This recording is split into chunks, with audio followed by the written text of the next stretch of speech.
Yes? No? One moment, please. Excuse me. Excuse me again. Here, child. Here, I don't want you starving to death. You got it? All right. Here. Now watch out now. Don't act like you didn't get one. You just ate one off the floor.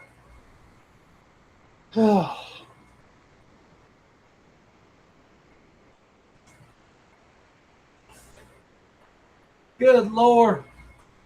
Good Lord. Evening. Hello to you, young lady. How are you? Uh, What's, uh, what's, and that's how I am. nice. Just, ugh. Yeah, okay. Fair. I've That's I've seen I've seen horrors beyond my comprehension today.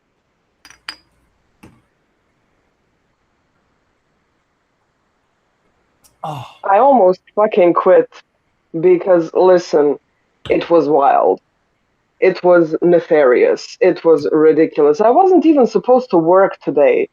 That's what I realized because my boss told me. So I was like, "Can I leave then?" She's like, "Unfortunately, no." Well, fuck. That's a So anyhow, that's a very famous quote from Clerks. I'm not even supposed to be here today. yeah, pretty much, because I'm not equipped for that sort of nonsense. And I'm transferred to the road assistance thing again because it's the summer and people are driving places you shouldn't realistically be driving with. What do you mean you took your fucking car to fucking South Africa?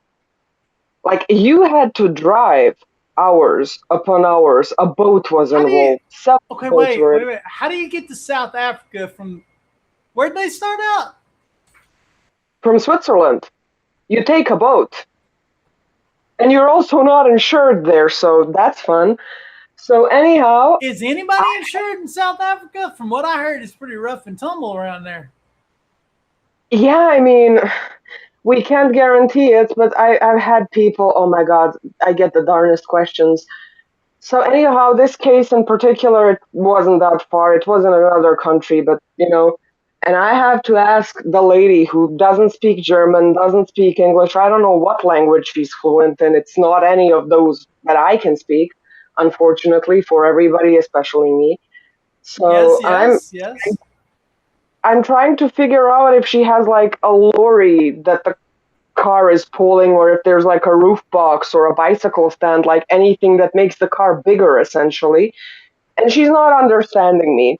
So I'm trying to fucking translate it. And the thing, the for the thing that the car can tow, like a camper or anything, it's anhänger, which basically means like something that hangs, but it can also mean like a charm or a talisman.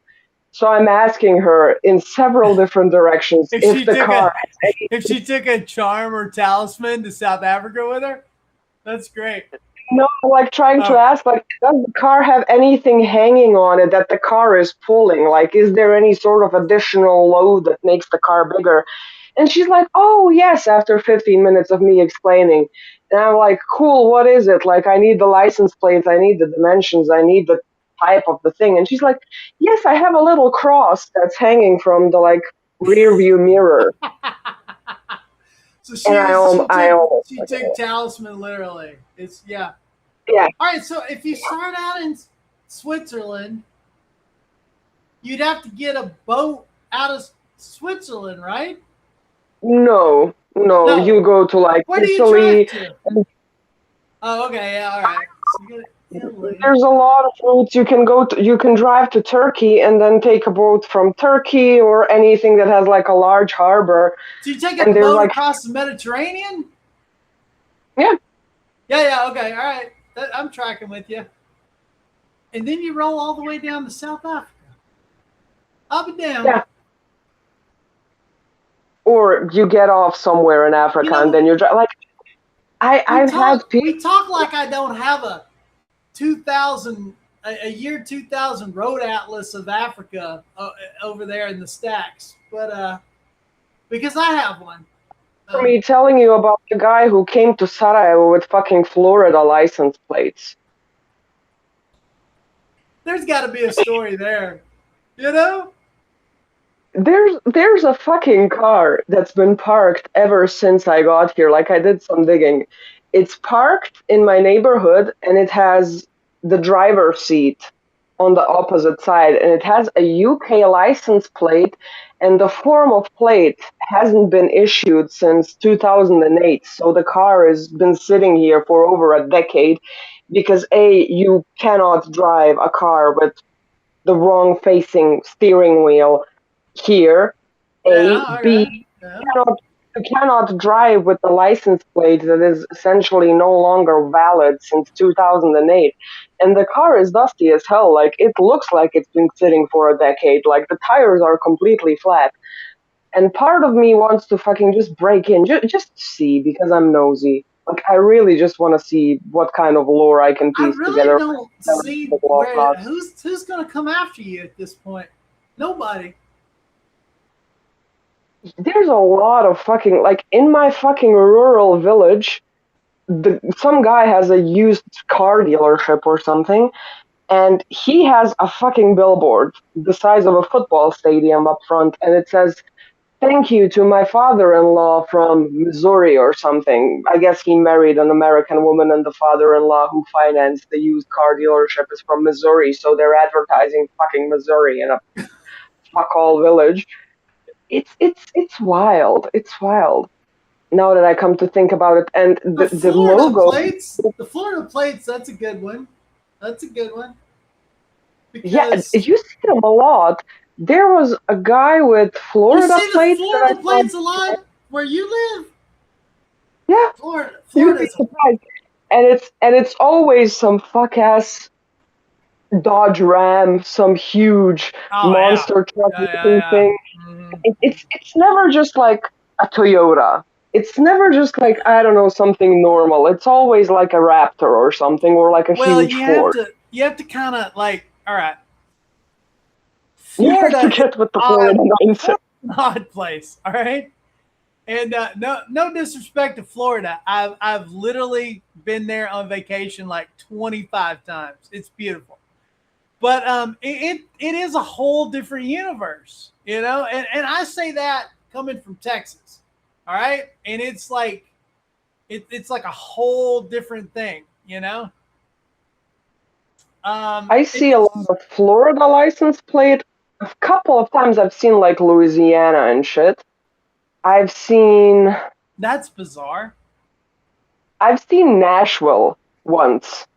Are they new cars? Are they Yeah, it's like it's I our wonder if fucking they're diaspora. I wonder if they're It's getting ripped people. off, tossed in shipping containers and shipped to Europe. You No, know? it's literally our diaspora. It's people who are from Bosnia but live in fucking Florida, and then they come and instead of taking a plane like a sensible, normal person, no, they load their huge ass car into a fucking boat and take the boat with their fuck ass car back to Europe or wherever they reside so they can flex with an American car because why not? A boat I is a mean, very popular means of transportation. I guess it's boats have been a thing since you know. Uh, I've been on one twice, the one where you drive up with your car. And the first time I was there, it was when I was going on vacation with my friend. I told you about it. His granddad has a fucking house at a fucking island. And you take the ferry to the island, and there's a whole bunch of cars that line up, and there's the yeah, ramp, yeah, that's a the thing. boat with. And the thing is, it was dark as fuck. It was 4 in the morning. You can't see shit. You just hear the water and the boat is swaying. I was losing my fucking mind. He was like, "Do you want to leave the car and like go on deck and chill there because it's like a 20-minute ride?" And I was like, "Look, buddy, I'm not leaving this car." And he's like, "Well, if we sink, you'll have a harder time getting out of the car than if you were on deck." And I'm like, "Fuck, deck it is." Yeah, that's a valid point. Yeah, see, like when I used to when I'd be in Seattle all the time, that's a big deal up there. You know, they have ferries that because they have all those islands and sound. So they're constantly running ferries back and forth, and they're pretty cool. And then we have Galveston Island here, and like they run a ferry, and there's also a bridge. Getting back and forth to Galveston. I've I don't hang out in Galveston.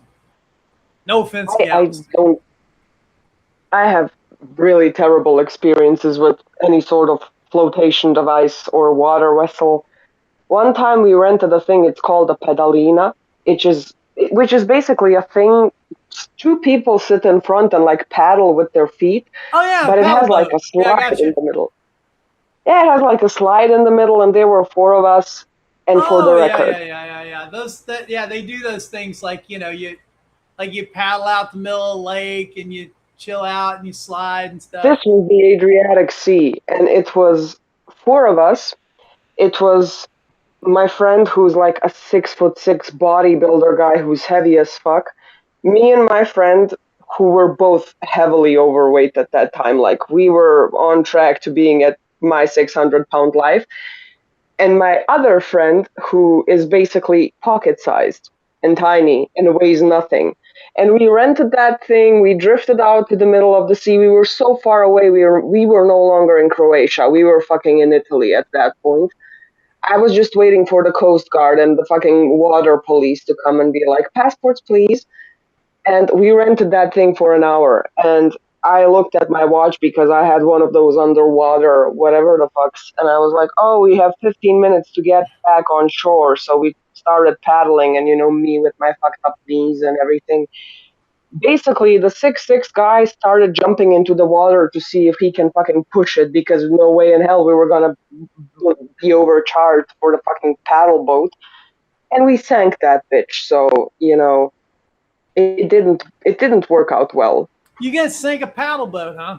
That's cool. Yeah, I mean, it because probably because wasn't the at the weight time, but distribution. yeah. I mean, I can. I mean, I get that. I can see that. That's a. That's a good story. It's a good one. We used to get inner tubes, and we would float down the Angelina River with the alligators and stuff. Yeah, so we weren't smart.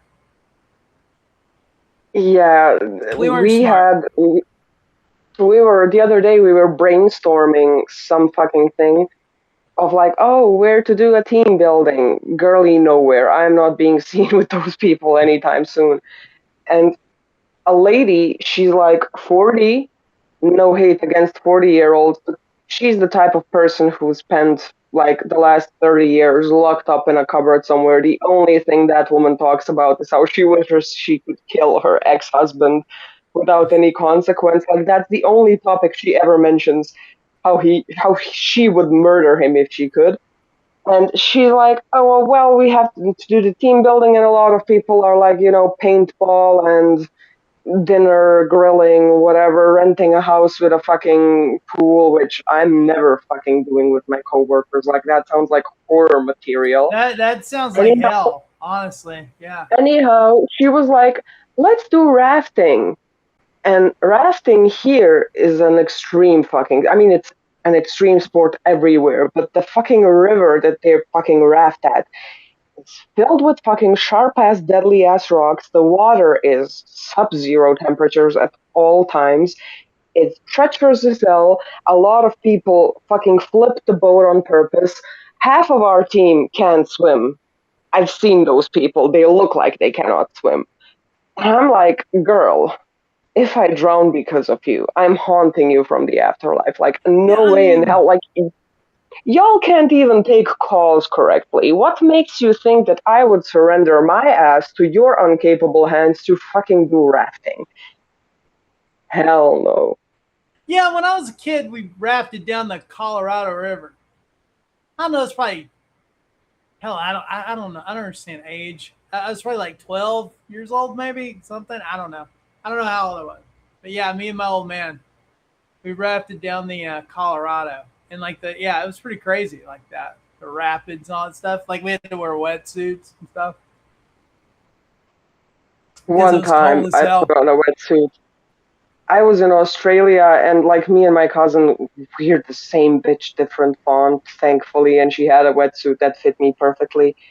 And I have zero experiences with that. Like my vacations were at the Adriatic fucking sea, and it's not the ocean by any means. Like it's nice. There is strong current, there are storms, but it's nothing in comparison to the ocean.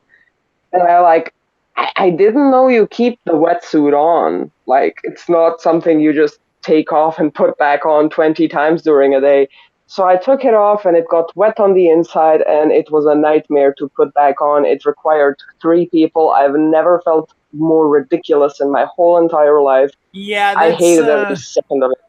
yeah. Once you zip up into that thing, you're supposed to stay put. Um, Yeah, but nobody fucking told me.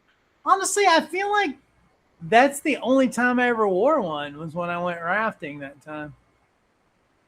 I'm not And really mine was I'm not a scuba diver guy or like I think my, Cthulhu's and shit are out in the water. Like I don't fuck around out there. Okay? Like definitely.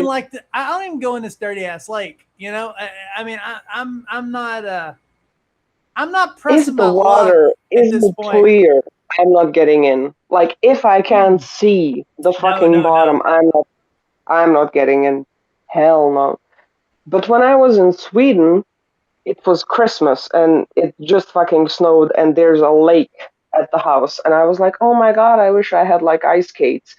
And the family where I was had ice skates, but my feet are fucking huge. They're a size 10 in women's and you know, tough luck for me, I guess. But they were like, "Oh, we want to go ice bathing," and I was like, "Sure, whatever the fuck is that?" And one morning I get woken up, and they're like trying to drill a hole in the ice, and they're like, "Do you want to jump in?" Well, shit, now I kind of have to. But yeah, it was fun. They also had a jacuzzi, which made it infinitely more pleasurable because I would fucking dip my ass in the fucking frozen ass lake and spend 2 hours in the jacuzzi. I was cooking myself alive. Oh Like yeah, I I was mean just waiting for. I'm freaked out that like I've seen too many movies where like people get trapped underneath the ice. You know what I mean? And like can't. So like I wouldn't do that. I'm not. I was I was emo as hell as a teenager. Like I didn't care if I I'm not. die, I Oh, die. I'm not saying. I mean, probably when I was that age, I would have too. Now I'm just like I'm like, oh my god, I'm gonna get trapped underneath the ice and like I've seen too many of those like movies where they like dump somebody into a hole in the ice and then they can't get out. So I don't fuck around with. I mean, I don't fuck around with any of that shit. Like like we were like 10 minutes from the water when I used to live in L.A. And like we go to the beach at Santa Monica, we go down to Venice, we go to up the beach at Malibu. Everyone's like, oh yeah, let's jump in. So I was like, I don't know what's Allah. out there. I don't know what's out there. That's my mom. Like until I was like 13, I thought she couldn't swim. She just doesn't want to. Like she gets into her knees. That's enough for her. I She's thought it like, was nah. sharks one time. Turned out it was dolphins. Still, I wasn't gonna fuck with that. I'm just like, nope, I don't think so. I feel like dolphins are worse. They're the perverts of the animal kingdom. Like I, at Dolphins, least the dolphins, dolphins like to inappropriately touch, from what I understand. And I'm not having that at this stage in my life. Okay, I'm just I not. mean, they're not meerkats, but dolphins need to be placed on like a sex offender watch list. Like, I'm Yeah, sorry. I don't I think that really don't dolphins know. are gonna kill you, but I also they're gonna touch you. You know? I would prefer to be killed by a shark. Like a shark would fucking make quick work out of me. I wouldn't fucking bother. Yeah, right on. Dolphin? Dolphins I for the could rest of your life, you're gonna be like, okay, show me where the scarred. dolphin touched you on the doll. And yeah, Yeah, like yeah, forever. absolutely Yeah, not. for sure. Absolutely not. Like you'd be scarred for life. Like, Mhm. and also, my mom has like this thing. Whenever somebody gets their teeth done, and they're all like the same size and they basically just look like sugar cubes placed in your mouth. She says, fuck ass dolphin looking bitch. So, It's like, Uh, I thought I so was it's gonna like, get reported to HR the off other the day because looking I have a bitch. coworker. I really don't like him. Backstory on that guy: he's divorced. Sometimes he says he's happily divorced. Sometimes he says he misses her. So we're very unclear about that. He has a son back in I don't know where his wife is. She's not in Bosnia. That's all I know. And he has those like really fucking annoying, ugly ass tattoos where it's like a lion with a crown and the lion has blue eyes, but everything else is in black and white. And it's just those cringy tattoos Oh, from Pinterest. Everybody has one of those. no wonder And he's he got, divorced.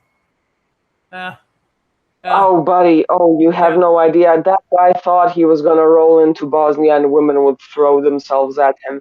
And the only thing he talks about is how he has money problems, which the women here, I mean, Slavic women in general, That's a clear way for like to have women throw themselves at you. Like, traditionally, definitely. is to complain Like that you have no money. Yeah. here when you're like dating, a lot of women don't give a shit. But like as soon as you enter the stage where you want children, then you start looking at bank statements because obviously, like, I'm not gonna make my child suffer because their Well, dad is incapable. yeah. So anyhow, he got his That's teeth just done. smart business right there. You know. He got his teeth done, but it's only like the top row. Like he didn't touch his bottom teeth. The bottom teeth are still. They look like somebody took a hammer to a piano. But the top teeth are wider than a toilet bowl. They fucking look ridiculously oversized for like his whole entire head.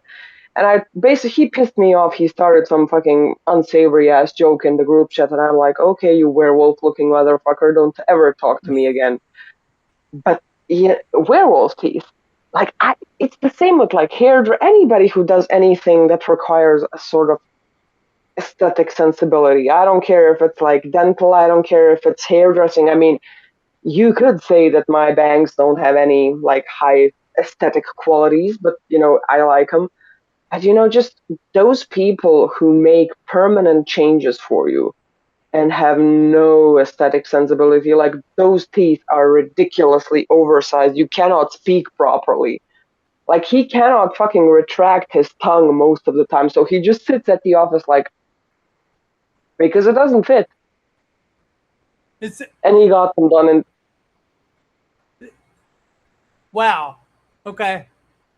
So yeah, because he doesn't his have room for top his teeth teeth and his yeah, because his tongue. top teeth are so fucking huge, and his lower like jaw, all of his teeth are still there and intact. So he created basically a huge, ridiculous overbite because it's not aligned because he wanted to do both, but he didn't have money, so he's gonna do the like lower jaw later. And now he doesn't But have when he fucking does room the for his head. others, then won't they both? Will they Yeah, be but it's out of been his?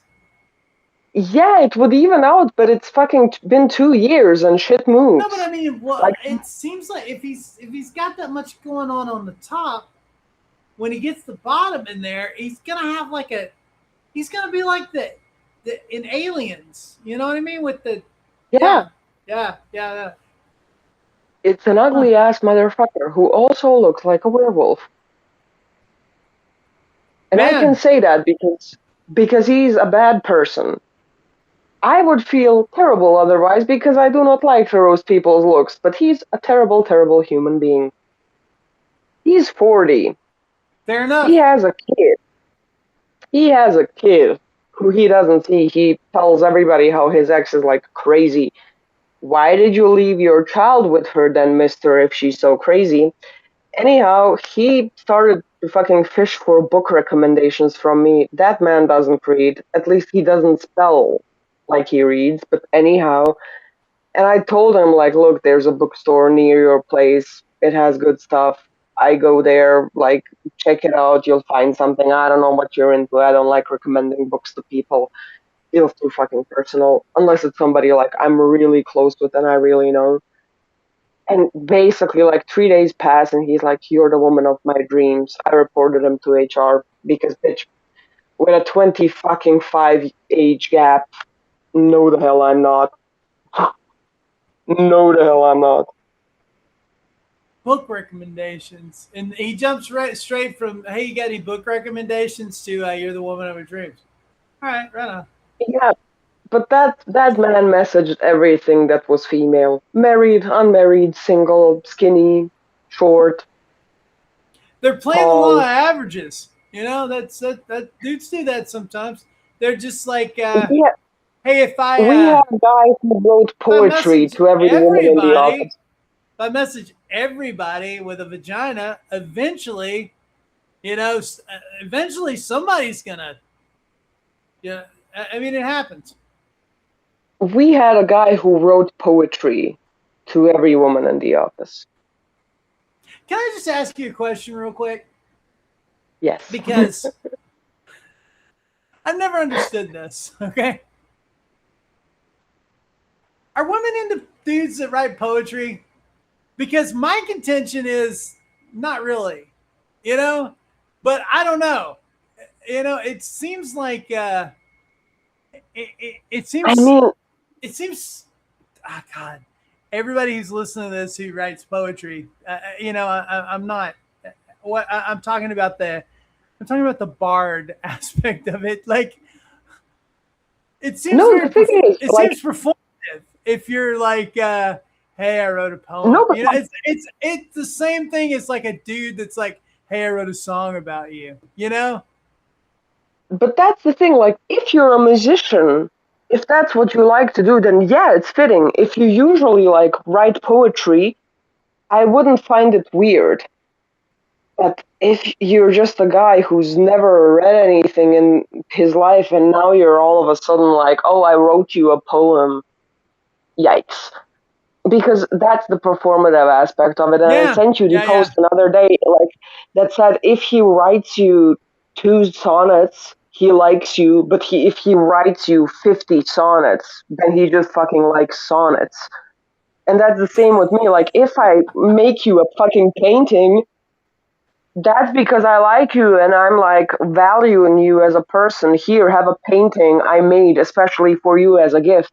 But if I like fucking unload 50 paintings at your house, I'm sorry, I'm using you as a storage facility. Like, It's like that. What were those memes with like that? I guess she was supposed to be like a crazy girlfriend. You know, it was like she was always smiling, like real creep. You remember yeah, those? Yeah, and it would be yeah, like, the girl "Hey, with the I huge locked you in the eyes and the cellar." Yeah, yeah, you know that. Yeah, that kind of shit. Yeah, yeah, overbearing girlfriend or something. I don't know. something. But Yeah, I yeah, don't I know. remember them. I don't know all my memes, but you know what I'm talking about. That meme was basically the, I don't know, the female version of the annoying orange to me. But yeah, I mean, the thing is, Oh I yeah. know there's a woman who makes her husband take a fucking lie detector test every time he leaves the house. Like, she's jealous to an insane degree. And they're married, like, and they look like one of those polyamorous couples that plays Dungeons and Dragons, which I say like an insult. I say like an insult, but I've never seen one of those break up, ever. Same with crackheads. Have you Never. ever seen 2 crackheads break up?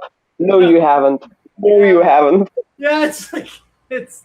I mean, it's become meth heads over here, but yeah, they that's a relationship that's gonna last. You know, uh, Like, like one of those polyamorous couples that plays Dungeons and Dragons.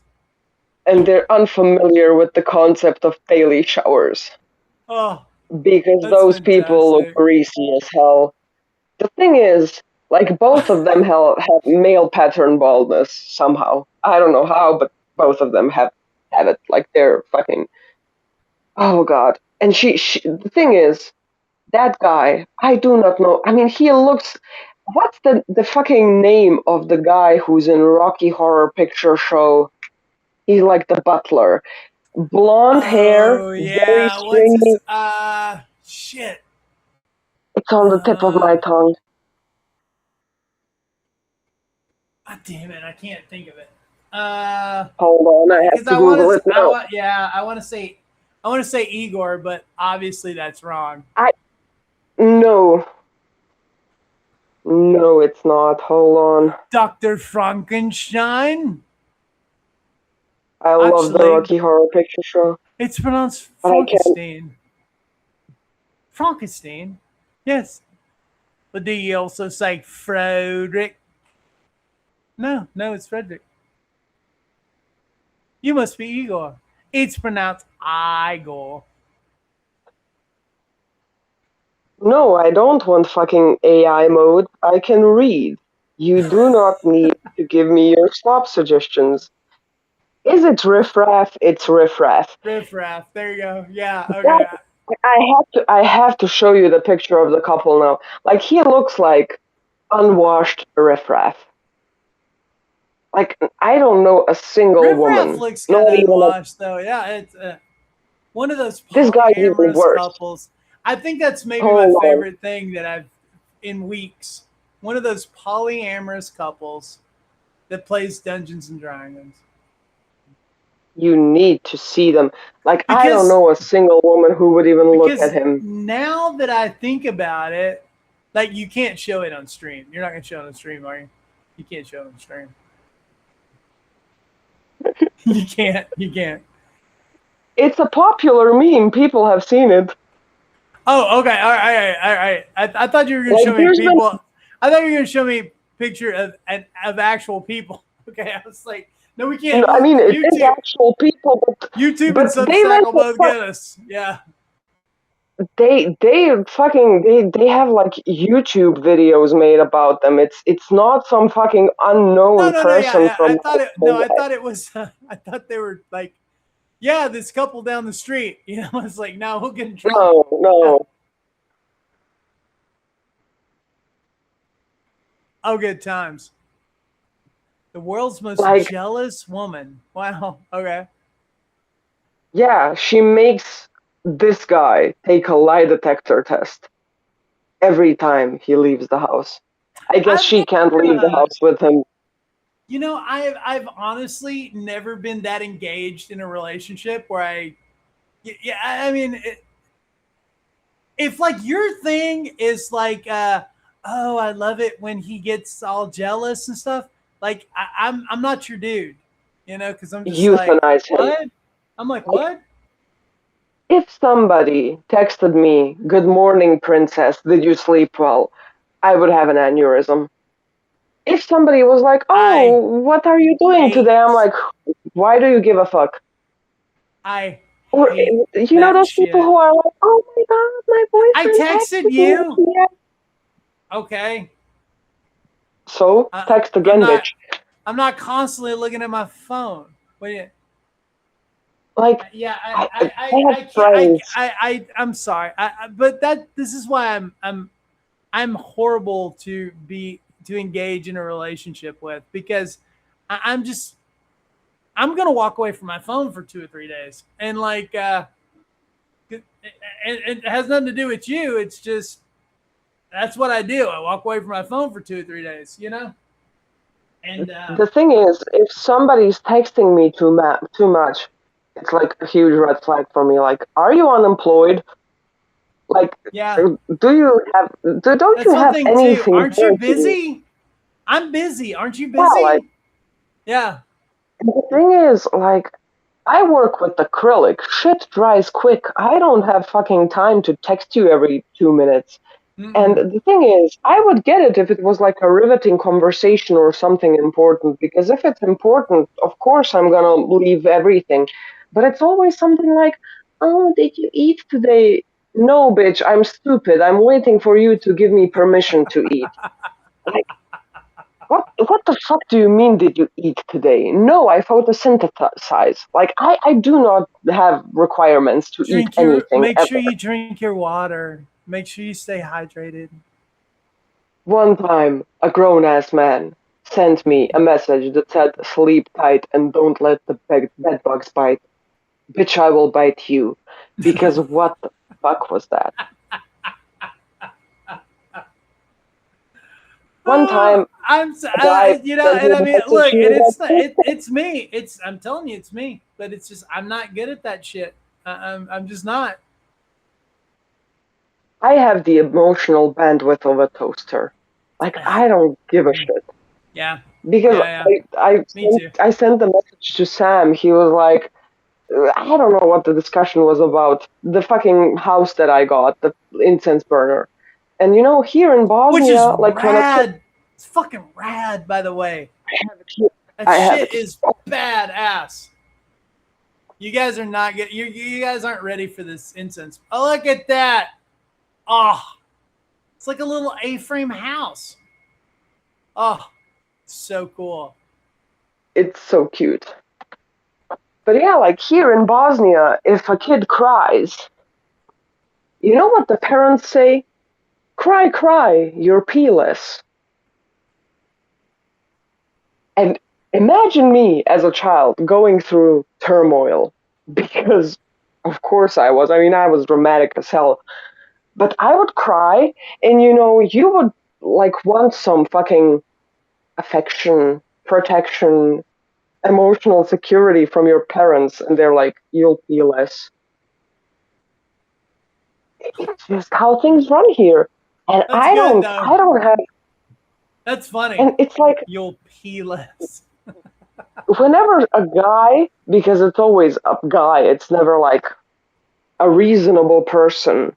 Like, oh, what did you do today? And it's not like checking in, like, oh, hey, how was your day? What's going on? He just wants a fucking lineup.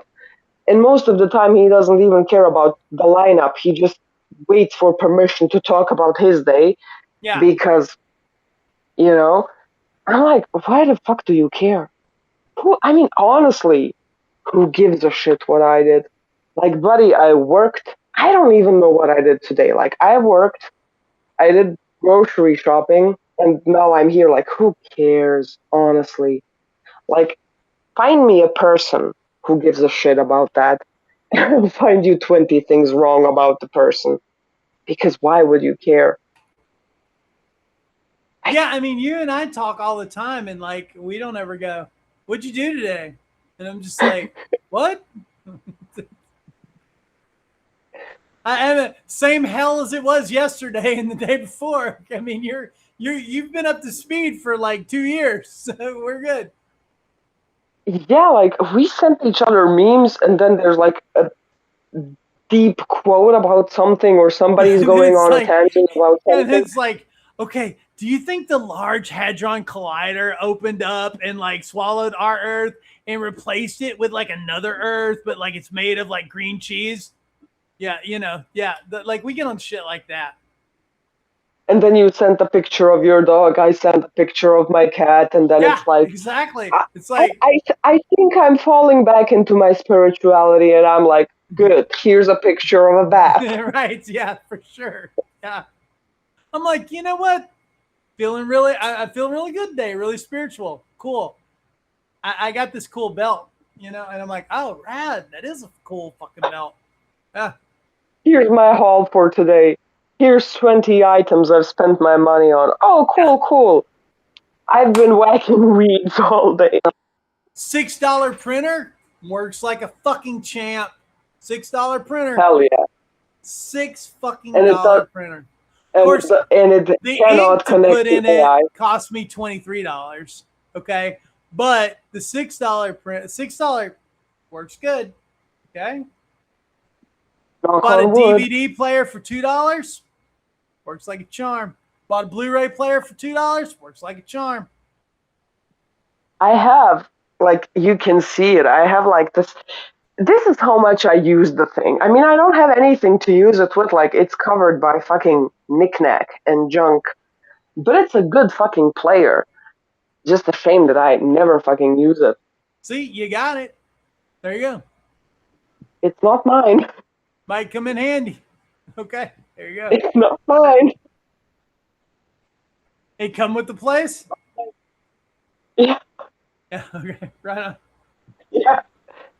Like, this place is cool as hell. Like, my landlady has a clock. If I ever move, I'm buying that thing off of her, even though the 4 is wrong. Not the 4. Which number is wrong? Hold on. Yeah, it's the 4. It's Roman numerals, and they got the 4 wrong. Hold on, I need to show you. Oh, is it that big clock that hangs on your wall? That one? Yeah. The 4 is wrong. Oh, hell yeah. They just made 4 marks. I'll be damned. But it's a beautiful clock. Huh. And Well, I'll here's get the some. painting I will never shut up Oh, about. that's it. I mean, why should you shut up about it? It's that painting is beautiful. Hold on.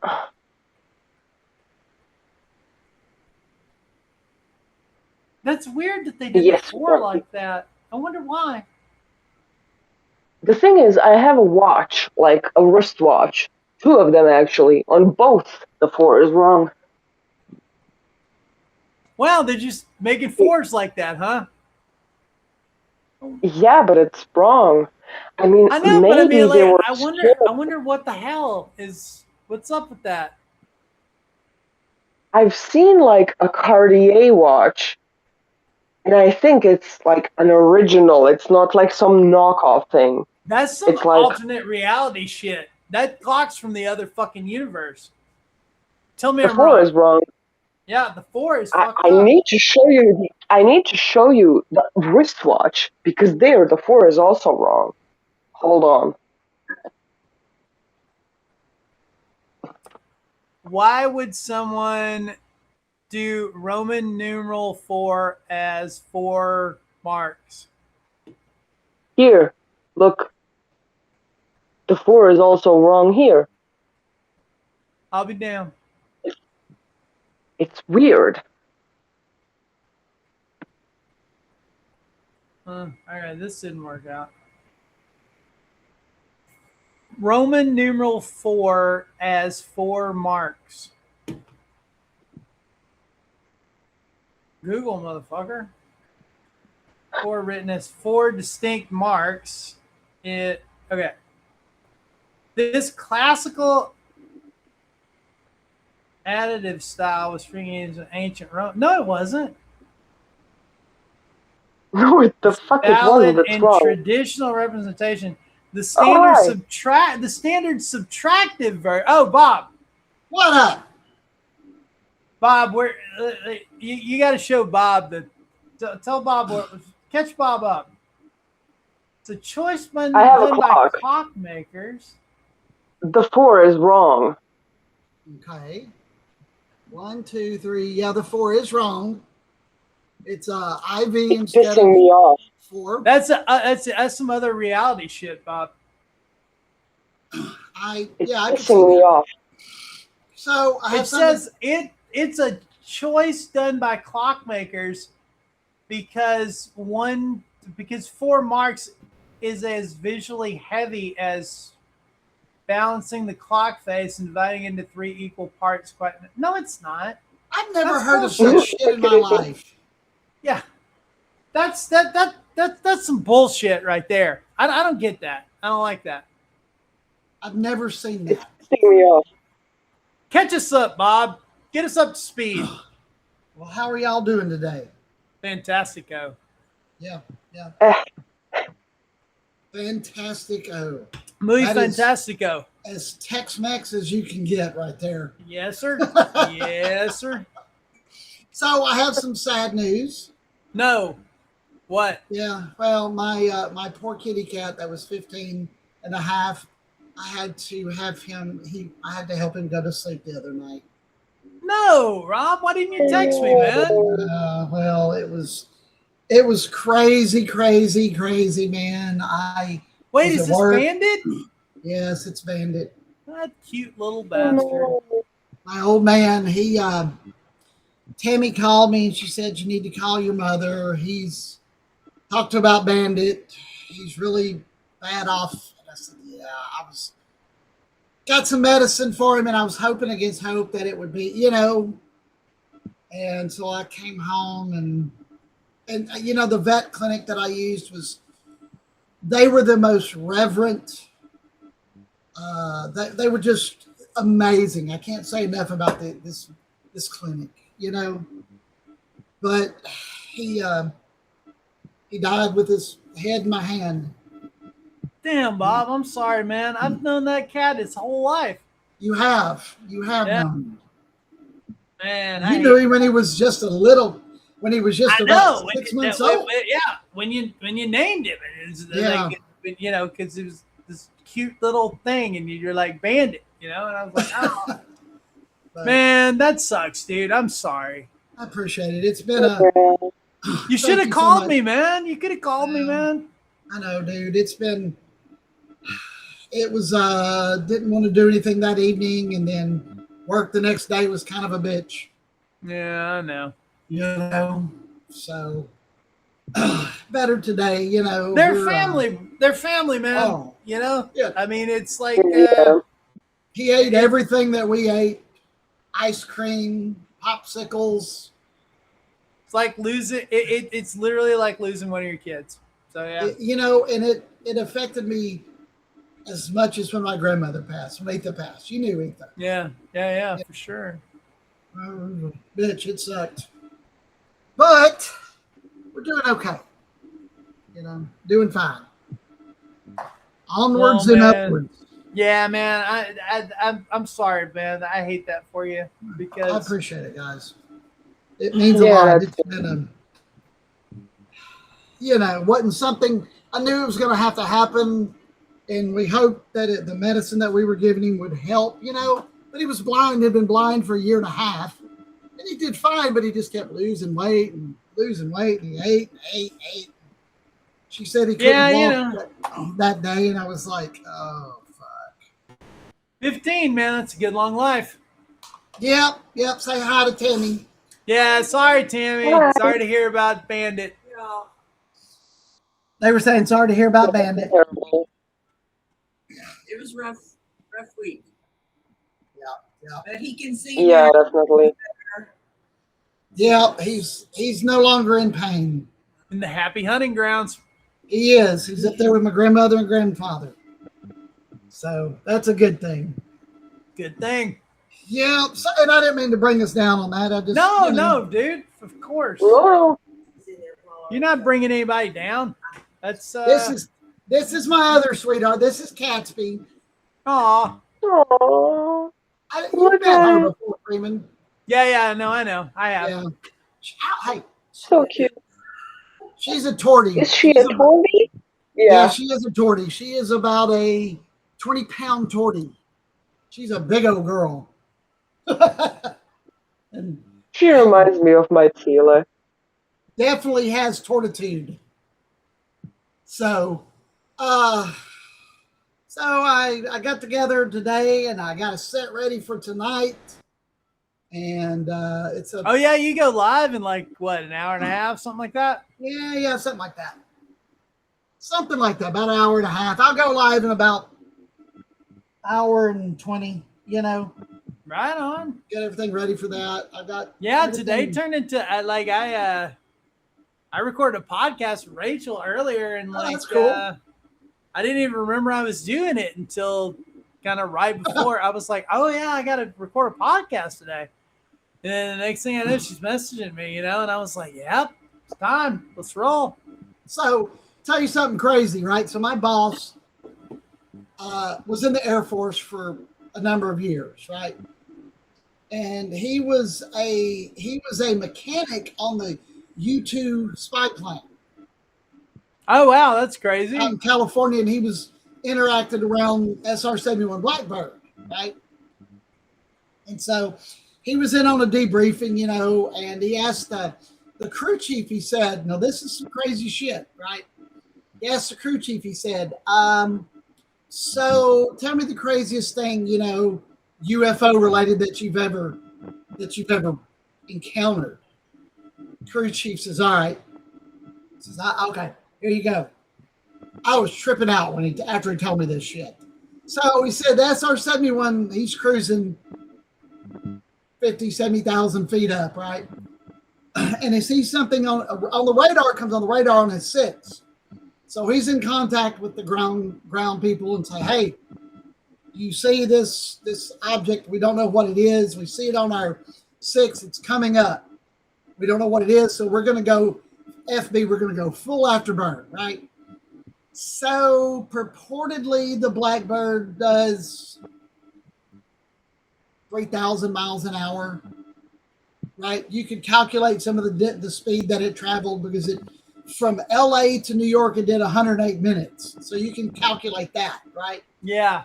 The Yeah. upper limits of it were never. They're still top secret about how fast it actually could go. So he said, so he's full afterburn. So you're doing 2,500, 3,000 plus. All right. And he said this thing. So if here's the Blackbird, okay, this thing's coming up. He said it went like this. They never knew what it was. It crossed its flight path and kept going into outer space. Damn. No That's idea. booking it, dude. If that thing's going like 3,000 miles an hour, shit. Yeah. And it overtook the Blackbird and accelerated past the Blackbird. That's crazy. There's so much crazy shit like that, dude, that like we don't even know about. Yeah. That's nuts. Yeah, that's military. Yeah, You know? definitely. So I was like, holy shit, you know? We were talking about it. So I thought I'd share that. That's kind of crazy. I was Did you talking know- about. Oh no, go ahead. Go ahead. I was talking about vampires with my mother because she found my old Twilight books because I got them as a gift for my birthday, like the whole collection. My aunt, who was very out of touch with what I liked, got them for me as a birthday present. And she was like, "Is this any good?" I'm like, "No, it's not. Like, I have Carmilla, I have Dracula, I have 10,000 better vampire books. If you're like interested, sure, go ahead." And she's like, "Do you think those are real?" And I'm like, hell, I mean, who knows? Vegan What, from vampires? Do experience? you think vegan vampires are real? Vegan porcelain vampires. I think that energy vampires are real as shit because everybody who's seen What We Do in the Shadows and saw Colin Robinson, they met like 50 of those people in their lifetime. For And she's sure. like, well, when you were a teenager, I thought you wanted to become one. And I'm like, well, I was just emo mother. Like, I'm sorry, I really didn't plan to meet up with a fucking vampire at a fucking back alley to get turned into one. Like, I'm sorry. And she's like, did you ever go to those forums? Because I guess and my mom has this thing, like, she wants to interrogate me about something, but she knows I'm an adult, so she like tries to soft launch it. And I think there was a documentary on about people who, were in these sort of forums, and now with like the Dracula movie and Nosferatu, there's been like a Sweetie, revival. did you hang out with the other Draculas when you were like a kid? Did you ever do that? Yeah, I did. Yeah, I did. And the thing is, there's always like a lot of 40 and 50 and 60-year-old women, like married with kids, who claim to have met Lestat and fucking Armand when they were 20. Like, no, Janice. I'm Yeah, sorry, but whoever they'll that hang out man in was numbers. lied to. No, Janice. He Like, the guy you met on Woodstock, he lied to you and you were high as shit. I'm sorry, Janice, that's not Lestat. Like, I'm sorry from the bottom of my heart. Like, you are the most ridiculous person ever. I'm so Sweetie, sorry. you can tell me, did you ever want to be a Dracula's? Did you ever want to? That's funny. The Did you thing ever is, think? I remember. It's okay. You can tell me. I won't judge you. Did you want to be a Dracula's when you grew up? So when Freeman thing and is, when we were in high school, right, we had London Fog trench coats because we were wet. We were Bill Tennant and from Pet Shop Boys, right? Yeah. We had our London Fogs, and like this is fucking 8,000 person logging town, you know. So we were weird. And we were going over to this chick's house that I was kind of interested in, right? So we're gonna go over and hang out. And we go to their house. Callie Murphy, remember? Oh, I do remember that. Yeah. And so we roll out of town, go to her house, and we get there, and there's all these crosses. So her mother was religious, you know, cool. But we get there, and there's like an overabundance of crosses.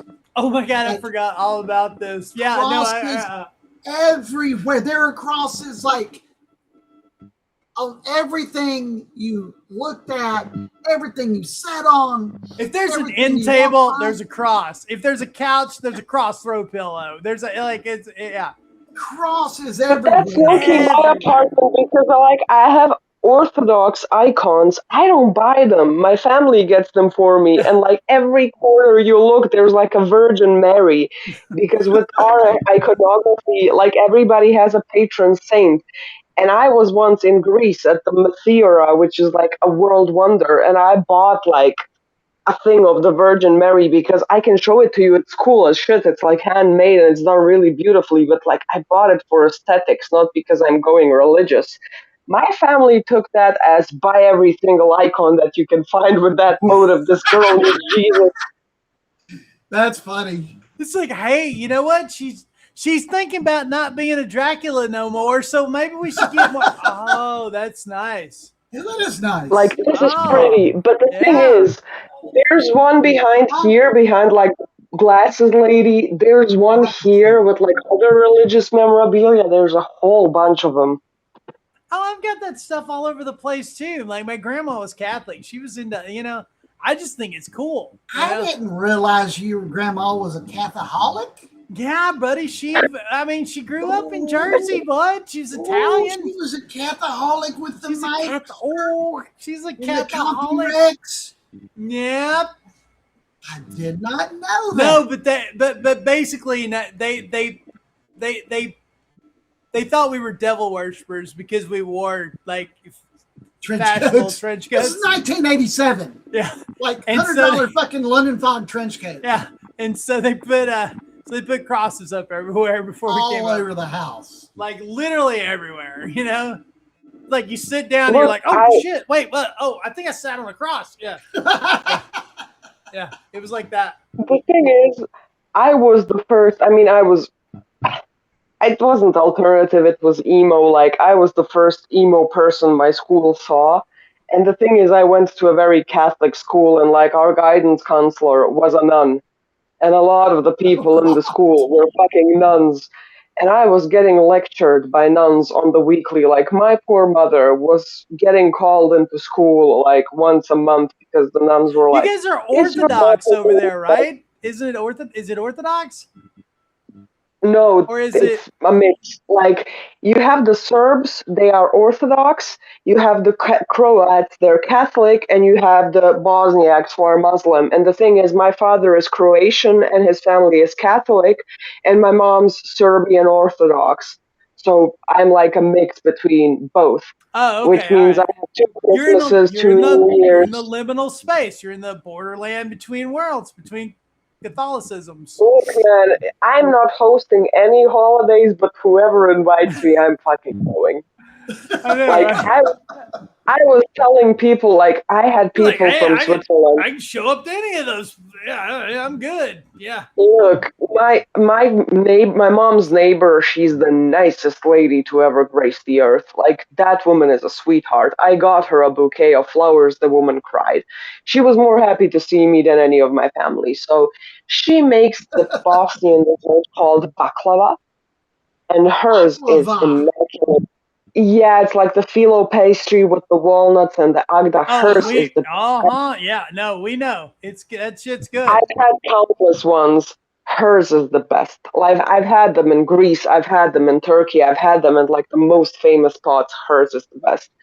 And whenever it's Bayram, which is the holiday, and baklava is traditionally served, then people are like, "Oh, my nana makes the best. My nana makes the best." Bitch, you have no idea what a good baklava is. I commission a whole fucking tray. I pay for it and I make people try it. And like I'm starting a baklava cult.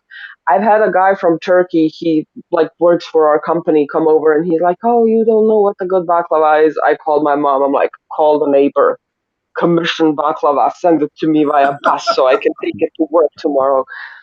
So it's ridiculous. We went to That go see it. It must have been about 2002 in LA. We went to go see Underworld, and they had the weirdest like concession stand. They had they had these those little clear plastic clamshells, you know, and it had baklava in it. Like there's like 4 pieces of baklava, and so we're like we're at the Underworld concert, baklava, you know, and we did that shit for years, you know. Yeah, that's It's fucking like weird. baklava, yeah. Would you like The thing baklava? is, you know how in I think it's Narnia how Edmund sold his family for a piece of Turkish Oh yeah, delight. Turkish delight, yeah. Which I still don't know what the Yeah, fuck and that is. Yeah, it's like a gelatin thing, which is the thing is I read because I spoke English. I saw Narnia and I like consumed all of the media in English, and I had no idea that Turkish delight is rahat lokum, which is something that's here served with Bosnian coffee. It's like a tiny gelatinous cube. It's like an underwhelming gummy a bear that's been gelatinous rolled cube. in powdered sugar. Yeah, but Me it's and Bob used basically to have to roll gelatinous around the cube. dungeon trying not to get eaten by those fucking things. Gelatinous glue cubes. you roll a And the thing is, one. You're all You're one. dead. The gelatinous cube eats you. Yeah. Bro, before you got on, what did you fucking say about the there's a woman, she's the most jealous person on earth, and whenever like her husband leaves the house, she makes him take a lie detector test, and I tried to describe the vibe to him because he had no idea these people even existed. And I'm like, they look like a polyamorous couple that plays Dungeons and Dragons and doesn't wash. That's my new favorite thing. A polyamorous couple that plays Dungeons and Dragons. That needs to go in the fucking Discord. Because that shit's so Polyamorous good. couples that play Dungeons and I Dragons. know. And It's don't so watch. fucking great. And don't Yeah, but the wash. thing, it's And the she showed me a thing, picture, and they look like a polyamorous couple that plays Dungeons and Dragons. and doesn't wash. I'll show him the picture as well. Hold on. And, Yeah, please. That's funny. and she goes, and somehow they look like they're both having male pattern baldness. God. Oh, Because they are. shit been rough on these Ottoman Empire streets tonight, man. Shit. I'd be knocking Underworld? motherfuckers out. Baklava? Yeah, polyamorous Dungeons and Dragons, filthy human beings. She makes that dude roll a savings fucking throw when he gets home. Like, Yeah, they've probably been on like real TV. that's some. They have. They've been on that's some TLC fucking for like. sure. That's some like. They got some wild ass fucking ads on Craigslist, bro. You know, that's some shit. Like Well, that. yeah, if you can buy fucking tetrahibs on Craigslist, I mean, you know, have we looked on Craigslist here for a tetrajib? No, I didn't even know there was a Craigslist. I thought they shut Craigslist down. But like, Hold on, I can somebody look for told me them. on Substack the other day that like it was still a thing. I would not I have was thought like- I that was it like- was. I was like, because I never used it. I don't really know anything about it. But like, I mean, I knew what it was. You know, it was basically like online swap meet. You know. Yeah, yeah. But I thought they shut it down because like everybody was like ordering hookers and stuff off of it. But I guess not. Yeah. Just worst places to order them off of, I guess. I mean, it would seem like, I mean, they're vetted, sort of, I guess. They're on Craigslist. I don't know. You know, That's funny. There is. if you have to order an online hooker, I mean, You can buy them from Craigslist. Not the Online Balkan hookers? variety. No, Tetrajib. You can buy them. you can buy tetrajib hookers on Craigslist now.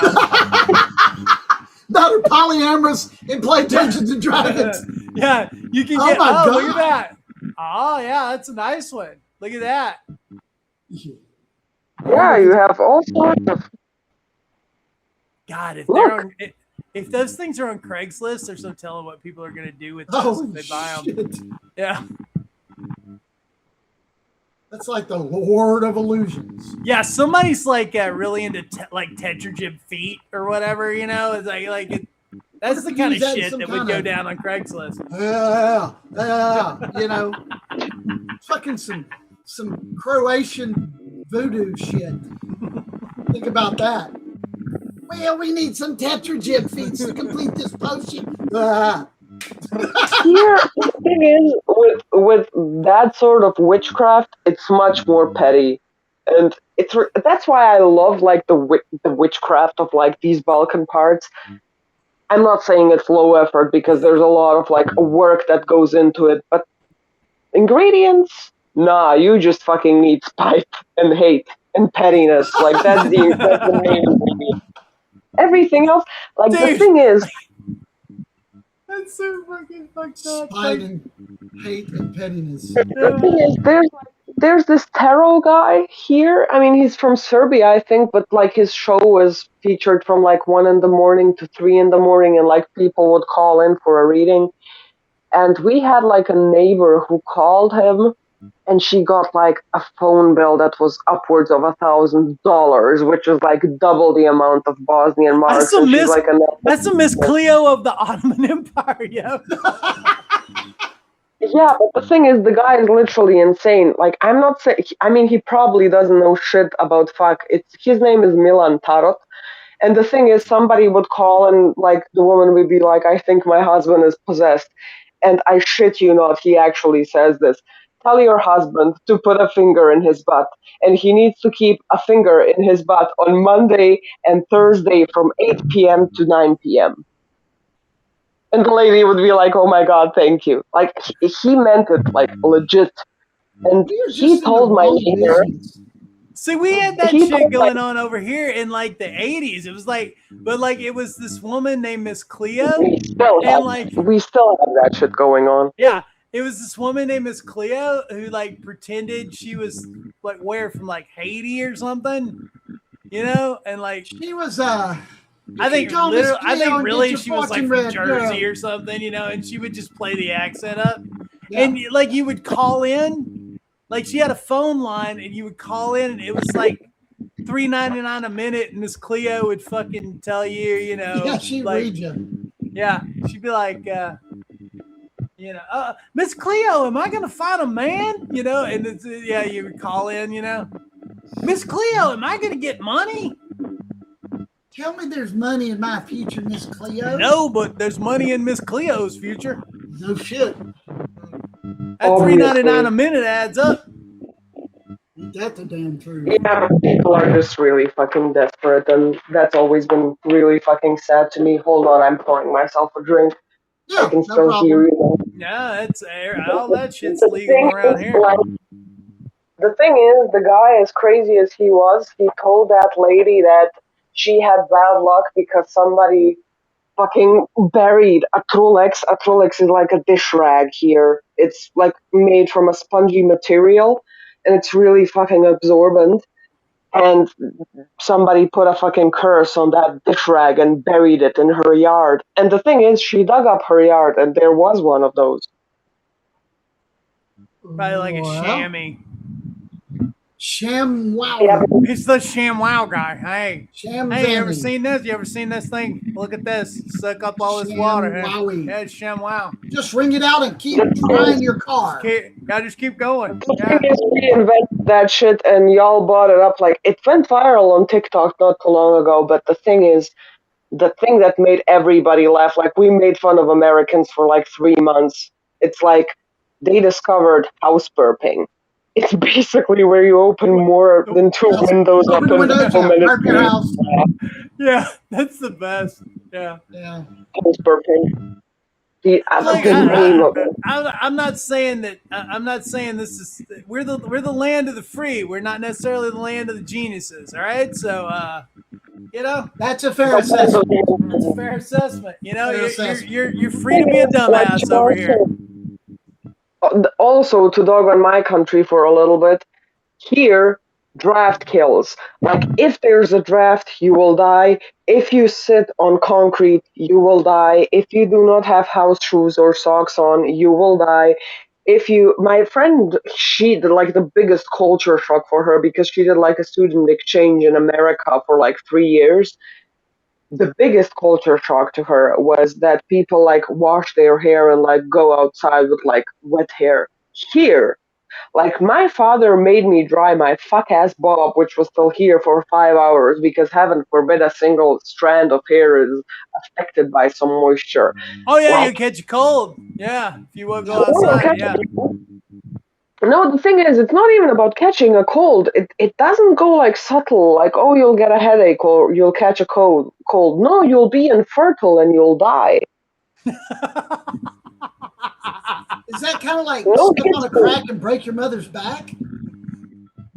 If you Yeah, walk on the of course. ladder, you get bad luck. What's to do with the concrete? I don't. Okay, you got it. Never Don't heard sit that. on the concrete because I don't get that one.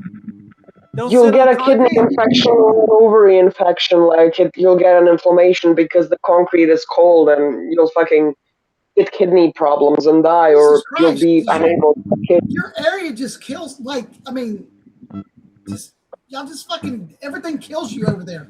Birds, fucking concrete, fucking wet hair. What bare feet? What the fuck? There's Well, we've already established that birds are a problem. Birds are a problem. Yeah. a problem. Even beyond the tetrajib, birds are a problem. Gophers eating fucking Yeah. kolaches and shit. There's, I mean, it's an abandoned Bears. warehouse now, but it's called Wolves. Trina after a cigarette brand because the whole fucking factory and warehouse sold for a cigarette box. So, you know, like, we're an absurd little place. There's a thing called a Spite House. It's basically a house now. It's like a restaurant, cafe, whatever. It was on one side of the river, and they wanted to construct something, and the owner was like, fuck you. So they moved the entire house from one side of the river to another, and now it's called Spite House. It's like a very popular tourist attraction. Well, so I was in Yarmouth, Nova Scotia. Okay. When the fuck were you in Nova Scotia? I used to live in Massachusetts. We went to Nova Scotia on vacation. The fuck you did? When did you go to Nova Scotia? 2005. What do you do? I went into Who goes to Montreal. Nova Scotia on vacation? What the fuck goes on over there? That place was cool as fuck. Nova The mushroom- Scotia. The little mushroom people of Nova Scotia, remember on South Park? And we have the King and Queen of Canada and the little mushroom people from Nova Scotia. So we went there, right? And we rode the Nova fucking Scotia. Yeah, Nova Scotia. Yeah. We rode a catamaran ferry, right? Now the catamaran ferry, don't think of it as a little boat. It held 900 people, 300 cars, and went 50 miles an hour across the ocean to get to Nova Scotia. We were actually on ferries before you joined us, so we're bringing it all the way back. Wow. Okay, that's crazy. So we go over to Nova Scotia, and the median income in Yarmouth is $30,000 a year because all it is lobster fishing. You know, who knew? So you could buy an 18-room house for $75,000 in Nova Scotia. I mean, think of that, right? Why the fuck do we live here? Let's go to Nova Scotia. No shit, dude. Right? So there's this, and it, I'll Oak write Island is- creepy books about lobster fishermen and like well, you know, we'll have like an 18-room mansion. Like fucking Oak Island is about 100 miles from Yarmouth. we could all share one of those 18-room mansions and like fucking never even easily. see each other. We wouldn't even know we lived in the same house. Easily. It'd be great. Are you aware that that's how cults start? But, Yeah, no. I mean, we're obviously we're gonna start a cult too. I mean, Petroglyph I haven't Society, gotten I mean, to that you know. part yet. Yeah, So, but Yeah. okay, so Yeah. in Nova Scotia, right, this Hello. family, Did you watch the video I sent about the BDSM lesbian cult of neo-Victorian neo-Nazis who made video games? yeah, I did. no, I have not seen that. So put that up in the Discord. I would love to see that.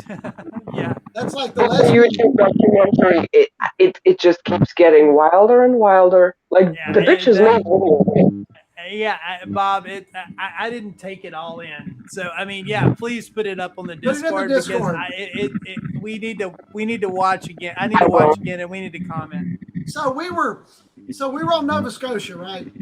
And this couple, Yes. this rich family, lived in Maine. But they lived like where their house was in relation to Yarmouth, Nova Scotia, was like 14 fucking hours down the coast of the United States.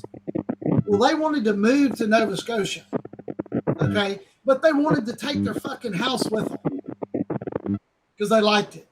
So these motherfuckers got a moving company to come to wherever their house was in Maine or Massachusetts to the beach. They took their fucking house up off the piers, put it on a barge, and shipped that motherfucker all the way to Nova Scotia. Took it off the barge and put it back up on poles and stilts. Wouldn't it be cheaper just to build an exact replica in Nova Scotia? I don't know. I mean, you wonder if it would have, but I didn't see many, lumber companies around. Huh. Wow. Okay. There is a guy in the Balkans. His wife was indecisive about which direction the living room should face. So he lifted his house on a motor, and now the house rotates. It fucking spins like a carousel. I'm pulling up the video right now. You need to see that shit. Hold on. Like, the thing is on some fucking podest. Like, it rotates. Jesus Christ, the centrifugal force would throw you off It probably doesn't actually in real time turn that fast. They probably just did that for the video. Because could you imagine? Could you imagine, like, yeah, like pull the lever, we're gonna spin this house around. That is insane. Do-si-do, motherfucker. Hold on. Here we go. Does it have? I have so many questions about that. It's like a mechanical bull, but it's a house. I like post that shit in the Discord because I have questions about that too. Like that's the shit that's in the cul-de-sac at the end of the Bull Bash Turnpike right there, buddy. No shit. Yeah, that's some fucked up shit right there. Wow. Rotating houses in the Balkans. That's insane. There's a lot of crazy shit in the Balkans. The thing is, turning back onto vampires, my mom's sister, I need to win the lottery, and like we're just gonna all go to the Balkans for like 2 weeks. Yeah. No, fuck Nova Scotia. We're going to the ball. We're gonna go. We're going to search for the tetrajib. Like I got it. I'll pay for the whole thing. I just gotta hit that lottery. And we'll take the fucking bronze rhino with us. Yeah. Fuck yeah. We'll have a bronze tetrajib. We were discussing how I fucking fought with my aunt because I was like, the vampire thing. And one of the first, like, actual written down, recorded vampire stories was from Serbia. And my aunt, who always knows stuff better, she's like, no, the hell it wasn't. Mind you, the woman lives in Australia. And I told her about, like, what the kangaroo pregnancy looks like, because the kangaroo gives birth, the baby crawls out, it's the size of a gummy bear, and it, like, fucking reached the pouch. She was also like, no, that's not true. Yes, it fucking was. Yeah, but, internet available in every house. And my mom's like, did you actually tell the truth or was that a lie? No, Mom, the first recorded vampire story is actually from Serbia about a guy named Sava Stevanovic who had a watermill or something. And now she's like, oh, cool. Wonder if the watermill still exists. Obviously not, Mother. That was like eons ago. But, there's a lot of, like, really, really weird shit. And I talked to him about werewolves the other day because y'all's concept of a werewolf and our concept of a werewolf are, like, really, really fucking different. But, yeah, we need to do a tour of the Balkans. Yeah, like, for sure. First million is coming shit to like that. Yeah, no shit. We gotta go to Dracula's castle too. I realize it's not. I realize it's not in fucking Bosnia, but yeah, we'll have to roll over there. It's close enough. That's like a day's drive. Yeah. It's still technically the Balkan. It's less than a day. Well, I'm just saying everything's a day drive over there. Like 6 countries, right? You can just Even like a less. Like the thing is, here from Bosnia to Sweden, it takes an hour via airplane, and like the ticket is $20, like the return ticket, not a one-way ticket. The return. They're really fucking cheap. Like it's cheaper for me to go to plane to Norway or Sweden. Sometimes like the ticket prices vary, but it's cheaper for me to board a plane and go on a day trip to Sweden than it is for me to take a bus and go to my home village, because the bus is 40 Bosnian marks or 50, depending on like which rate you have. But you can go to Norway for so fucking cheap. Bro, Like we would just back go when everywhere. yeah, I mean, to Switzerland when I was traveling, it was like 2 hours. To Turkey, it was like less than an hour. We'd be on Bosnia and Pan Am, bro, just rolling. Just go wherever, Easy. dude. That's a hell of a lot cheaper than it is over here. For me to go see goddamn, my yeah. daughter was $400 fucking round trip. The thing is, like here, me and my friends, we don't look like at clubs or anything. Like we have a lot of like airline apps, and like our idea of a trip is like, let's go to fucking Sweden at 6 a.m. on a fucking Sunday and come back at 6 p.m. like you're a day in Stockholm. Bro, Because the why line not? was too long in Papados, so we went So to we had to fucking go to Norway. Stockholm. I'm telling you.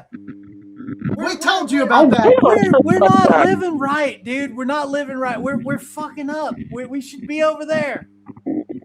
We My told you mom about was the like, lines too long. Did we tell you about that? The yeah, line's too long.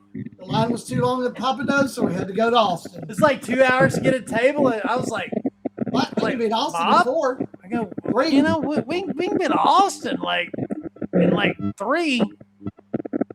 that's like my mom, because I was on vacation and she like woke up one morning, it was 6 in the morning, and I was asleep, and my mom fucking stands at the foot of my bed like a Dracula. She's like, daughter, I'm bored. Pack your fucking bags, we're going to Mustad.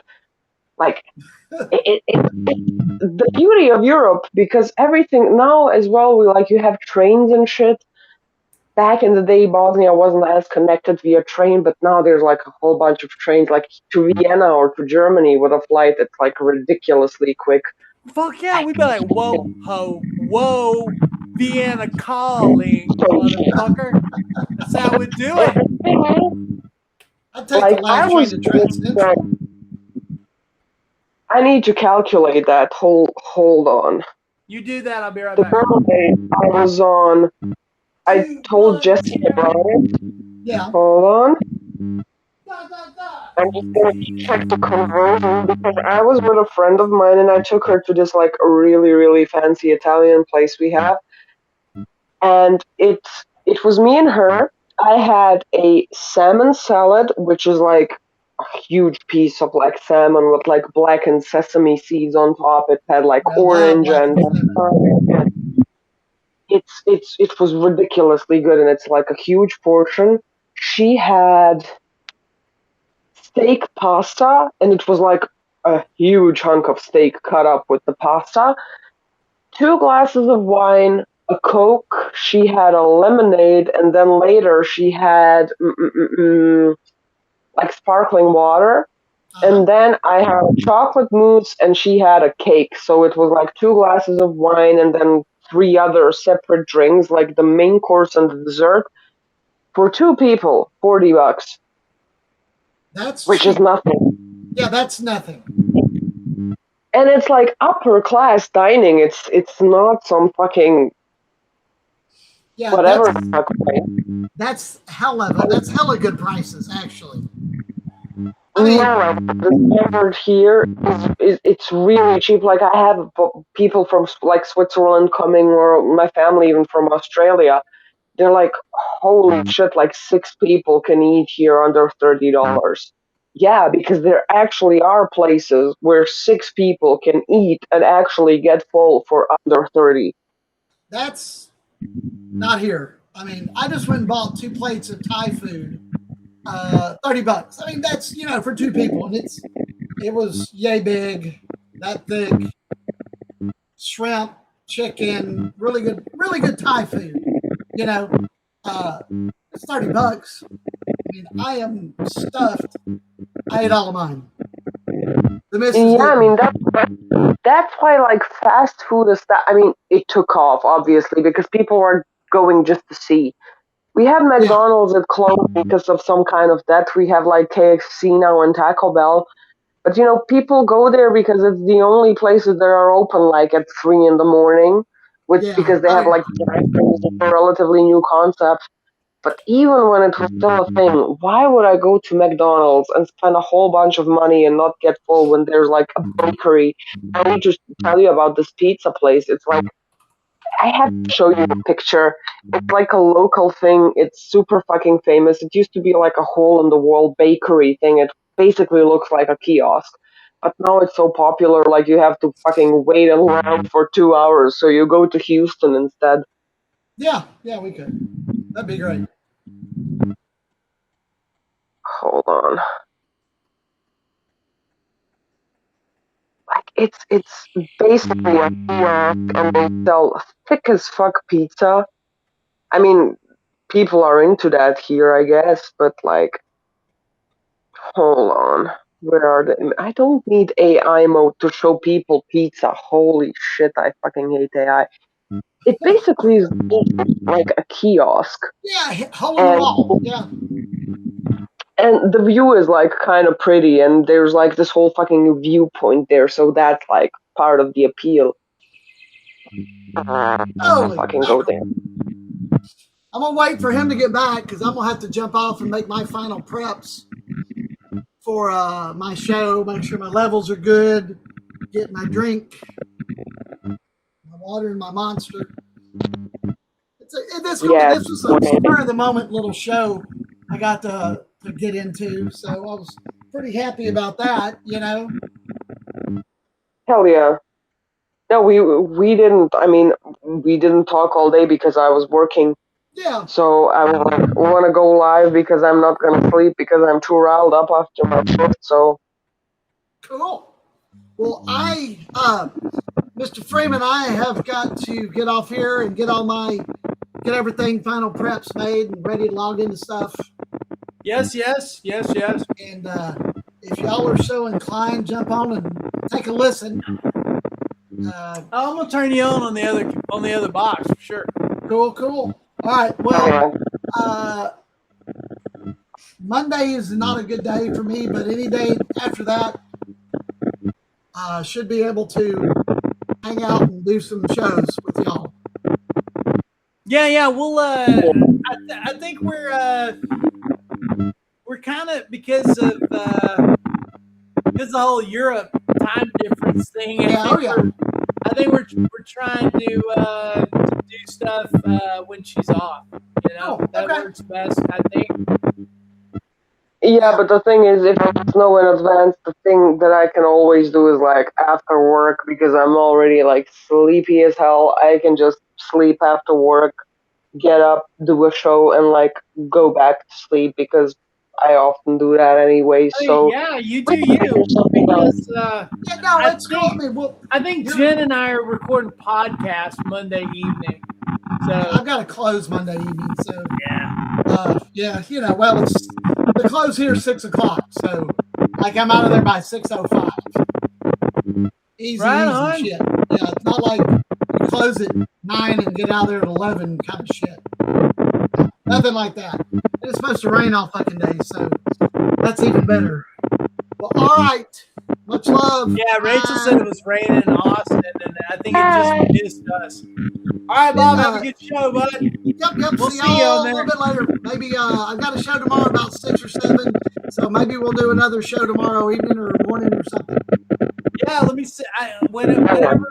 Yeah, Okay. whatever. Yeah, tomorrow's Sunday, right? Yep. Yeah, okay, right on. All right. Cool. Much love, y'all. Much love. Peace. Bye. Bye. That's her thing now. Bye. Hi, Rebecca Mallory. Hi. Welcome, Rebecca. Hi. Hi. I always fucking do that because, and people make fun of me because it's a stark contrast to this. And it started because my boss, I was annoying that guy. I had questions like, I'm sorry, I have special cases. And every time I would walk past him, he would like fucking freeze. And I would go outside to smoke because I was still working at the office and I would pass him and I'd be like, hi, bye, like at the same time. And it was really fucking annoying, and now everybody's doing it because In the context of this, it totally works for sure. yeah, but I mean it's funny because the thing is here now, like with friends and online, because I don't really care, it's one thing. But me in person, like I had family like who live in Australia and they don't have the whole fucking Slavic bitch face all the time. They're like, "Are y'all having a good time? Because you and your mom look kind of pissed off." No, that's just like how my facial muscle structure is used to like behaving. So I'm in public and I'm just looking at everybody and everything like because that's my resting face. It feels comfortable. But then imagine me just going, hi, bye. It's quite the contrast. And there's my cat. She does not want to say hi, however. Which baby is there? Sheila, she is Uh, asleep. I gave her, I'm testing out the paste. It's not like a tranquilizer or anything. It has some natural substance to help them like relax a little bit. And Pixie has been like sleeping poorly because she's fucking waking me up by biting me, and that's like her love language. She doesn't bite hard ever, but like she's nibbling on my ear and I'm like trying to settle her. And I also need to give them a bath. It's gonna probably be tomorrow, which will be crazy. They need a bath. oh yeah, I gotta. Yeah, it's bath day tomorrow around here too. The Oh, thing is, hey. Stella is a dream to bathe. Like she makes zero fuss. I put as long as I'm alone at home. Like as soon as she hears anybody in the place with us, no chance. But if it's just me, she's like, oh well, I guess I have to surrender to this crazy fucking bitch. So she would basically just put her front paws on the wall of my shower and she'll be like an inmate. I hose her down, I wash her, not a single complaint. She just fucking stays there. Pixie, however, mm-mm-mm. That's a different story. Like she's difficult as hell. Yeah, But you know, I have varying degrees of like who likes getting a bath and who doesn't. So yeah, I get you. There's a yeah, I mean, curve. It's a curve. none of them are a fan essentially, but they love getting dried off. Like they love that shit. Tila loves the hair dryer. I don't know why. Probably because I use it so much. Because when I'm drying hair, it's like a 5 hour process.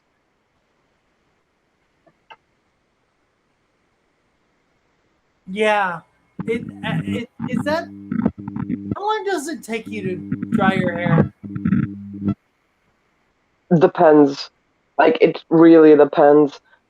If I dyed it, like if I just dyed it and I'm like just washing the dye out, it dries quicker because I don't know how that fucking tracks, but it dries a little bit quicker.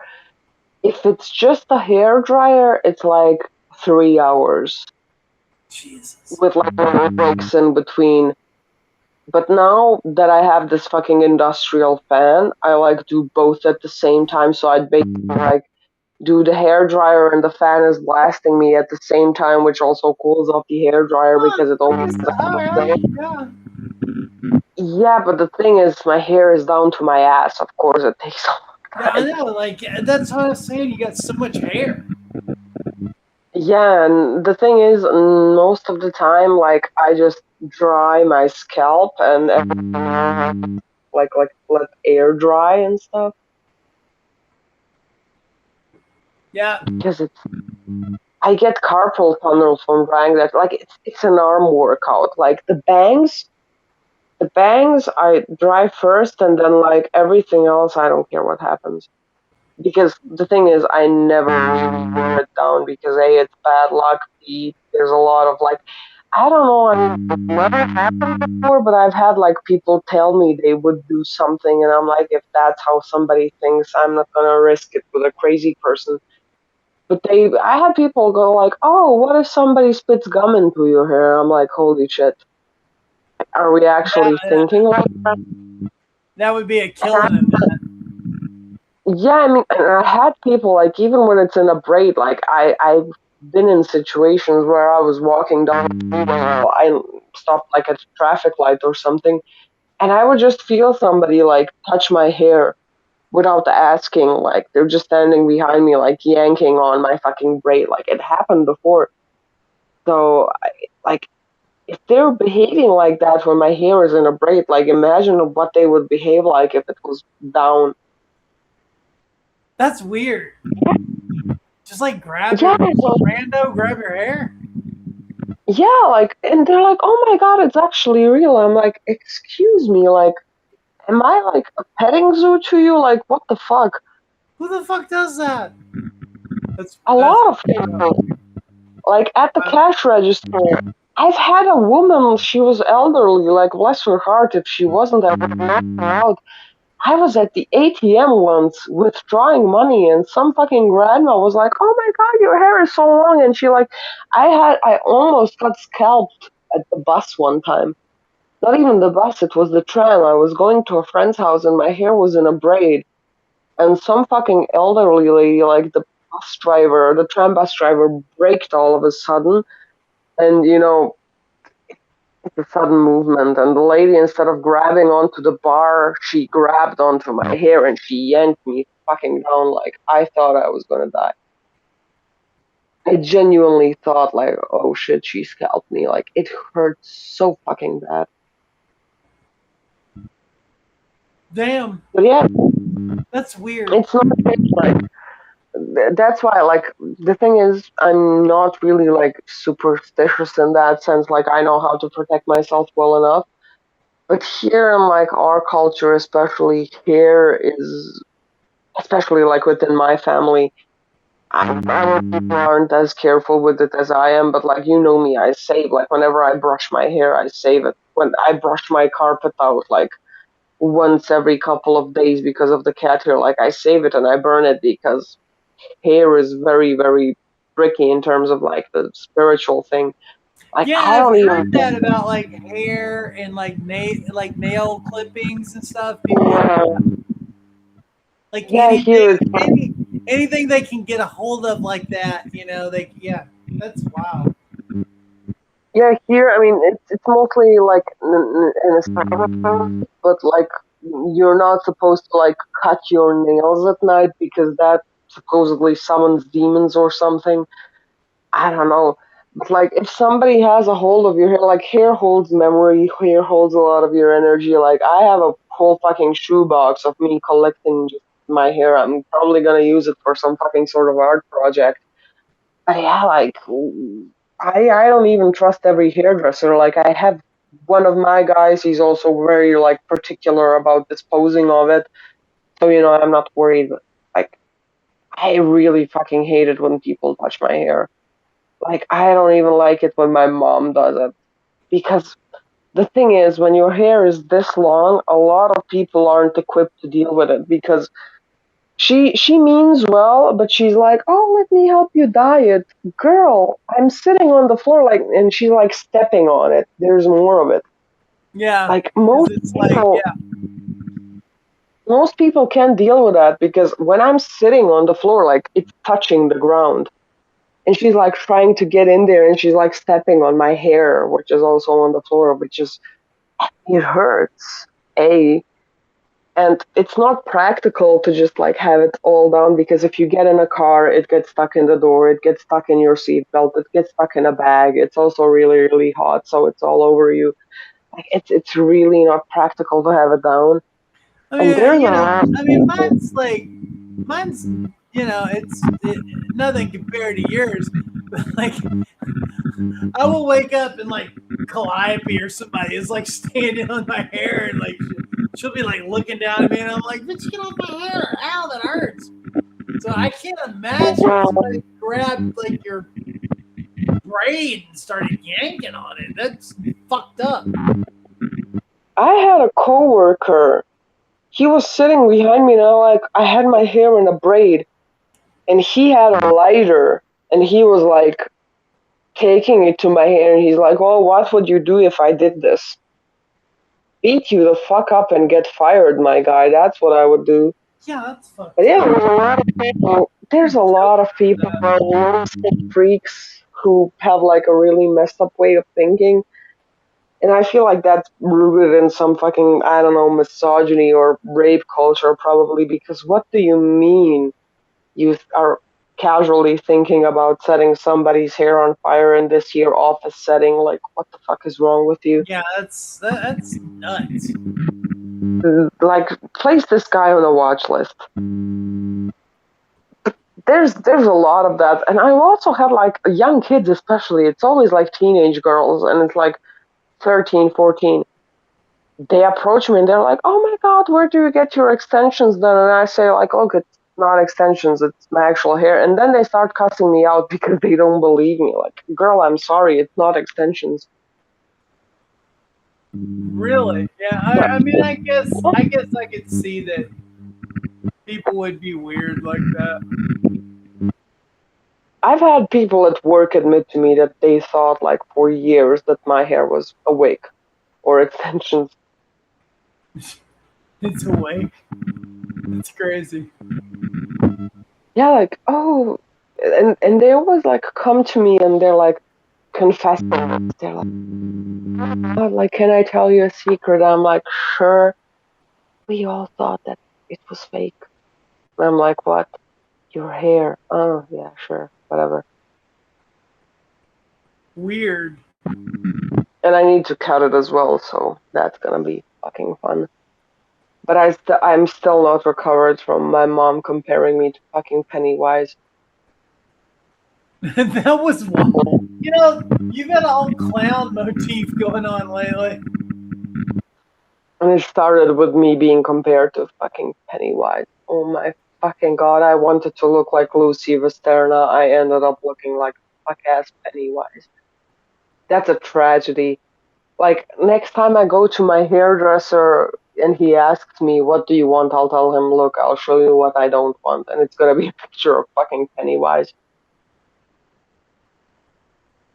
It's, all the clown imagery that's been coming up with you lately. Like, oh, I gotta make a clown lamp. And, oh, I gotta do that. And I was just like, why I are ordered clowns coming up? materials. Yeah, because it's the clownery in my life, but I ordered the materials. They will arrive, the clay arrives on Tuesday, I think.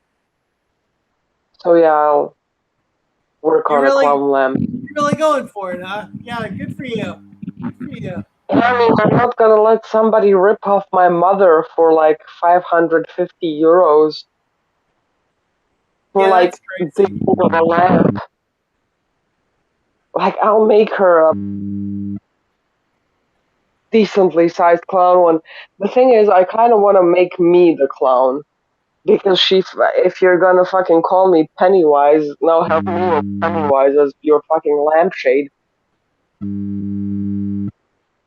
mean, why not? I mean, I am the one suffering for it, like, and I'm also not getting paid for it. It's a So, might as well. it's a great inside joke. Yeah. Hell yeah. Yeah, I mean, as long as, I don't know, Stephen King doesn't sue me for the rights or something. I think Stephen King's got. I think he's got bigger fish to fry. I think you're okay. A raging coke addiction. Never Not, mind. I Anyhow, mean, not anymore, but yeah, back in the day, everybody was I, always I like, have a "How does Stephen King write like 8 books a year?" And I was like, "I know how." You know? coke. Yeah. Coke. The thing is, although, however, I mean, I definitely agree that Coke was part of it. But as a neurodivergent person, I don't even need the Coke. Like, just give me the mental space and nothing else to worry about. I will fucking sit and write you I mean, 20. I've read no bullshit. I've read his. He wrote a book about his writing process, and like, I don't ever read those fucking kind of books. You know what I mean? But I read that one, and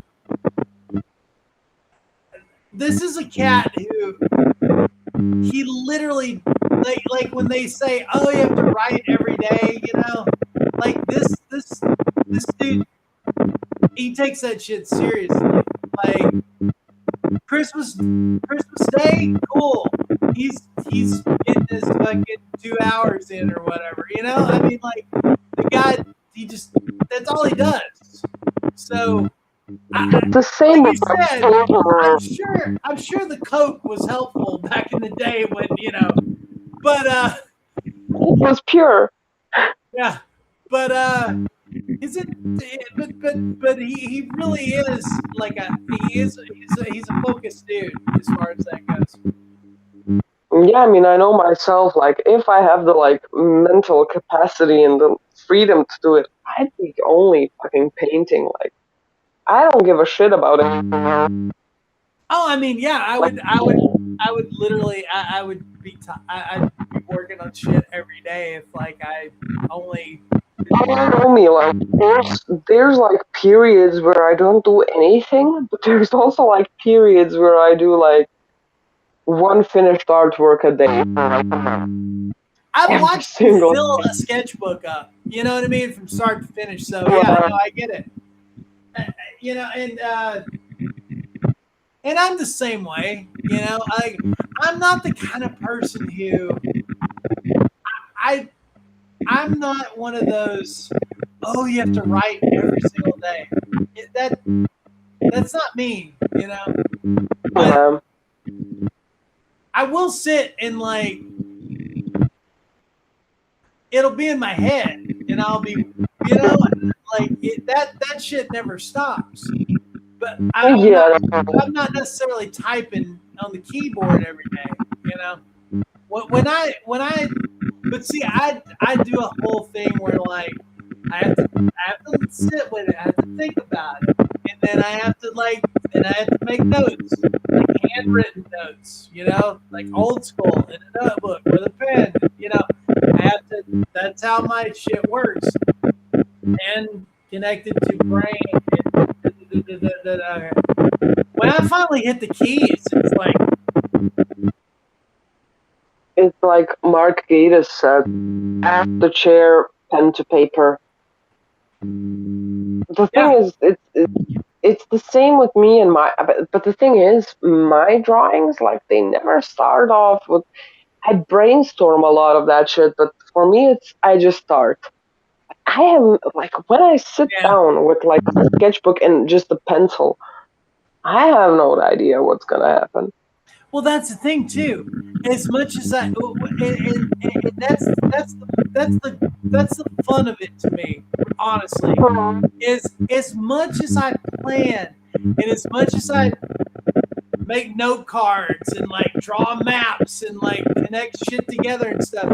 When you sit down and you start actually like that shit starts flowing, and and two characters start talking to each other and dialogue. You'll really you go off book. You know. I'm destroying shit here. Hold on, sorry. It's fine. Jesus Christ, like, a whole bunch of, like, my paintings just fell. Hold on a second. Uh oh. I don't know what fucking happened. I guess Pixie went behind them or something. Probably. Yeah, it's her favorite hobby. Paintings. But it's Pixie, when fine. you were a little girl, did you want to be a Dracula? You can She's a tell. Dracula. She You has want to be a canine teeth Dracula? that don't. She has canine teeth that don't fit into her mouth. Like, they're always protruding. Did you want to be a Dracula? How the fuck do you plan any of this? You don't. No, I know. Yeah, I mean, I feel you. You cannot. And there's the other side, but that's like 10 years old. And it's Still shitty. cool. Nah, it's still cool. Shitty. Yeah, Oh god, okay. it's so. I mean, to me, it's still cool because, like, I'm like, damn, I wish Fucking that heavy. was that good.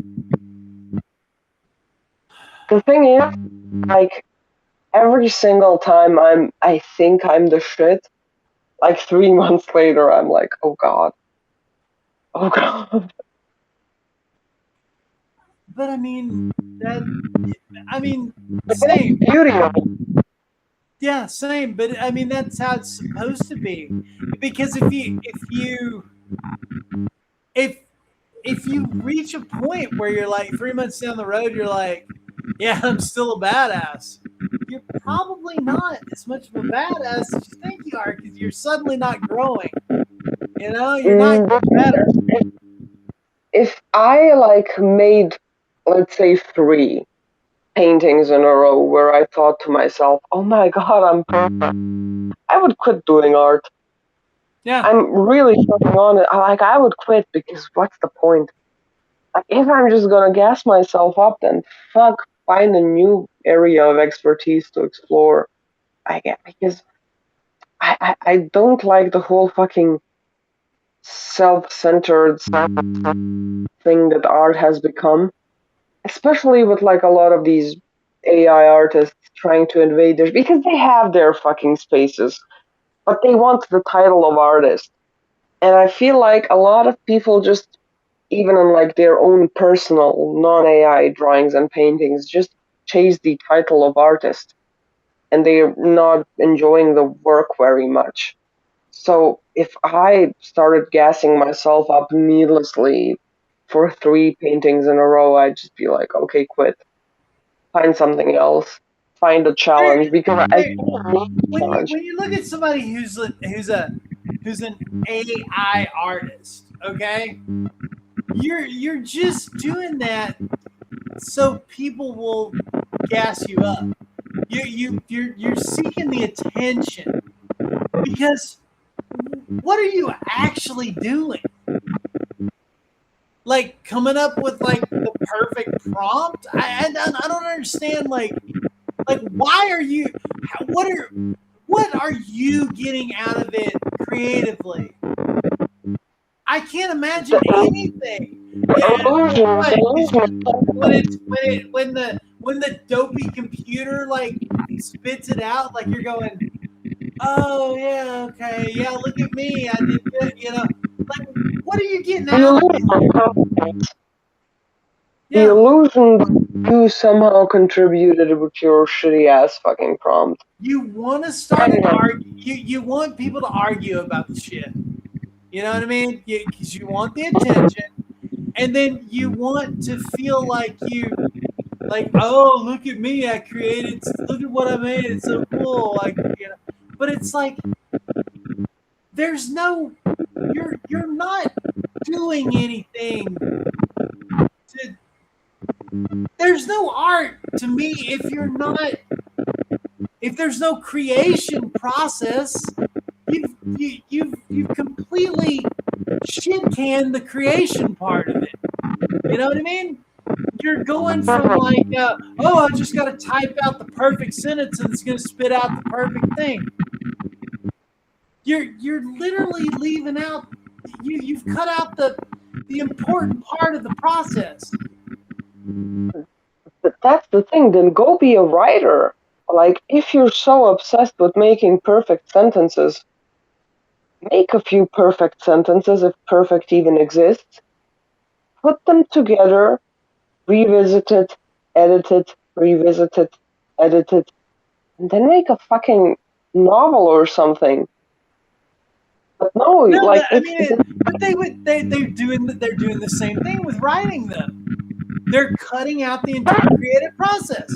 Yeah, They're going, hey, Claude or whatever, write me a story where this happens, you know? And like here comes this thing. Like basically pulling every stolen everything that's ever been written and cobbling together tropes and like spitting out like the most basic fucking bullshit ever, you know? Yeah, that's the thing. Like, and their whole thing, it's like, oh, it's inclusive.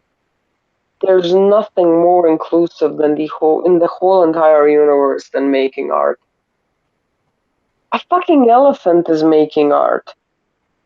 Like, there's a fucking elephant in a zoo in, I think it's Indonesia. They gave an elephant access to like kids' paints, which are like $1 per tube, and the elephant is making art and selling it as like a Oh, thing. to Like, there's me, animals. to me, there that to me that fucking elephant is creating something. Okay, the the the, Yeah, the AI whatever is not. It's just that is not. It's not. There's no because like. Have you paced around your apartment? Have you torn your hair out? Have you freaked out? Have you, you know, has it has has something you've written ever affected you? Has something that you've written ever affected you emotionally? Where you have you had to like dig deep from like real things that you experienced to like fucking create this thing? but that's the thing. Like with AI, I sent it to you a long time ago. That man was so ahead of its time. It's a Australian stand-up comedian. I think it's Tim Minchin. I think that's his name. He does like a stand-up comedy show, but it's also like a concert because he's really musically talented. He sings, he Yeah. plays the piano, fucking. And there was a song about a guy like he's making fun of like the rock and roll nerd type of guy who was never like really edgy and daring and bold enough to live the rock and roll lifestyle.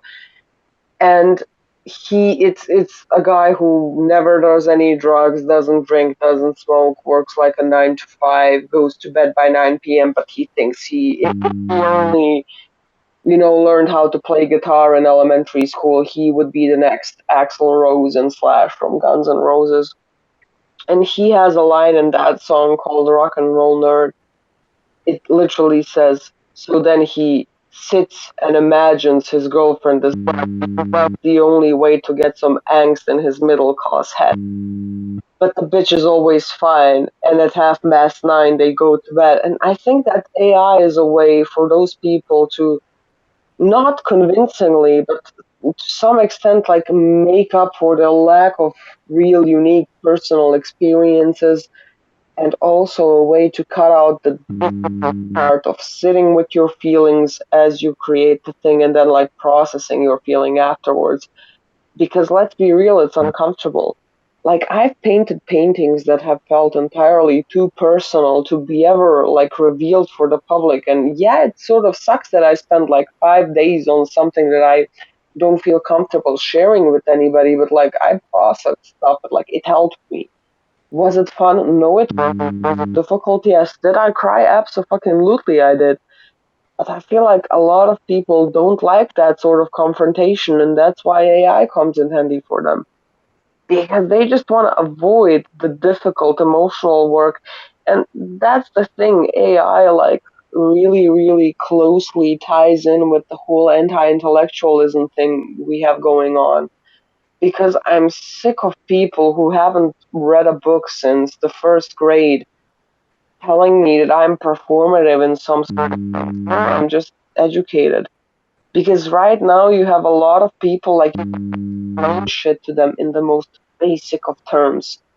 And the only response they will have is, oh, it's not that deep. Yeah, to you, because you're not even comprehending half of the shit you're saying. Like, I mean, it's very alienating. It's very lonely if you're past a certain intellectual bar because I'm trying to like talk about feelings and emotions and my experiences and my passions and this, that, and the third. And mind you, I'm not really using any sort of sophisticated language. I use a lot of humor. I use a lot of curse words. I don't think you need like a translator or a dictionary to understand me. I would like sit down and try to have a conversation, and some fucking brain rotted internet freak will be like, 6, 7, fuck? Like, is that all you have going on up there?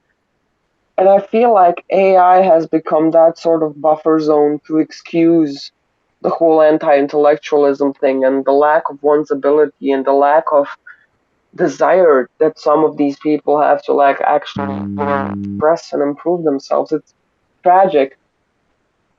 And the thing is, in every single area, especially like the low budget areas, because if you look at like a low budget companies, for example, Temu, everything they use is AI. Every sort of advertisement is AI. A lot of like cheap clothing brands, cheap makeup brands, all of them use AI. The only like brands that don't use AI, from what I've seen, I could be wrong. I've never seen like a luxury brand use AI advertisement because that's the issue with AI. You cannot see how much something costs. Because with my painting, like with the actual tangible thing, you could analyze it, you could have it scanned, you can have the materials tested, you can actually look at it and see, okay, this is probably a 15 to 20 hour painting. With AI, I mean, it's a huge cost to the planet, but to you as the quote unquote artist, you didn't spend shit on that, my guy. So why should I fucking buy it from you? Yeah, I mean, everything you just said. I My issue with it more than like, okay, people are gonna people are gonna use it. It's here. People are gonna use it to some extent. Maybe I don't know. What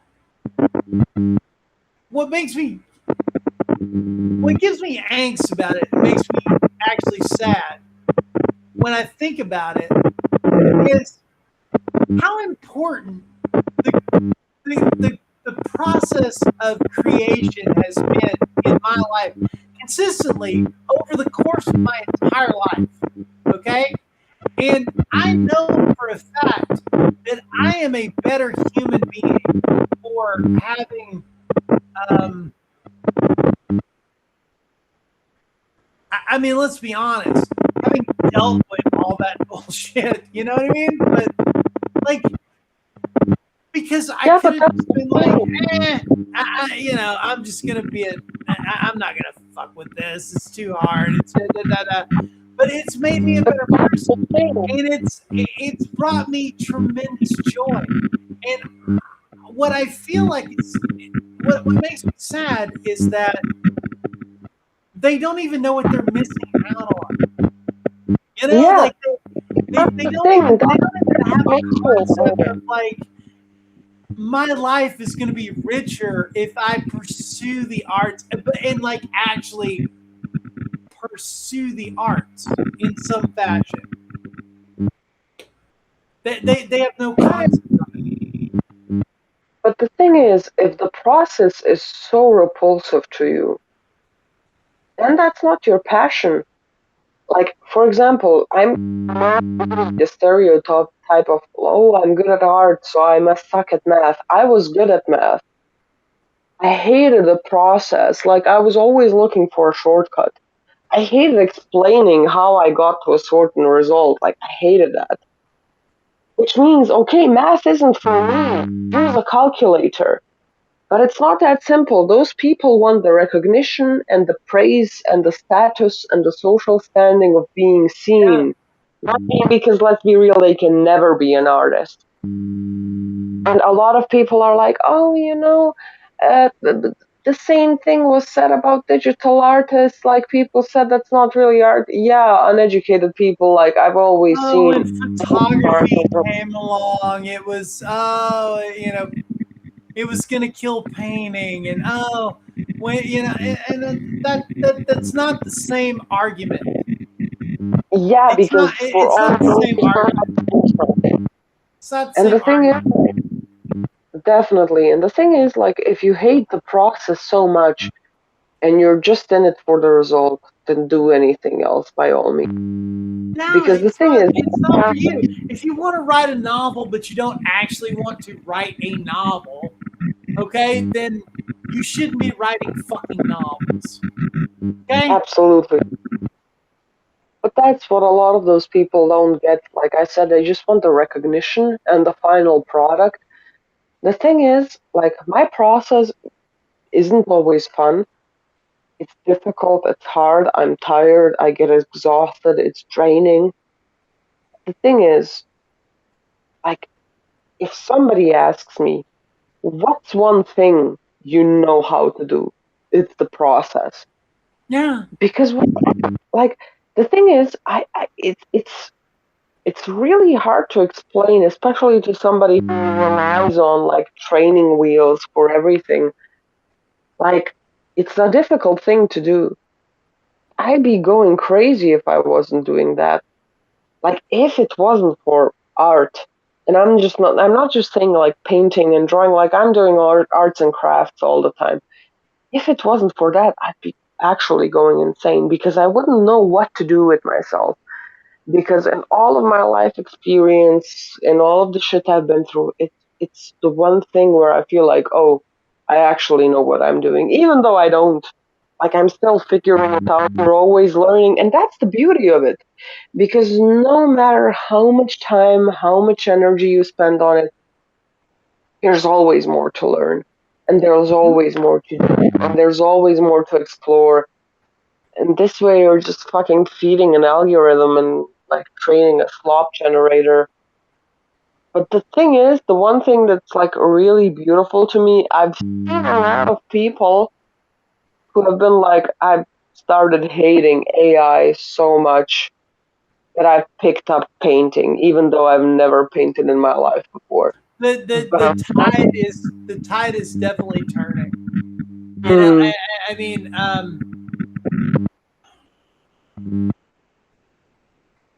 it it has turned out to be what I thought it was going to be. It was it was just sort of novelty. It was fad, and and but I feel like it's an extension too of how turned off people are with the entire concept of like social media. Like people are fucking done. You know, not everyone. It's not, the apps aren't gonna mm, go away.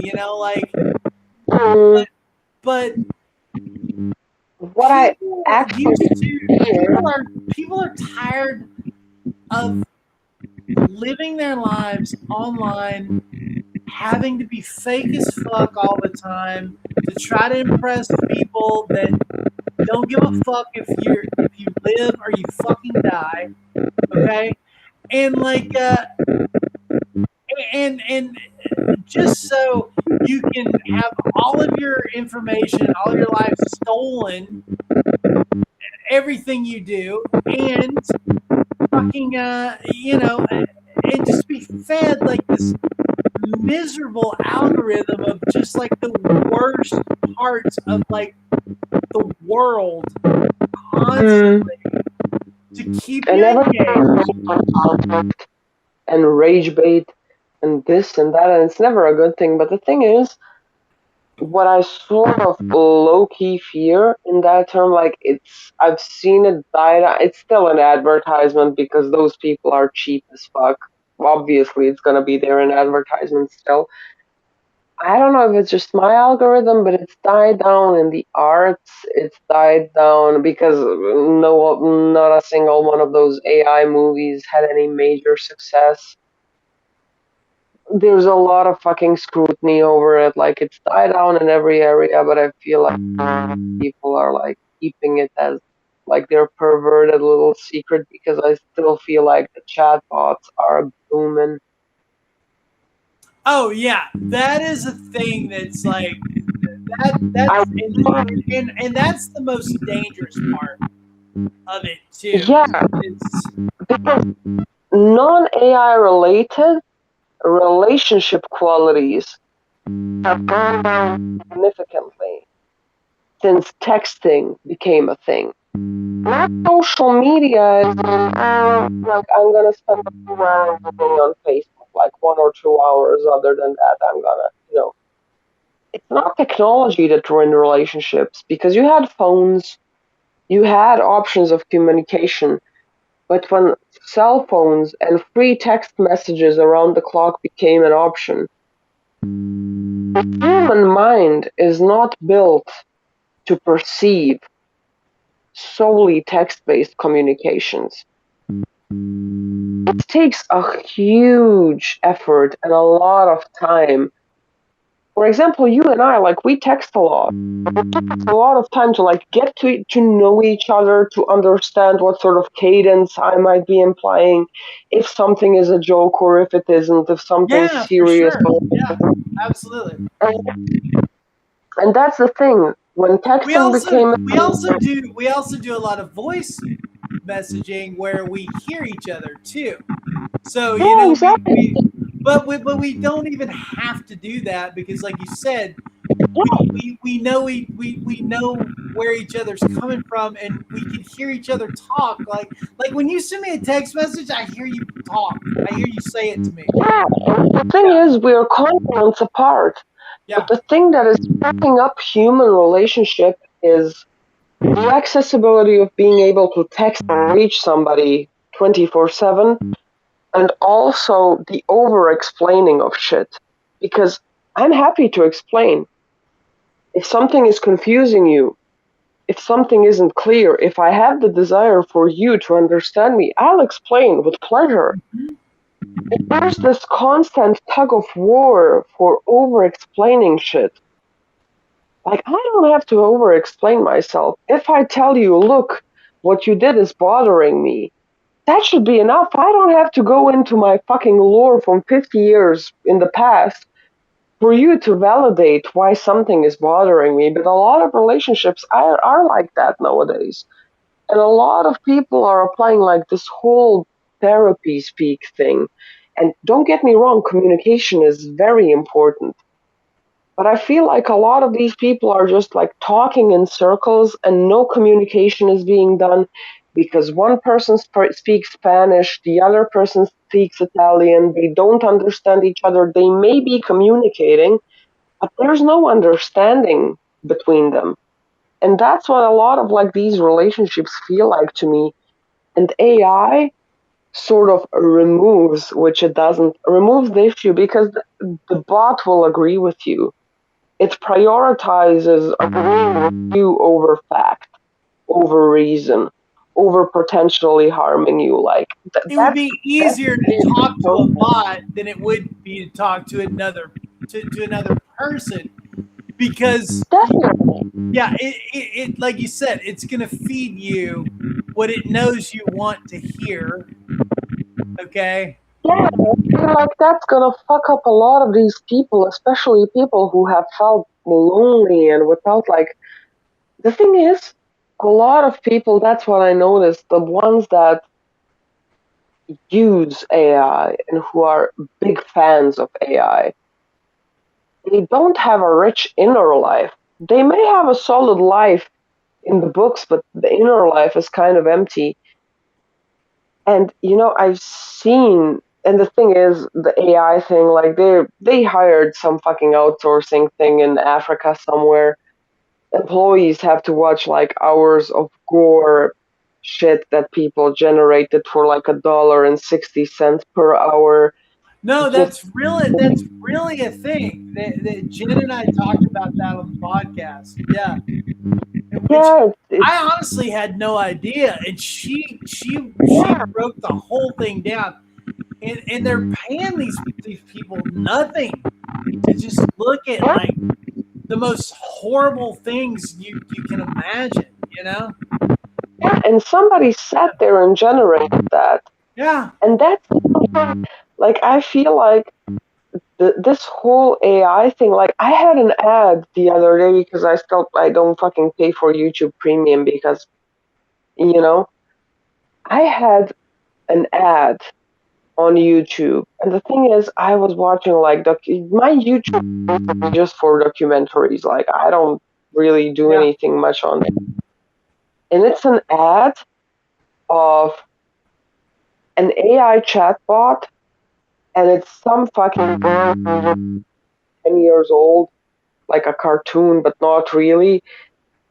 And she's like, "Oh, people say that AI is just an endless line of code, but aren't you also an endless line of genetic code?" And I'm like, "Don't fucking humanize yourself, you fuck ass clanker." Yeah.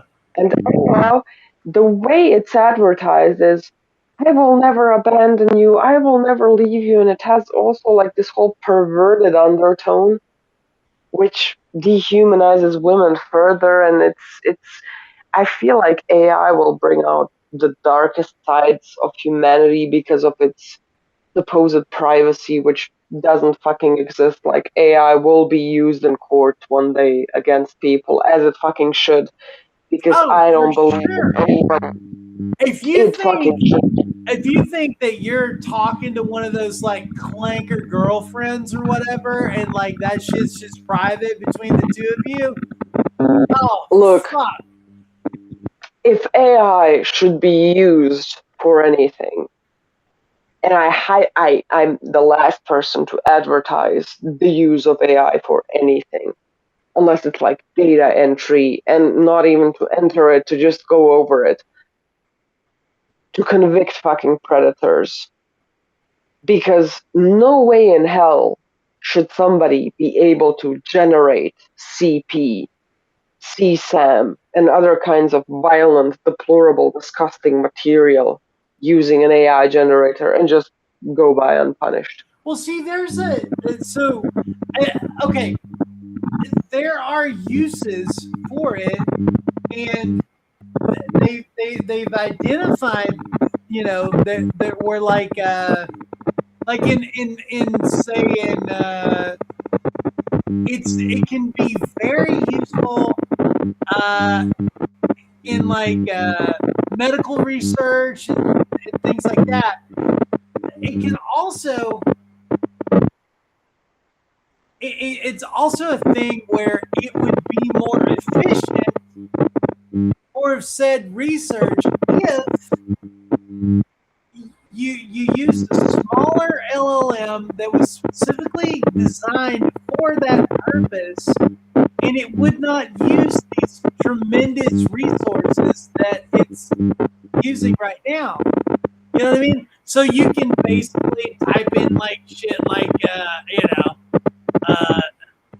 you know, make all the make all the Power Rangers and the Ninja Turtles like make out. You know, just all the fucking fucked up shit that like we're basically killing the planet to like you know so somebody can like you know make Daffy Duck and Donald Duck fuck, you know, or just something ridiculous like that, you know? That's the thing, humans always did that. Of Back in course the they day, did. it was some freak on fucking DeviantArt, but But that's it the wasn't thing. like but you weren't like literally like oh we need a center the size of like 8 Manhattans to like do this, you know? Like Yeah, but yeah. it's the God complex of the person who has nothing to offer. It's that desire to be involved in every aspect and to feel like God just for once. Because back before there was AI, there was it was popular here on Instagram. It was like books for kids where you could like it's like those avatar makers. You could basically have your child be like the center point of the story of like the children's book, and every book is the same. It's just you can design how you want the Oh, I remember what. Yeah, I remember when they did those. Like you would like send a picture of your kid in, and like they would Yeah. insert it into the story. So it would be like this. It's like you said, it's the same book, but it's like this one's Yeah, Timmy's the main just character in this one. customized. Yeah, yeah, Yeah, yeah. yeah. Like, and the thing is, I'm not that fucking self-centered and self-obsessed to even see the appeal. Like, that's the whole point of like, okay, books. I want to see a life that's different from mine.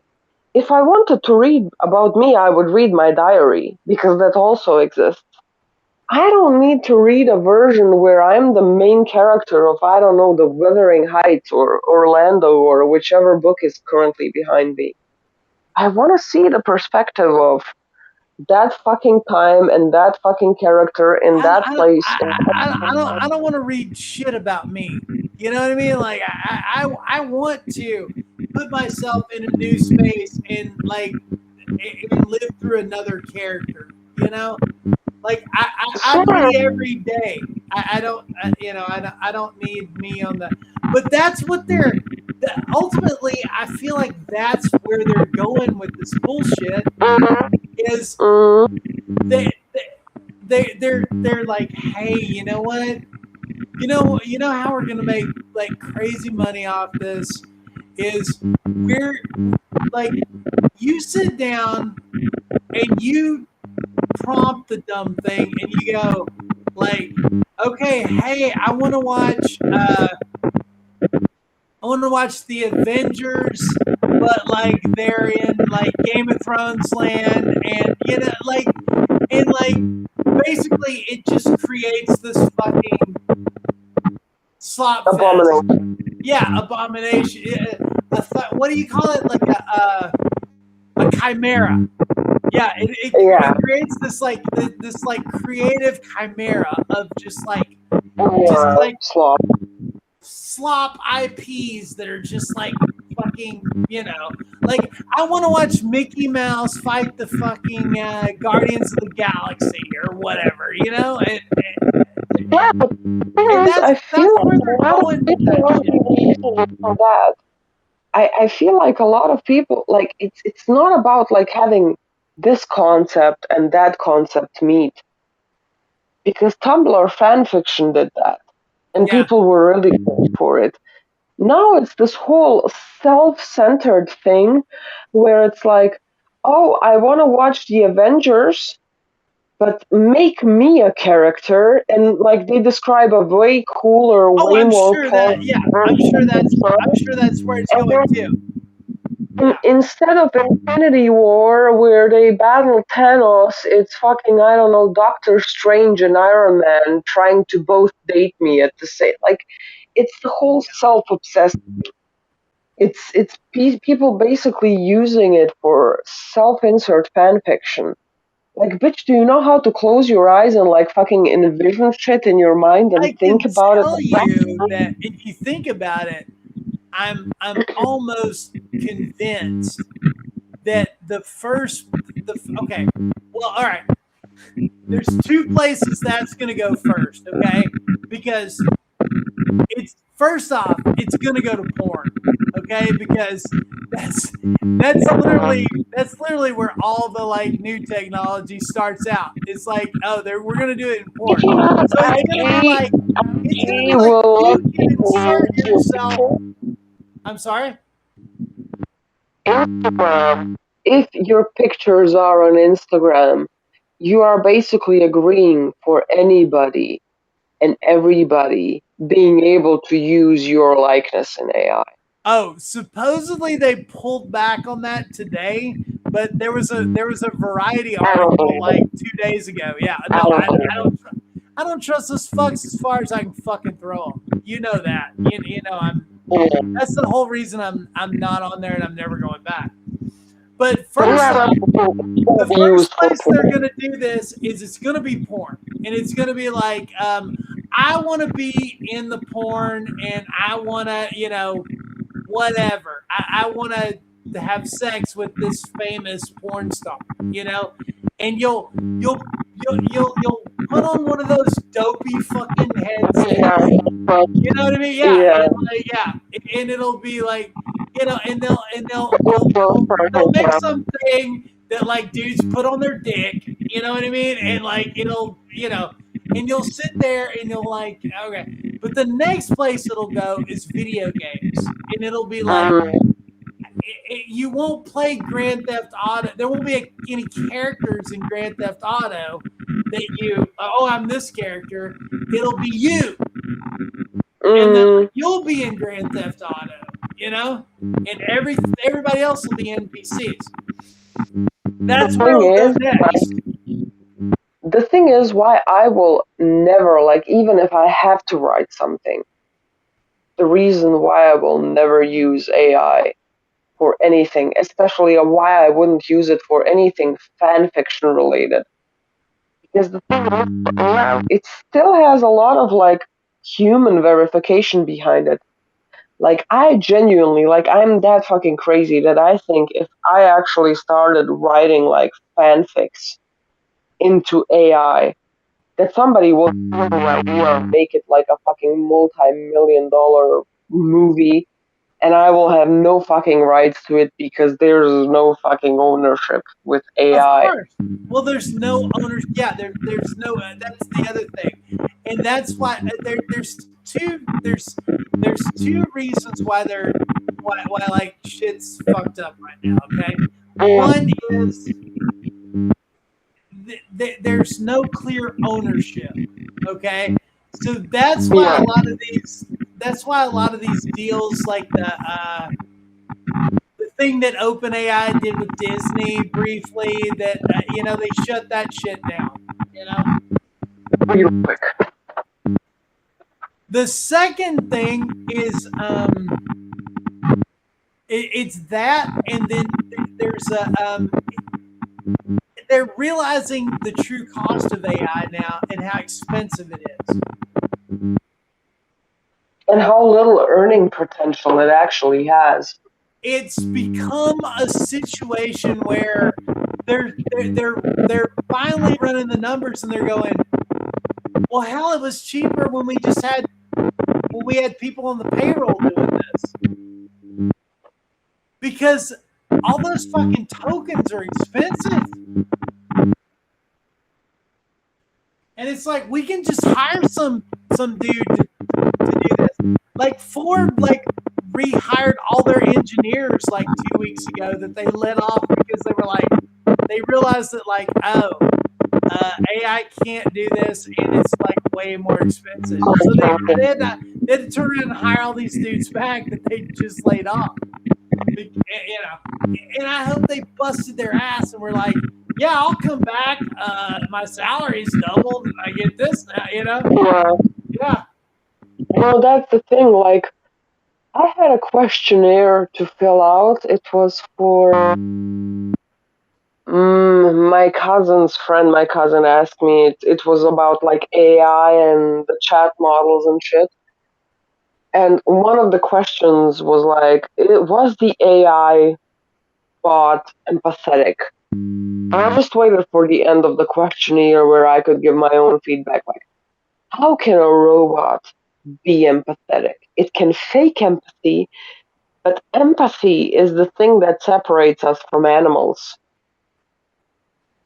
It's the thing that separates humans. Even nowadays, I feel like most animals have more fucking empathy, unless they're like in survival mode, than the average human. I fucking shat on that questionnaire.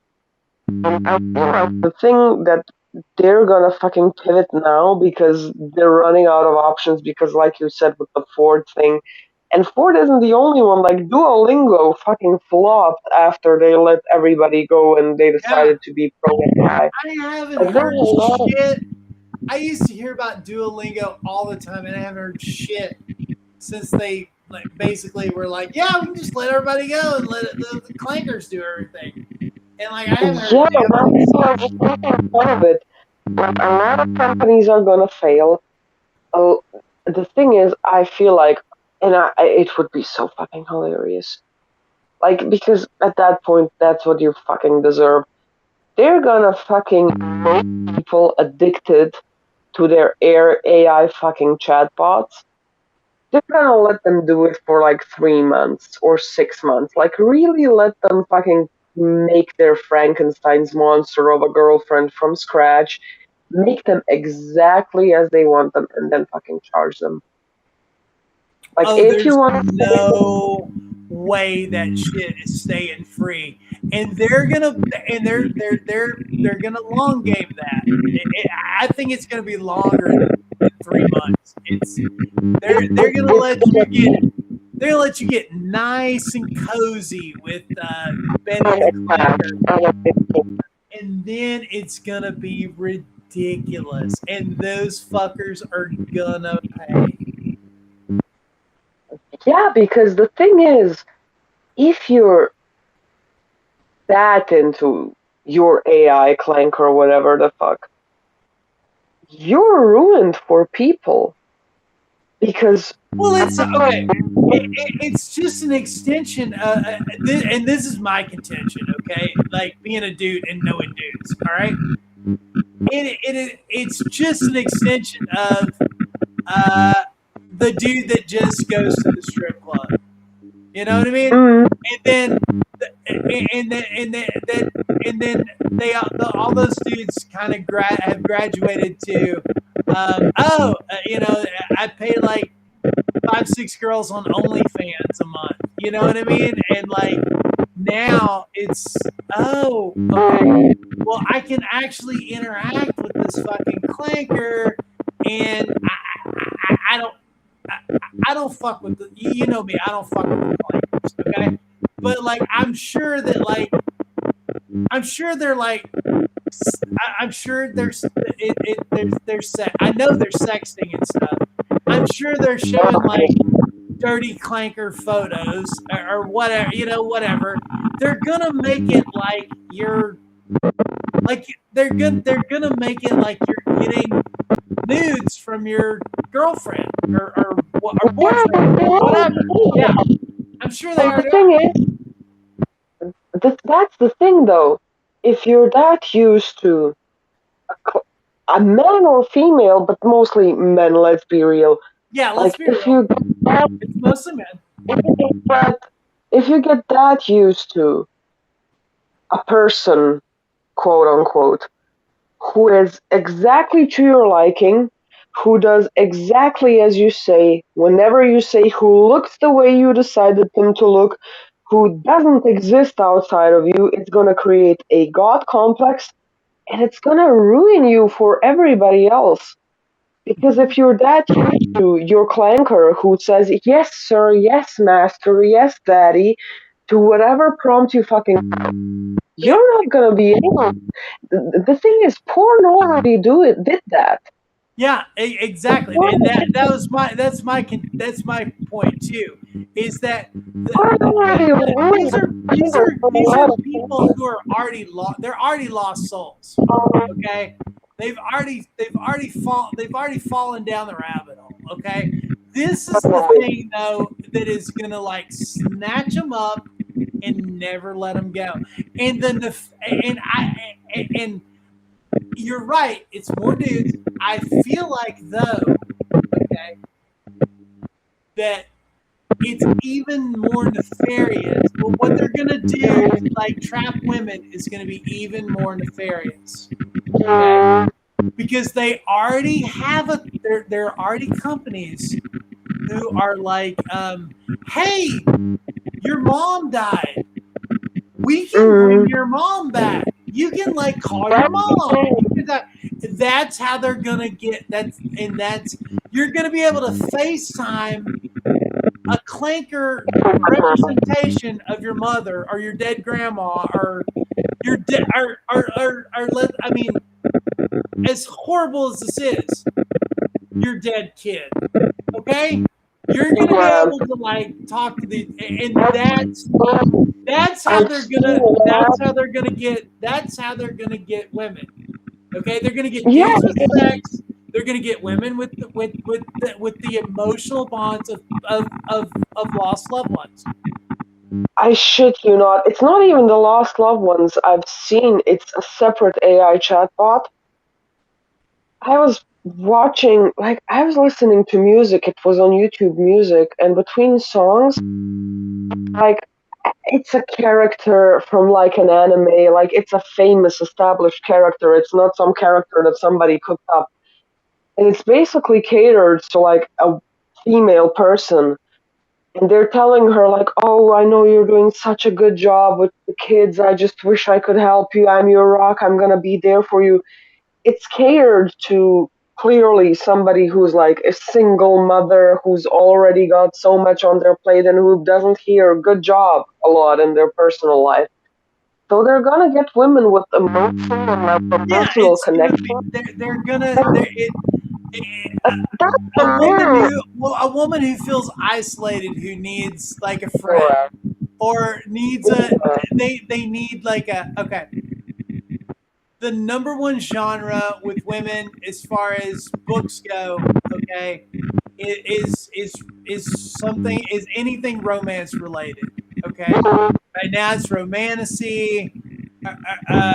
It, it typically, or it's like a cozy romance, or it was like about 10 years ago, it was like, the I'm the bad boy who's runs the motorcycle club, and like, and I'm, anyway, it was basically, it was porn, but it was like porn, okay, because I had friends that wrote that shit, and made a lot of money doing it, but so they're gonna pull those people in who are constantly reading these like romance books to get that adrenaline hit of like, miss, But that's happily, that not happily ever after shit.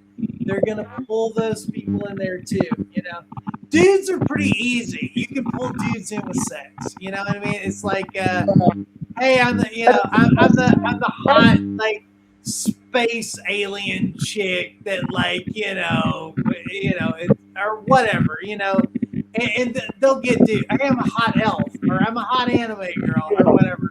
Dudes are simple, okay, but like, but I feel like the emotional bullshit that they're gonna pull to pull women in is gonna be even more nefarious than the shit they're gonna do with dudes.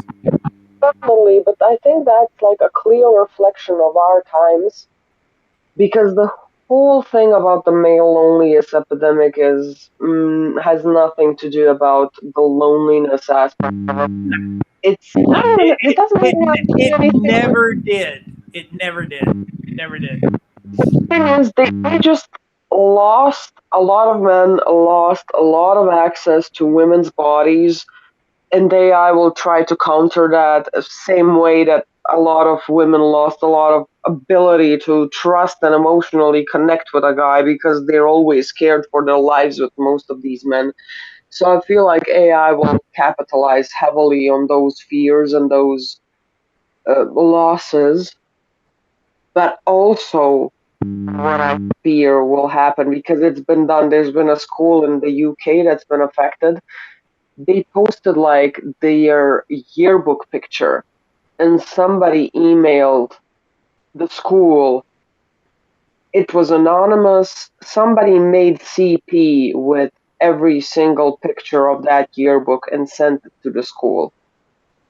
I feel like a lot of people, actually, a lot of like private individuals will use it as some sort of like fucking blackmail to profit off of like the random people who Oh, weren't.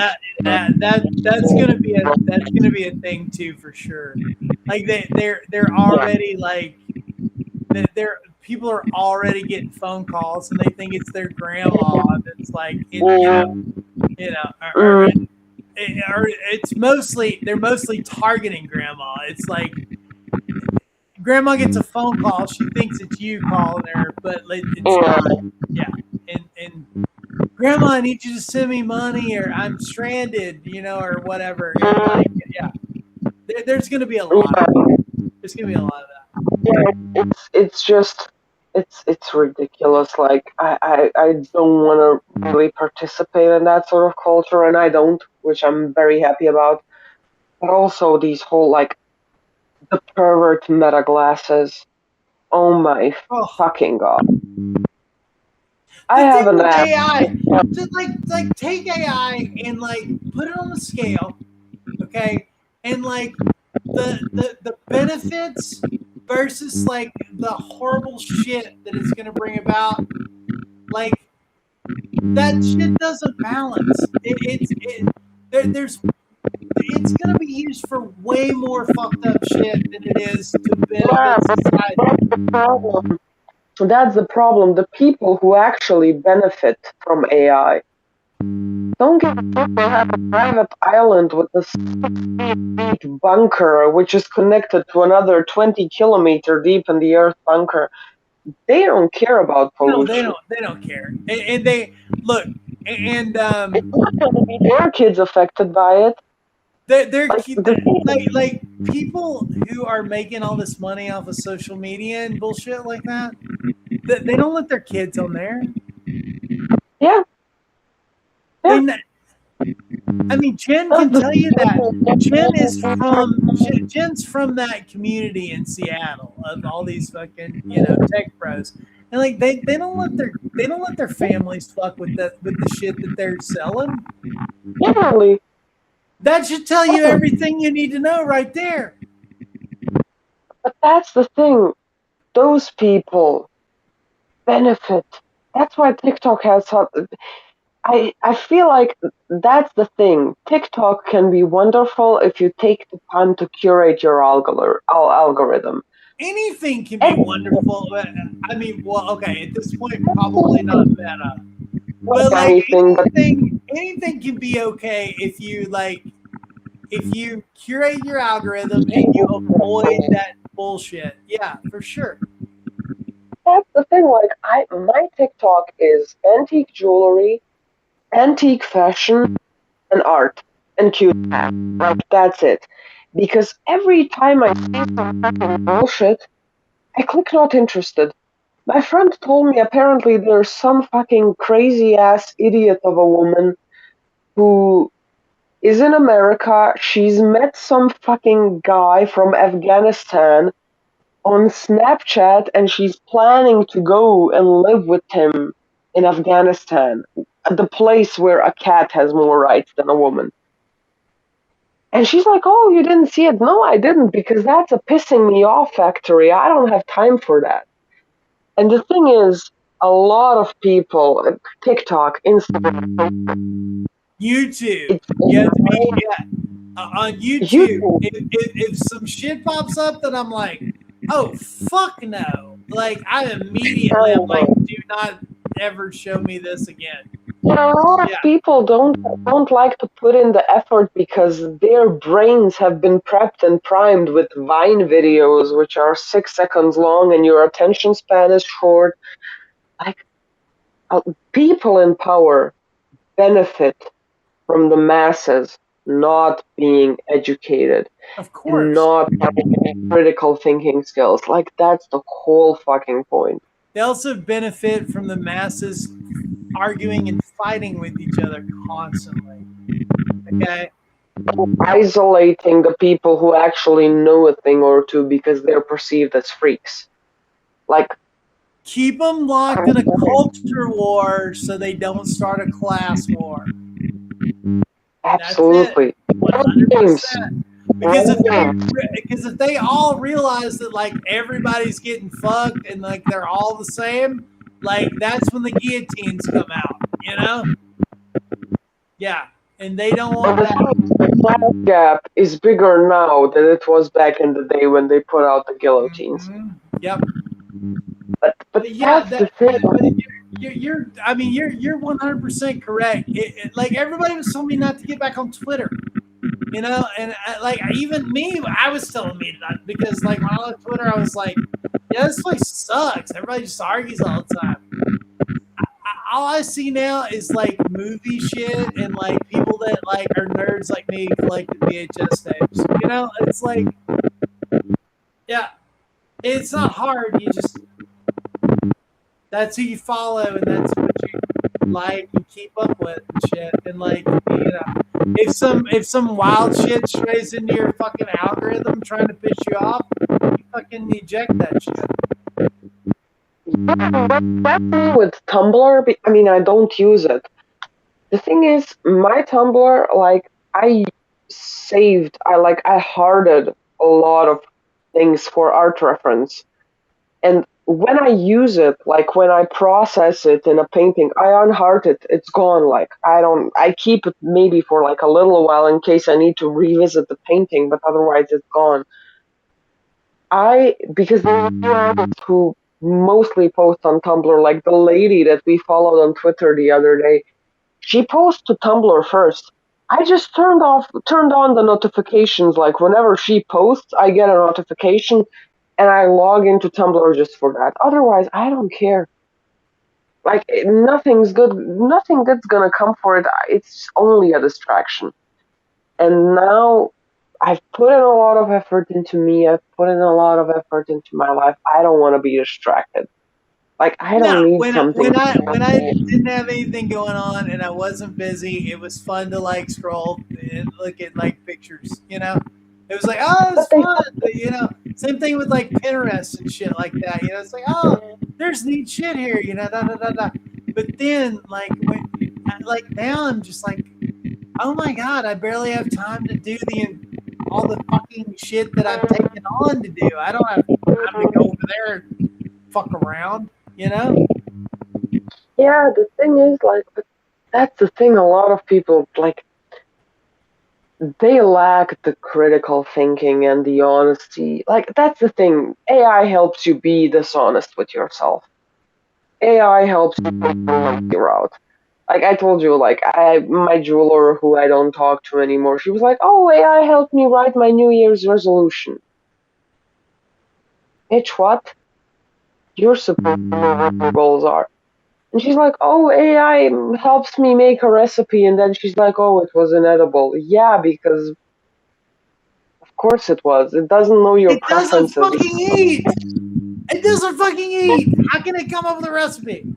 Yeah, I know. But that thing, like, I realized why, because we were talking about something, it was like movie remakes, and they're like, "Oh, I don't know, it's some fucking movie, bro, whatever." And I can't believe I had that discussion. They're like, I basically told, like, I don't know a lot of instances where, like, the remake was better than the movie. And the guy was like, "Yeah, the original, blah, blah, blah." And he mentioned the Crow movie. And I'm like, "Look, I actually prefer, like, controversial opinion, everybody gasped. But I prefer it for one reason. It didn't have the needless, senseless, repeated, because that's what the original have, like the fucking death scene and the fucking sexual harassment scene of Shelley was repeated 20 times needlessly. Like it didn't have that. And that's why I appreciated the remake. I really fucking appreciated it because it lacked that. And the second of all, they actually gave, in the new one, they gave the killer a motive, not an excusable one, but you were like, "Oh yeah, makes sense." And it was actually like gothic. Then I think the character design was fantastic. No, it wasn't. Like they're trying to separate themselves to the original where they made a fucking contrast. People were like, "Oh my god, how dare you!" Like, let's be real. Like, the original wasn't that good. Neither is the remake. Like, it's not a fucking masterpiece of It's cinematography. it's a it's a cult classic. Okay, it's that doesn't mean that it's The thing is it that it that's doesn't mean like that it's not gonna go in like the hermetically sealed film preservation vault, like under the fucking Library of Congress or like I whatever. Yeah. said, the main reason why I preferred the new one is they just helped me underline a point that I've been making for years, Is but it I the just didn't have. Skarsgård one? Yeah, yeah, and FKA Twigs. Oh no shit! I actually Yeah, haven't she's seen shiny. it. Is it good? Is it No, really good? I mean it's not perfect, but it's good. Like for me, it's good because first of all, I think that It was she, a like he, it was a fun watch. Is what like you had a good time with it. it was a That's I light mean and okay enjoyable watch. yeah. The thing is, I mean, he, you know, sh for me, she was the star of the show because, in my opinion, she really encapsulated the vibe of what Shelley and a person like that is supposed to be without being like the whole dead wife trope. Yeah. She wasn't a manic pixie dream girl, and like FKA Twigs is a very weird girl. Like she's very easily put in the category of manic pixie dream girl. She's crazy talented though. You know, I mean, like She had that sort of I've never seen her do anything where I was like, oh, she's not worth the hype, you know. But like, she's yeah, she, she really she didn't and also that's the thing with like characters of that caliber, they're very easily infantilized. That wasn't the case. The thing is, like I said, the reason why I liked it so much and that I prefer it to the original, because I feel like the original got a lot of hype because Brandon Lee died. I mean, that's a fucking yeah, that's shame. true. And That's true. that's reckless on the part of the production, and that's what happens where you don't allow your crew and your cast breaks and don't fucking take care of your production. That's a sort of mistake that AI will enable soon when we start relying on it too much. But I really enjoyed her performance, and it helps me, like I said, underline a point that I was trying to make. That's the thing why I didn't like Game of Thrones that much. I don't need a graphic rape scene in my fucking content. That's why I preferred the Swedish version of the girl with the dragon tattoo compared to the one where Rooney Mara, I think she won an Oscar for it. Like, I don't need that Oh graphic of yeah, a scene. the Fincher remake. Yeah, yeah. Yeah, yeah, like It's like that's the thing. Like, it's like Rune. It's been a while since I've seen it because I've got the Swedish one. Um, it's Daniel Craig and Rooney Mara. Yeah, yeah, I mean that scene. Like, I ended up in the hospital because I didn't know it was in the movie. Like, it yeah. just triggered me It's pretty fucking so much. intense. Yeah, yeah. Yeah, like I couldn't, and I really have a lot of like I have the stomach for it. It just caught me off so off guard. I didn't, and Game of Thrones is Game of Thrones. As much as I'm a fan, you're you're right. There's a lot of gratuitous stuff like that in there. That yeah, the thing is, I don't mind it in the books because those things actually exist. of But I course, feel like, but I feel like the scenes, the ones that were shot, it sort of feels like fan service in anime because you feel like a lot of men are into that sort of stuff and like let's glamorize it. That's what I really didn't like.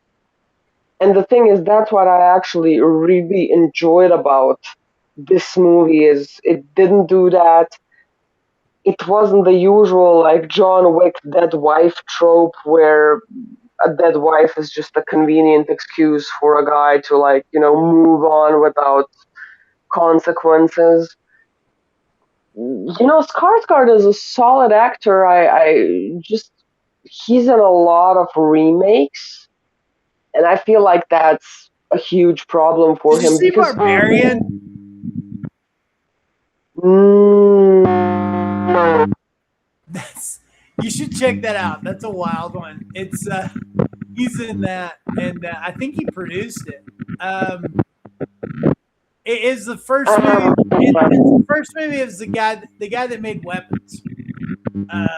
Mm, he's a very, very talented actor, but the thing is, he's like that guy who plays monsters in every fucking. He's in Guillermo del Toro's Shape of the Water. He's that water creature. He was in Pan's Labyrinth as the fawn. Like, he really shines in things where he's unrecognizable. For example, like Pennywise and shit.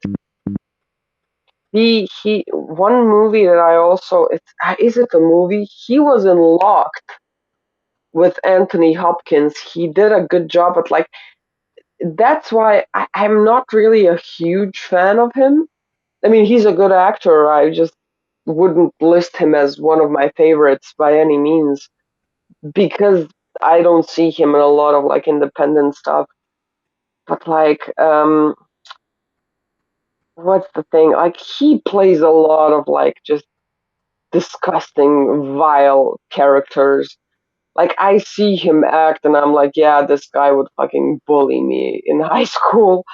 Like, but he does it well. Like, he plays the role well. But the thing is, I feel like Stellan Skarsgård is rolling out a new Skarsgård every 2 weeks.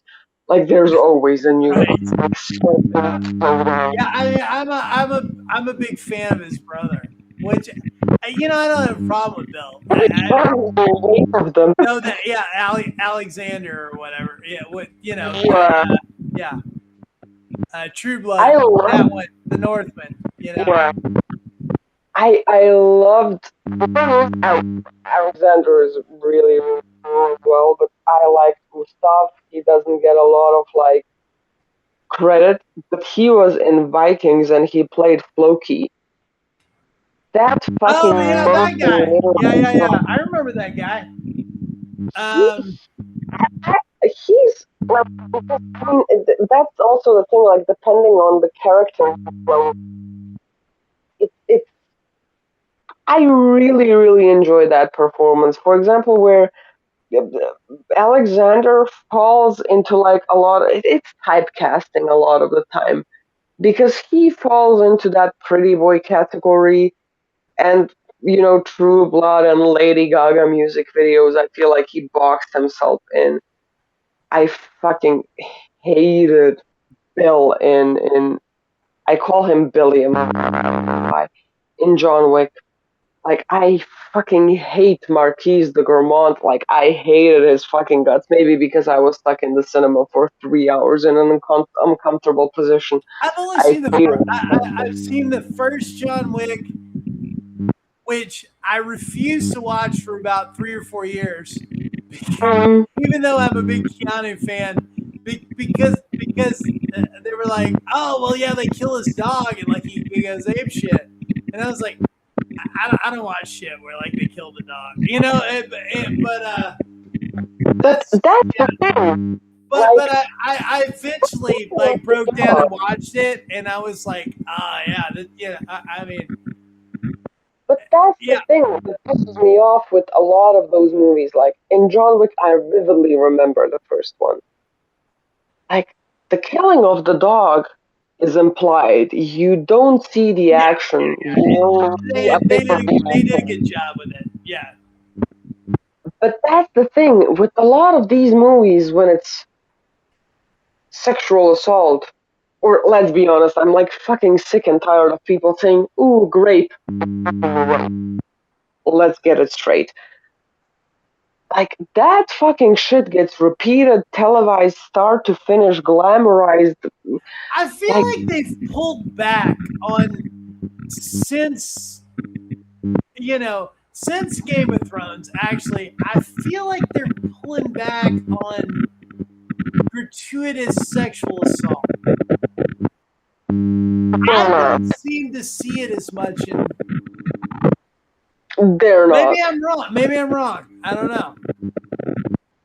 That's the thing, because if they pull it down from one type of media, they're adding it into another. Because they were like, oh, well, the fantasy audience doesn't like it. Let's add it to the horror audience. let's add it here. Like they're just testing the waters, seeing where it will come out. Because I've seen it, and it's a lot more subtle. Because let's be real, Game of Thrones is like pretty like graphic, but they're getting like more vile in terms of the interpretations and shit. Like, You know what and I wasn't into? Honestly, do you remember those Hostel movies? yeah, I never liked that. You know, where it was just like I was like every the whole thing is like every character is just like violently killed and tortured. You know what I mean? And I'm just like, this is like serial killer weird. You know, like I'm like this isn't. I mean, because when they do that in when they do slasher shit in horror movies, it's it used to be kind of campy and kind of it's like, oh, how are they gonna die, but it seemed like that, and like somebody called it, and like and I don't remember who I heard call it that. They were like, oh, it's torture porn, and I was like, I don't necessarily need that, I don't need that. the thing is, you know why I know they never pulled back from like Game of Thrones Euphoria. Like I haven't watched the last season, but I've listened to people like summarize it for me because I I haven't watched saw it. about 30 minutes of the first episode of the last season, and I was like, I'm just not gonna do this, Like, but that's the thing. Like, hating women has become because, like, from my perspective, that fucking director, screenwriter, whoever, just fucking hates the characters. Yeah, it's Everything, everything has that guy's problematic, and like everything pivots into he something. also did that thing that shit they only gave it like one season, the Starlet or something. It was like well, it was homegirl from Nosferatu, Depp.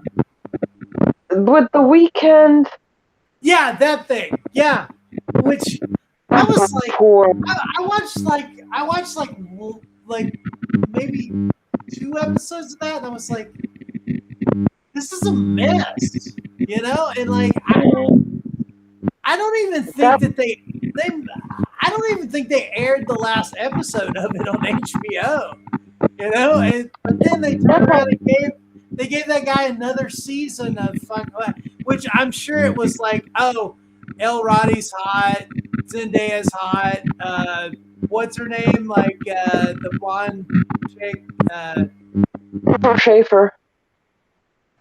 well, yeah, not her, yeah, well, I mean, yeah, okay, she's hot too, and like like Alexa Demi. they're all in the zeitgeist. Like, oh yeah, I mean, I guess the whole goddamn cast.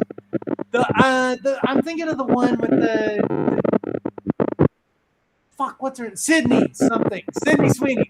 Yeah, The mega princess. yeah. Yeah. I think they were No. like, I think the reason they were like, yeah, okay, we'll let him do one more season because because like the majority of the cast has become so they're all like the popular kids now, and like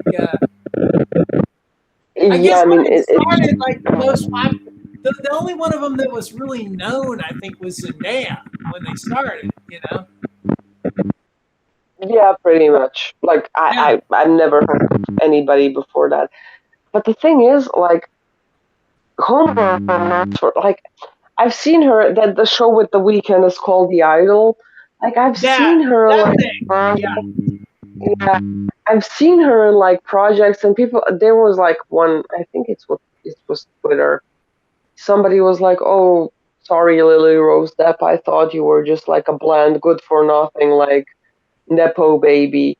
But when I saw you rolling over for some Vampire D in Nosferatu, I changed my mind. Like I still am very Hey, curious to see what no she will do in shame on that one. her for like if they came to you and they were like, hey, because your Euphoria was kind of at its height. They're like, hey, we want to we want you to star in like an HBO show, like with the weekend, you know what I mean? And like,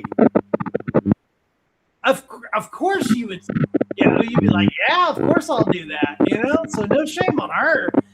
I just, No, I was like, I was like, I was like, what kind of drugs is this guy doing? Like yeah. who The put thing this is, shit like, together? she did a good job with like Nosferatu. I'm excited to like see something else so I can actually see her like establish I herself. think she's talented. I think she's gonna be in the fucking werewolf thing. You know? Yeah, yeah. I think she's gonna keep working. She's one of those that's gonna keep working with Eggers and doing cool And shit. she has to. If she's like look, look, I don't have a problem with Depp. I never have a problem with Depp. Okay, whatever's going on in his crazy personal life, that's between him and whoever else is involved in his crazy personal life. I don't care. But that dude, if you look at his career, he like he could have just like bitched out and like been in like like super popular, good looking movie star dude, and like but he did some wild shit, him hooking up with Tim Burton and being in shit like Ed Wood and like then like being Hunter Thompson and all that, the guy's The thing career is, is like, wild, man, and like if she takes this, just imagine if she takes the same path but as female, and as an actress, and like really like works with like people who are like Eggers, and she can end up like her body of work can be amazing, yeah. the thing is, with Johnny Depp, like for everybody else, the first thing that comes to mind is like of obviously Captain Jack Sparrow. For me, it's that man. Dead Man, yeah, The fantastic, first thing yeah, the soundtrack. yeah, But yeah. that's the thing, like, a lot of these people, with also with a lot of actors, like I mean, Edward Scissorhands, fucking, I they mean, just like, yeah. they Even need a good as much as I'm not into like that remake, of that, because I view the original as like a fucking classic. I mean, that fucking remake of Charlie and the Chocolate Factory or Willy Wonka was fucking wild. I mean, just because of Deep Roy. Deep Roy makes everything better. That movie to Yeah. me, I like mean, in some versions, like the same thing, like with the It remake. I love the fucking iteration of Tim Curry's Pennywise. I think he's a lot more like creepy and unsettling yeah. and more raw. Back then, the CGI wasn't at this level. Like now, it's much easier to do horror of that sort in That was terms of like like a the acting. and that was a TV miniseries thing, you know what I mean? So you weren't operating on like it was the '80s or whatever, and you didn't have a huge budget. You had a TV budget back then is very different than what a TV budget is now. You know, Yeah, and, I mean, now they know they're doing it. But now there's like two movies, three movies, and a TV show. Like it's and I watched that's that TV show, and honestly, it wasn't bad. I mean, parts of it were bad, but because James McAvoy I'm not is in really some. a I'm not really a big I'm not a big It fan. Okay, like I think I I didn't really understand like what the fucking whole Pennywise thing was, and like, I mean, I don't It's know. so fucking I was like, what is it? overpowered. Is it like a clown demon that lives in the sewer? And I was just like, I was, I never read the fucking book. But like, I've read okay, the book, and even in the book, it's not clear to me because it's supposed to be some fucking eldritch horror being that's older than the universe itself, and then you decide to fucking take the shape of a clown yeah, they kind and of to get into that fucking carry in the on TV. something. They Yeah. kind of get into that in the TV show. And the TV show had a lot of it had a lot of problems, but it also had some really cool shit in it too. So I like the aesthetics. I like the costuming. I like the thing is I'm very, very into the costuming. Like I love the Dracula movies because of the costuming. I love Only Lovers Left Alive because of the costuming. yeah, I think that the costuming in it, especially like there's this one scene. I haven't seen it. Like I've seen the first It movie and I stopped there because I was like enough serotonin. But I've seen like pieces of media from him. I don't know what happens to him, but he's like covered in blood around here. And everything else is like red and saturated, and I think it's done with like a mix of liquid latex and stuff. Like that's a look that's striking. That's something like I said, I haven't seen it, but it's stuck in me. But like they're overcomplicating it. Like at this point, like let the fucking clown die. Let him go into the yeah, sewer and not. they're making too much money. It's become like they spent basically no money on those movies and made a Mm, fortune. You know, yeah, and because they signed a completely. I mean, not completely. Like I'm sure some of those kids as well had like some sort of like notoriety and fame.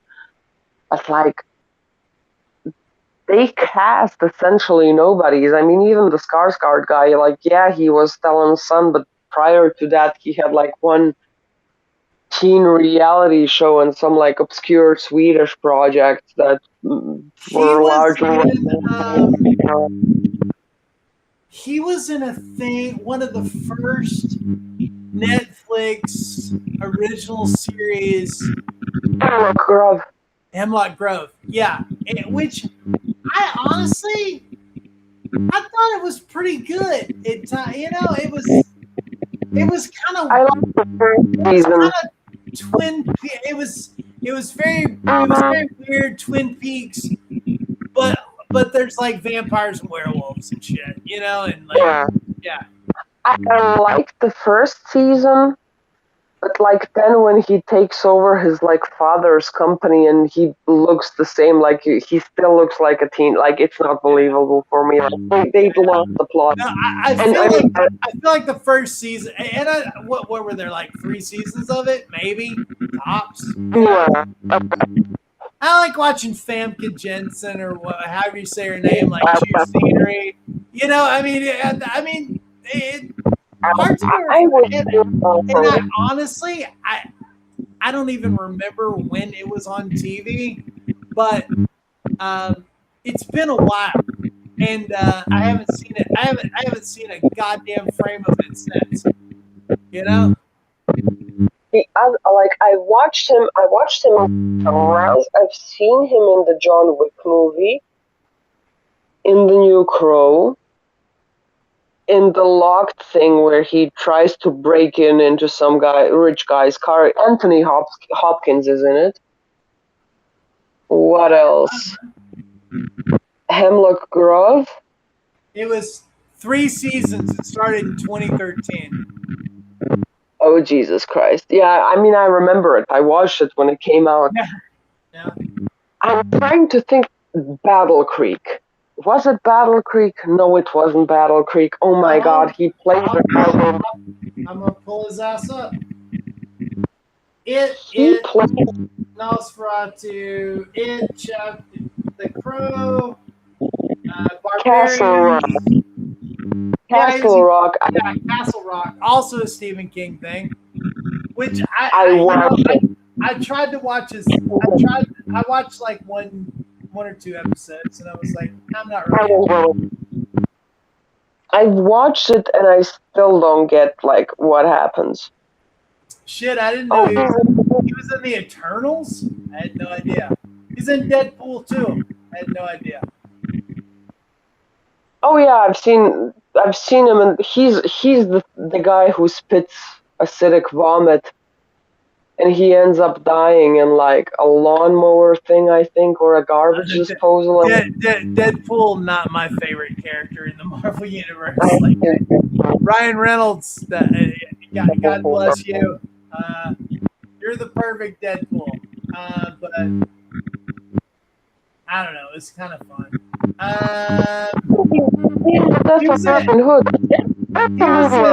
in Atomic Blonde with Charlize. I didn't know that. Battle. Yeah, he was in Battle. He was in Battle Creek.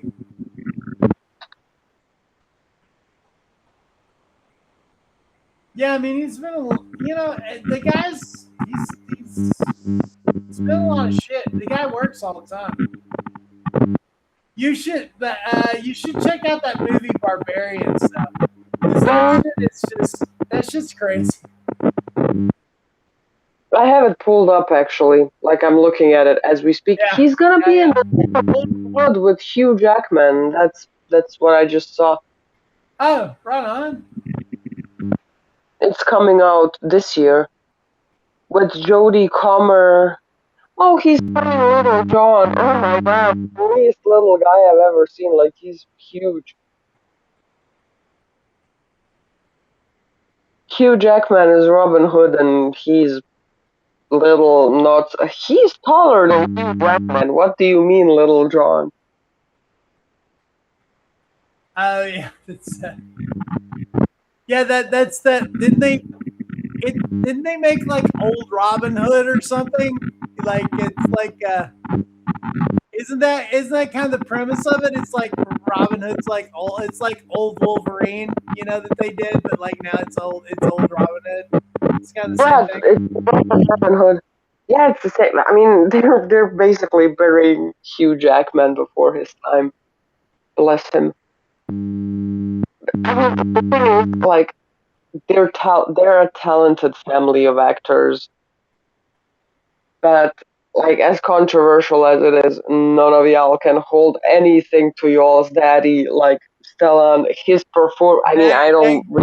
That guy is. Like, he's been in some good shit.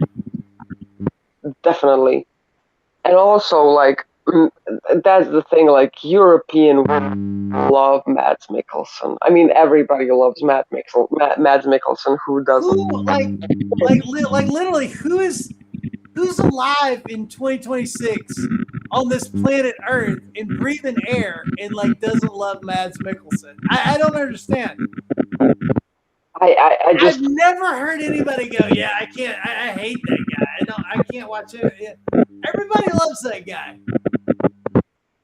I've heard people dislike Pedro Pascal, who's like the universally beloved guy. I've never heard anybody say. I think honestly, I think Pedro's problem right now is the poor guy. He's like him and Zendaya need to watch the fuck out because nobody is more overexposed than the two of them, And I think people are just like they're eventually just gonna go, oh, again. I feel like they're gonna put Pedro and Zendaya in a movie together, and like the universe is gonna collapse on itself. It's just gonna implode. But that's the thing. They're also. Honestly, no shade to either one of them. It's just like, is nobody else working? It's like there's nobody else we can call. Yeah, but that's the thing. In that regards that I really like enjoy is they basically exposed how full of shit a lot of these celebrities are because Zendaya got fucking married and nobody fucking knew about it. Because if you actually, pay security and like keep it to yourself and don't fucking televise everything, you can still have a private life and not be Sure. like Taylor No, Swift who got married at Madison Square Garden. Oh my fucking god. I just, you know what? Like,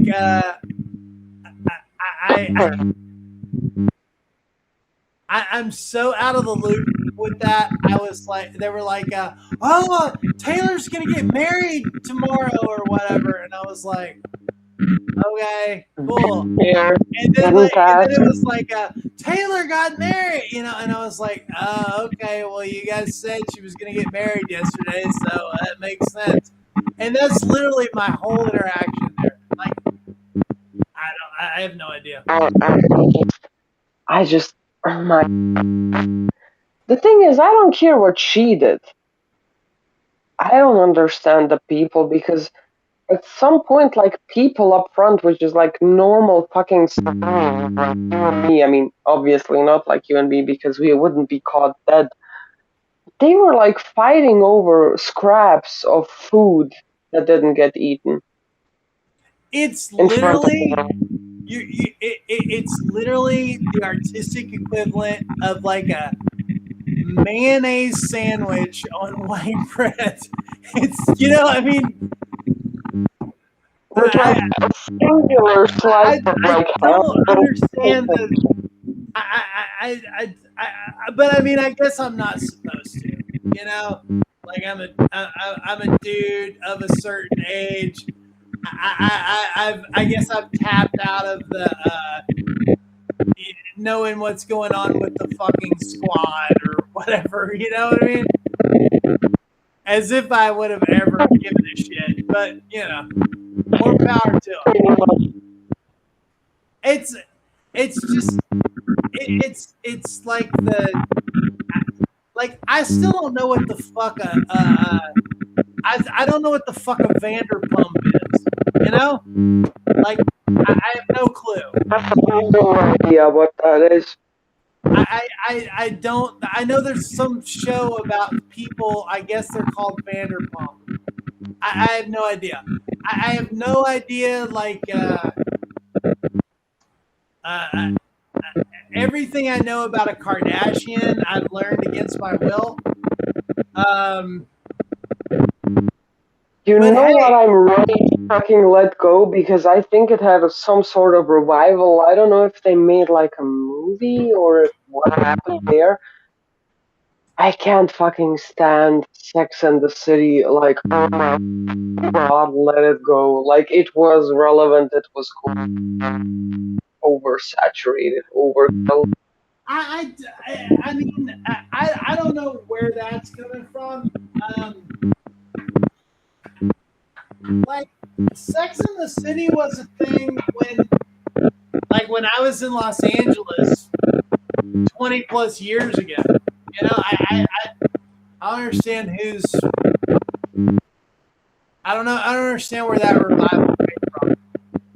I don't know. Because they're making movies. Yeah, That's where. well, they made a couple movies, I guess, and I think they had a new show on like last year or something, but supposedly it got canceled because Trash. the ratings were pretty bad and the reception wasn't great. So I don't know. Yeah, because they got rid of the most watchable character, which is Samantha. Yeah, yeah. I mean, she was funny. Yeah, that's the thing, because Carrie is genuinely the worst person I've ever encountered, as is Charlotte, because she's this whole sort of lover girl, trad wife, Miss Independent, very romantic but very ditzy. Like she's incapable. Like I'm sorry. And then there's Miranda, who she was a strong, independent woman, but then they decided to punish her by making her get pregnant, even though she was probably the least likely of all of them to want to have a child. And you got rid of Samantha, who was the fan favorite. And I love Kim Cattrall. Like, oh my god, it almost spilled everything on me. But anyhow, I mean, like, I've always loved Kim Cattrall, and like she was in a movie, like she was in this movie called Mannequin, I guess. It was like an 80. Have you ever seen that show before? Yeah, that shit was wild. Where I guess, and I don't even know if I've ever seen all of it, but I guess she was a mannequin that comes to life or something, and it becomes some dude's like perfect girlfriend. I don't even really remember what the premise was, but like Kim Cattrall's been rocking it for a while, and she was like a Vulcan in one of the Star Trek movies. So, I mean, all us nerds were like, oh my God, 'cause, mm, yeah, we used to do that, yeah, She has I, pointy ears. She's so hot. Yeah. I mean, she's gorgeous. Yeah. I can't. Nothing against like Sarah Jessica Parker. I mean, I can't fucking stand Carrie Bradshaw. I cannot stand any male-centered woman in that I capacity. don't Like that. feel like that character is. God, I feel like that character was relatable in a certain time and place, but wasn't really ever relatable. Like No, it was kind of a situation where it was like, oh, okay, I'll accept that as like a fantasy character or whatever. But it's not like that was anybody's real experience. Like, yeah, because the thing is, she was even in the show when it was like at the height of its popularity. She was relatable for like the fashion aspect, but Carrie, like as a person, she was always sort of the butt of the joke. That's how I read it, at least. That's how I understood it. Because, a lot of women were sort of poking fun at her because, like, no girl, no rich man will fucking pick you out of obscurity.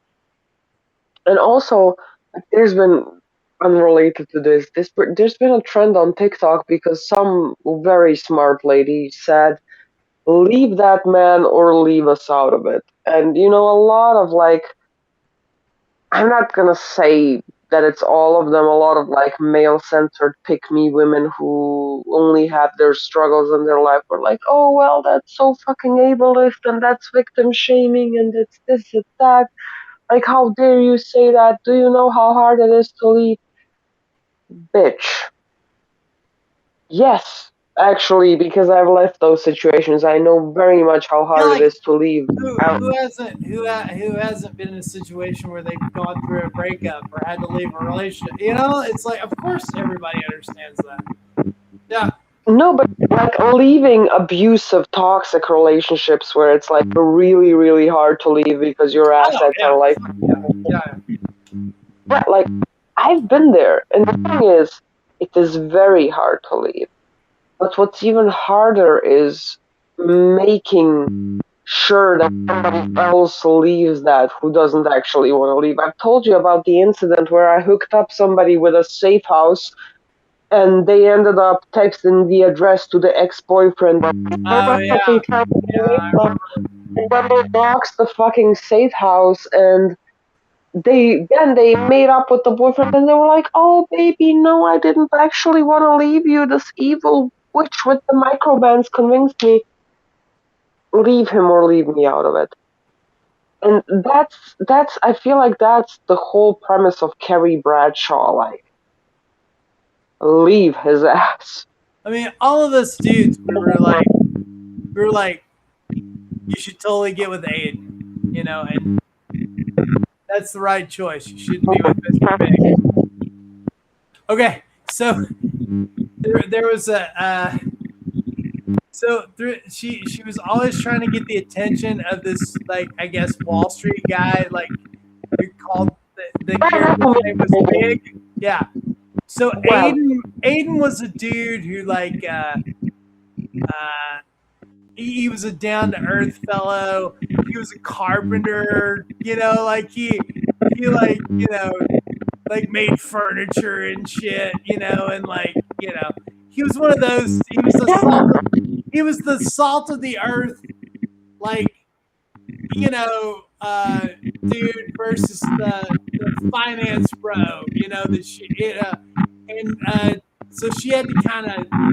That was her choice. Was like pick this dude or pick this dude. We were all team Aiden because we were like, yeah, that dude makes furniture and shit. He's a good guy, He's not worried about finance bros. He's not drinking fancy cocktails, but that's the thing I don't get. Like, why pick either? Like, if I you're know, that, it's all bullshit. It's all love triangle trope bullshit. Yeah, I mean, well, I know.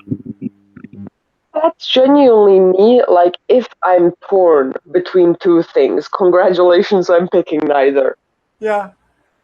I'm It's sorry, just like that. it's a concept that doesn't really work anymore. And like I know I know and I get pushback on this all the time, but it's like Friends. I don't think Friends could be a thing now. Like it's a ridiculous premise now. It cannot be a thing now for the same reason that a love triangle, like, what's a good example? Like Twilight or, I don't know, the Hunger Games. Which I cannot find a singular person to be attracted to, let alone two, and then be like, oh my Yeah. god, whoever I choose. Which am I gonna pick? Yeah, I know. But even if hypothetically speaking, somehow, I mean, it says I've literally had a monologue yesterday for like an hour how I haven't seen an attractive looking guy in the flesh, and God knows how long. There's always something wrong with them where they look like they snuck onto Earth. Like, even if hypothetically you found two of them, there must be a secret third option then, because, like, if you can't decide between the two, clearly it's neither of them. Like, I don't know. Like, and then the whole fucking Twilight thing made it even more ridiculous, because what do you mean the guy which I was supposedly picking from 2 movies ago is now dating my daughter? Yeah, that gets way far into the lore for me, but further than like I ever. It's like, yeah, it's like she had a vampire baby that like ripped out of her and like psychically bonded with the werewolf dude or something, and I don't know. Yeah, I was just like, okay, that's weird. Like, that's what I envision every time, like, I reject a person. You're gonna imprint on my daughter as a revenge. Oh my god, that's fucked up. Yeah, I don't know. There was a there the but there. But I guess my ultimate point is that that was a strange time in like the mid to late 90s, early 2000s, where Because we still had understanding that, like, CGI wasn't at the height of it. Like, a lot of things were like relatively new and in its childhood shoes. But we valued like the unique concept. Like, there was Twilight, there was Hunger Games, there was a lot of like cool shit that was unique and not really television seen. storytelling wasn't very. There were exceptions, obviously, but it wasn't that advanced. I would make the argument that about 99, whenever I think it was about 99 when The Sopranos came on. I feel like that really that I Change feel the like game. that pushed us into what I like to refer to as the golden age of television. You know, that set the seeds for that. Now, obviously, my favorite television series ever, which you know, uh, was about 10 years before that, was Peaks. You know, Yeah, Twin Peaks. I'm sorry, Twin that Twin Peaks cannot be beat. influenced. Yeah, it's fine. Twin Peaks influenced so many people, and it's just as beloved and relevant to this day, and has been copied more than like I don't even know if I don't even know how you would put together a list of like, oh yeah, it's like it's set in a weird quirky town like Twin Peaks, like how many of those there have been, I mean, Can look girl my new about favorite one. thing is like Widow's Bay, and Widow's Bay owes tons of props to Twin Peaks,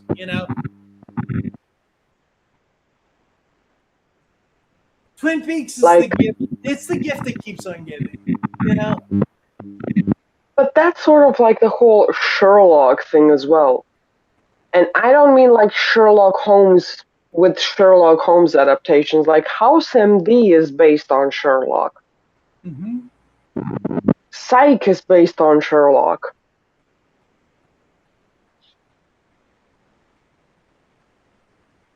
Which I've never watched an episode of because this dude that I hated, it was his favorite TV show.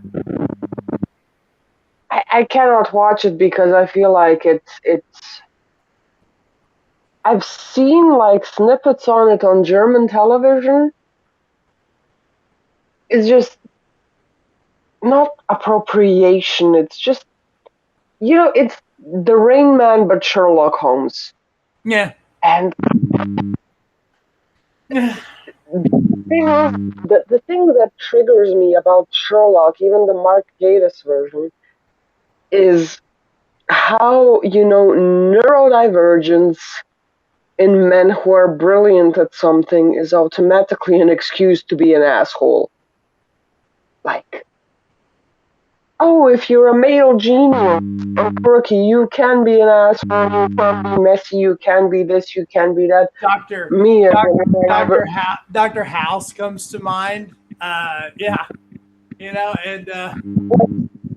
as a woman, you should be all of these immaculate things, but you also have to be nice and polite and tidy and this and that. Like, is anything I do ever gonna be enough? Or like, what?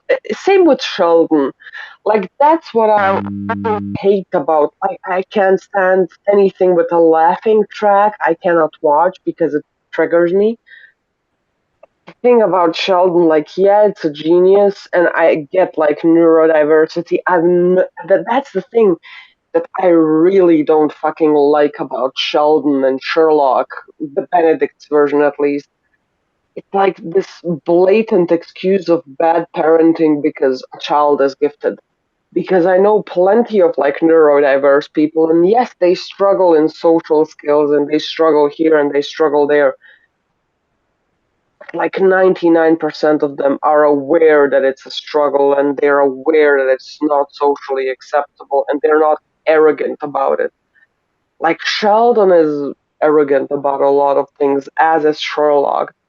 Like I've seen, like, that's where they deviate from the books, and in that particular show it works because it serves like as a aspect of storytelling, and as like a contrast in the character and his development. But like, he's very arrogant about stuff. He's like, oh, why should I know who the prime minister is? Because you know that's a waste of brain space. And in that show, it's also a situation that's become like a character trope, so it's a in that situation, like, look, it makes sense because why the fuck would he care who the prime minister is, his brother or is Mycroft Holmes? Like, in that situation, it makes sense.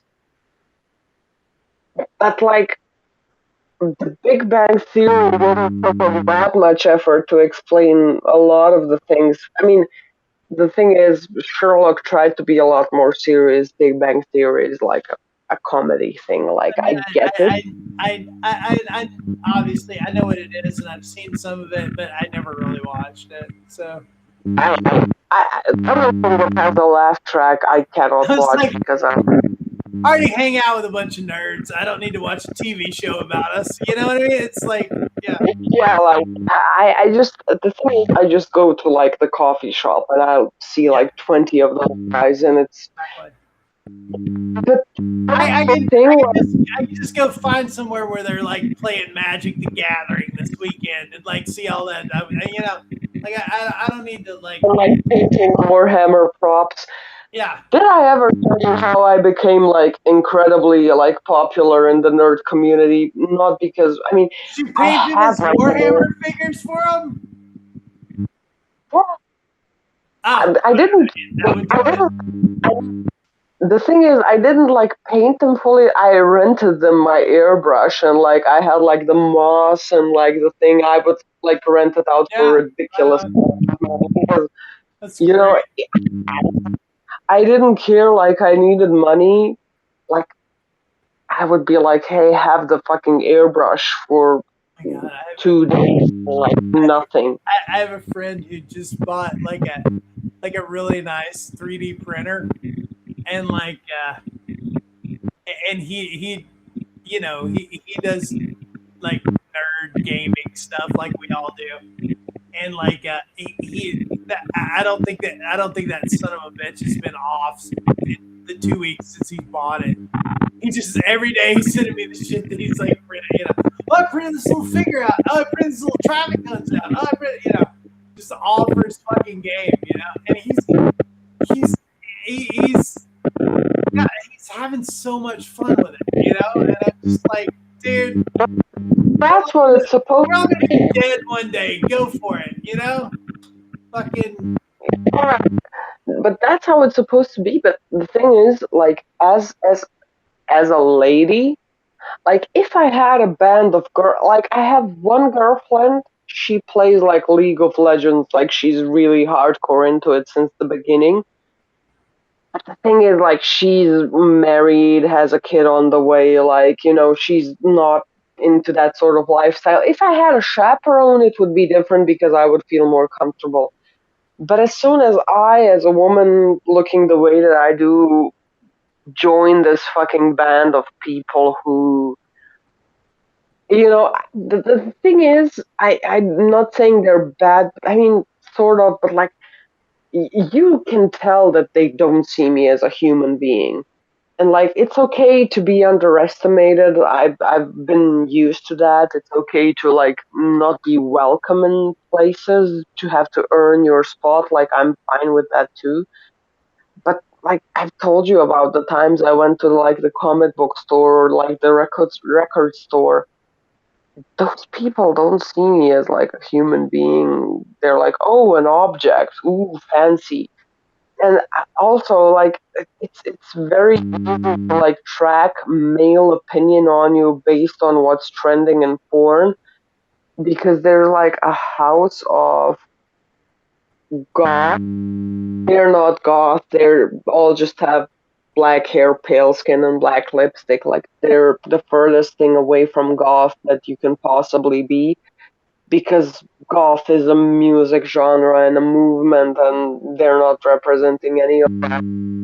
Like, it's a porn trend, like the goth girlfriend trope with like the nerdy guy who, I don't know, has whack ass fantasies about them. Like, I'm very aware of what I look like, and I also like the way I look, so I'm refusing to change. But like, I go through my conservative, which, I mean, it's still pretty conservative in terms of a place. It's more open and open minded than like my hometown, which I appreciate, but still, it's quite conservative, quite religious, and now I get treated like a fetish, like an object, not like a person, like a fantasy that's like taboo, and you don't tell your mother about it.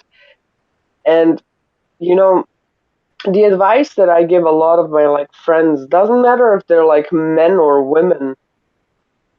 In order to understand the average guy today, unfortunately, I'm not saying every guy, far from it, you have to like sort of infiltrate the radical scene because that's gonna tell you a lot of the shit about like the current situation. And that's why like I advocate for a lot of my friends who are like genuinely normal, reasonable people, like people like you who need to, step up and be a role model and show these people that, there's more than this whole fucking toxic lifestyle. Like the other day I was in a bus, or was it the tram? It was the tram.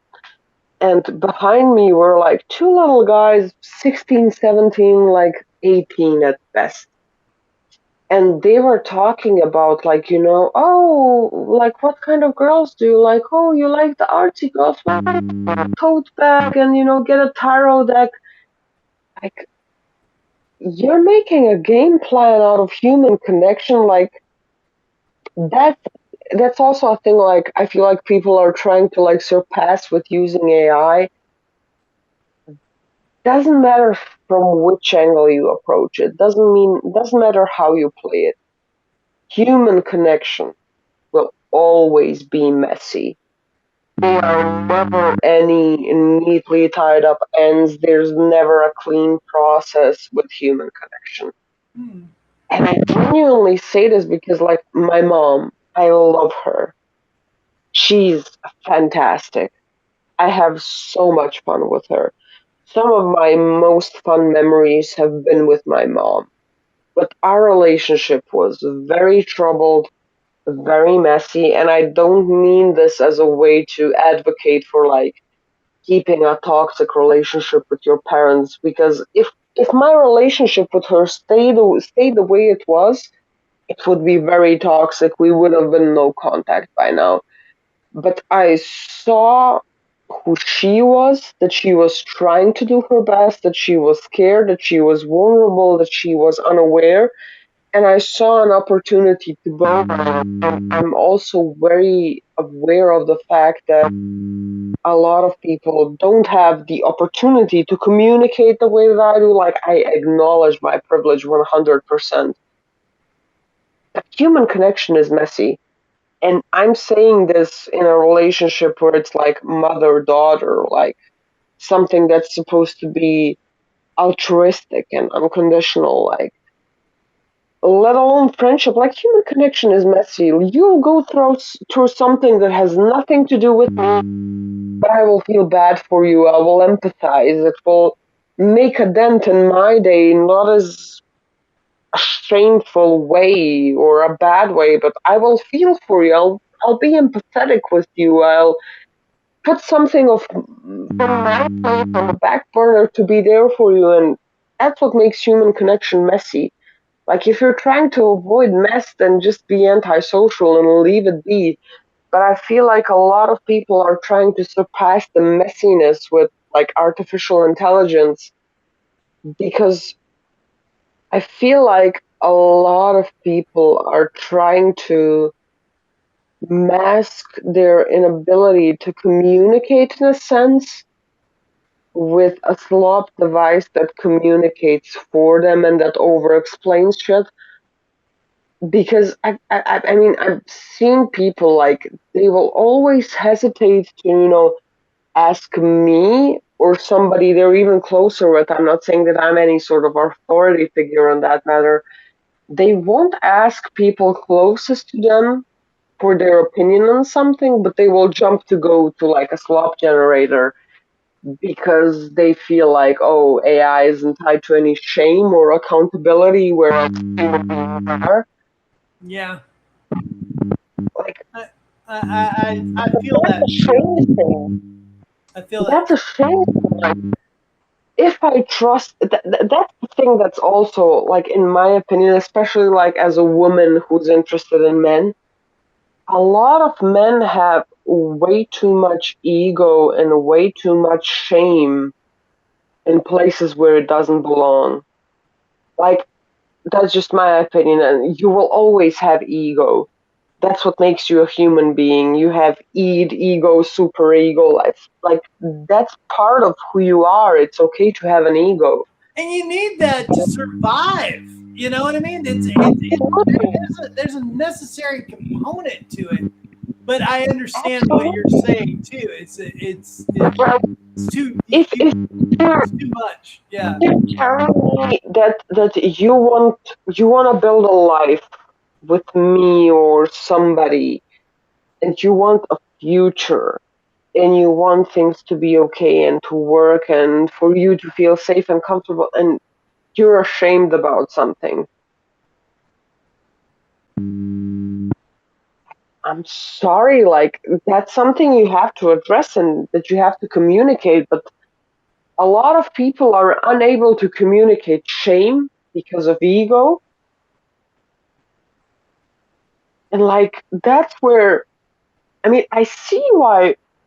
I mean, I, I understand it, but I don't condone it, if it makes sense. No, yeah. Like, I Sure. see why the premise of AI is appealing. I don't condone it because you want to replicate a human experience without a human. Like, buddy, pal, it's a psychosis-inducing slop generator, makes you sort of a god, but sort of a slave at the same time, whose only backlog of information is based on what you feed it. Feed it. I, I, I don't get it. Like, you're trying to surpass and sort of hack the human experience by something artificial. It's an isolation tool. And the thing is, I mean, I'm not surprised why it's taking off with my generation, especially. And I hear a lot of, like, older people saying, "Oh, this youth, bitch, you raised this youth." Like, what do you mean? Like, you raised us. You raised us emotionally attached and scared and traumatized of everything and everybody. Like, it makes complete sense. Like, it's very logical in a sense, but also, like, I guess I hold myself to a pretty high standard, so I'm sometimes surprised when people don't do the same. You're trying to replace human messy connection with something that doesn't exist. Hmm. If that isn't, like, a metaphor for, like, heroin use or any other, like, opiate, I don't know what is. Because, a lot of drug users get a Yeah, bad name now. this is more dangerous than drugs because Internet. it's going to replicate all of the things that are missing that cause you to take the fucking drugs in the first place. Yeah, and that's what I don't understand with a lot of people, especially people who, have seen the world. They're like, "Oh, people who use drugs, junkies, lazy, just bored, doing it out of boredom." And I'm not saying I'm the expert on anything, like, but I've been around long enough. I don't know if I people. don't know. I don't know if I've ever bought the premise that people do drugs because they're bored. You know what I mean? They're doing it out of desperation. Yeah. Like, yeah, There's a even there's a there's a there's a there's a hole in you. There's something missing. There's a profound hurt and sadness. Yeah. yeah. And especially, I mean, I am a People very are going to realistic start person about misdirect. They're going to start misdirecting their psyche into it. this bullshit instead of the fucking drugs. But it's still drugs. It's still the same thing. You know? It's just dopamine. It's the human drug that your Yeah. body produces anyway. They know The that. thing is, I mean, I'm. We've talked about this a bunch of times. Like, I mean, I essentially, in terms of like dating, for me, it's not worth it because I don't intend to have children. If I do, I'm gonna adopt and or like I like to do things a certain way, and it's not because I think I'm too good for everybody. It's like we said at the beginning of the live stream. I'm just not a pleasure to be around in that sense. Like I don't have time to coddle you and I'm, comfort you through shit I, like that. I recognize my faults, and one of them, I get, is that I'm just not good in relationships. And Definitely, it's not because I don't want to be. It's not because I don't try. It's just I'm I not that happy. my brain is always over here. You know what I mean? Where Yeah, yeah, it doesn't meet halfway. Which absolutely. and I'm just not I understand feeling balance and things like that, and I know that in that situation, I'm gonna choose if it comes down to. I know this is horrible, but like if it comes down to like the relationship or like I'm I'm pursuing this. I'm obsessed. Mm, I'm writing. I'm working on this. I'm creating this. Okay, it's no contest, and I know that because I've made that decision in the past. So okay, yeah, but that's the thing. Like, I may love somebody, but I love me more. And loving me is making art. yeah, But yeah. making art is the shrine at which I worship myself. Like, that's the And it's best as way. simple as that. And I don't feel like everybody has to. I don't feel like I don't feel like everybody's made to be in a relationship or whatever, and I personally Exactly. don't think I am. Yeah, And that's the thing. Like, I don't intend to be in one. I'm not saying that I'm not gonna, you know, go out and have fun with people and, like, go to a nice restaurant with friends and have experiences. But, like, I feel like a lot of people have assigned so much of their life's purpose on a hypothetical relationship, and they're living their life as if it's a waiting room where they're just waiting on that person to like swoop in and finally arrive. That they're postponing the part with where they actually get to know themselves, and it's just abysmal. yeah. And that's the thing. That's the thing.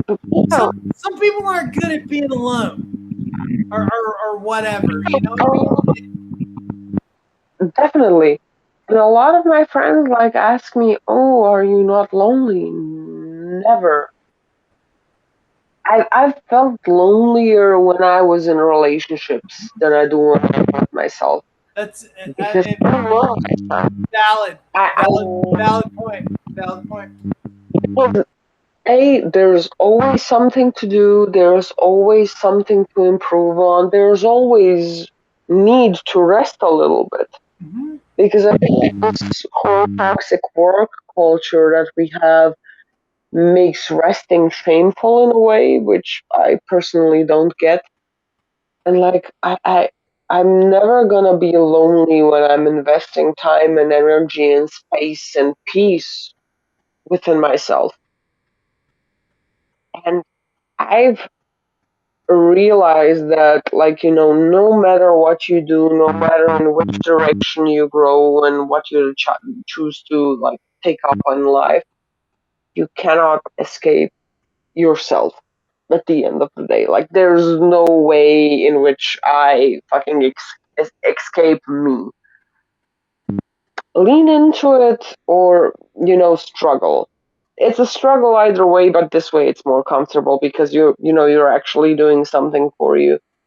And, like, that's the thing, knowing yourself makes you less prone to these people and these companies and these energy vampires, or however you want to call them, that just want to take advantage of you. And I feel like a lot of people are fucking lonely. A lot of people are, this whole fucking dating app scene. I mean, it's very calculated. It's a business after all. Obviously, it gave a lot of very dull, very boring illusion that there's always something better. There's always infinite options. Just swipe a few more times and you'll find it.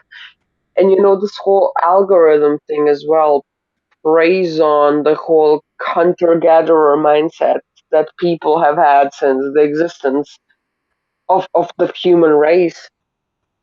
And I just feel like a lot of people spend so much time on things just to distract themselves from themselves. And I feel like AI is an industry built on preying on that.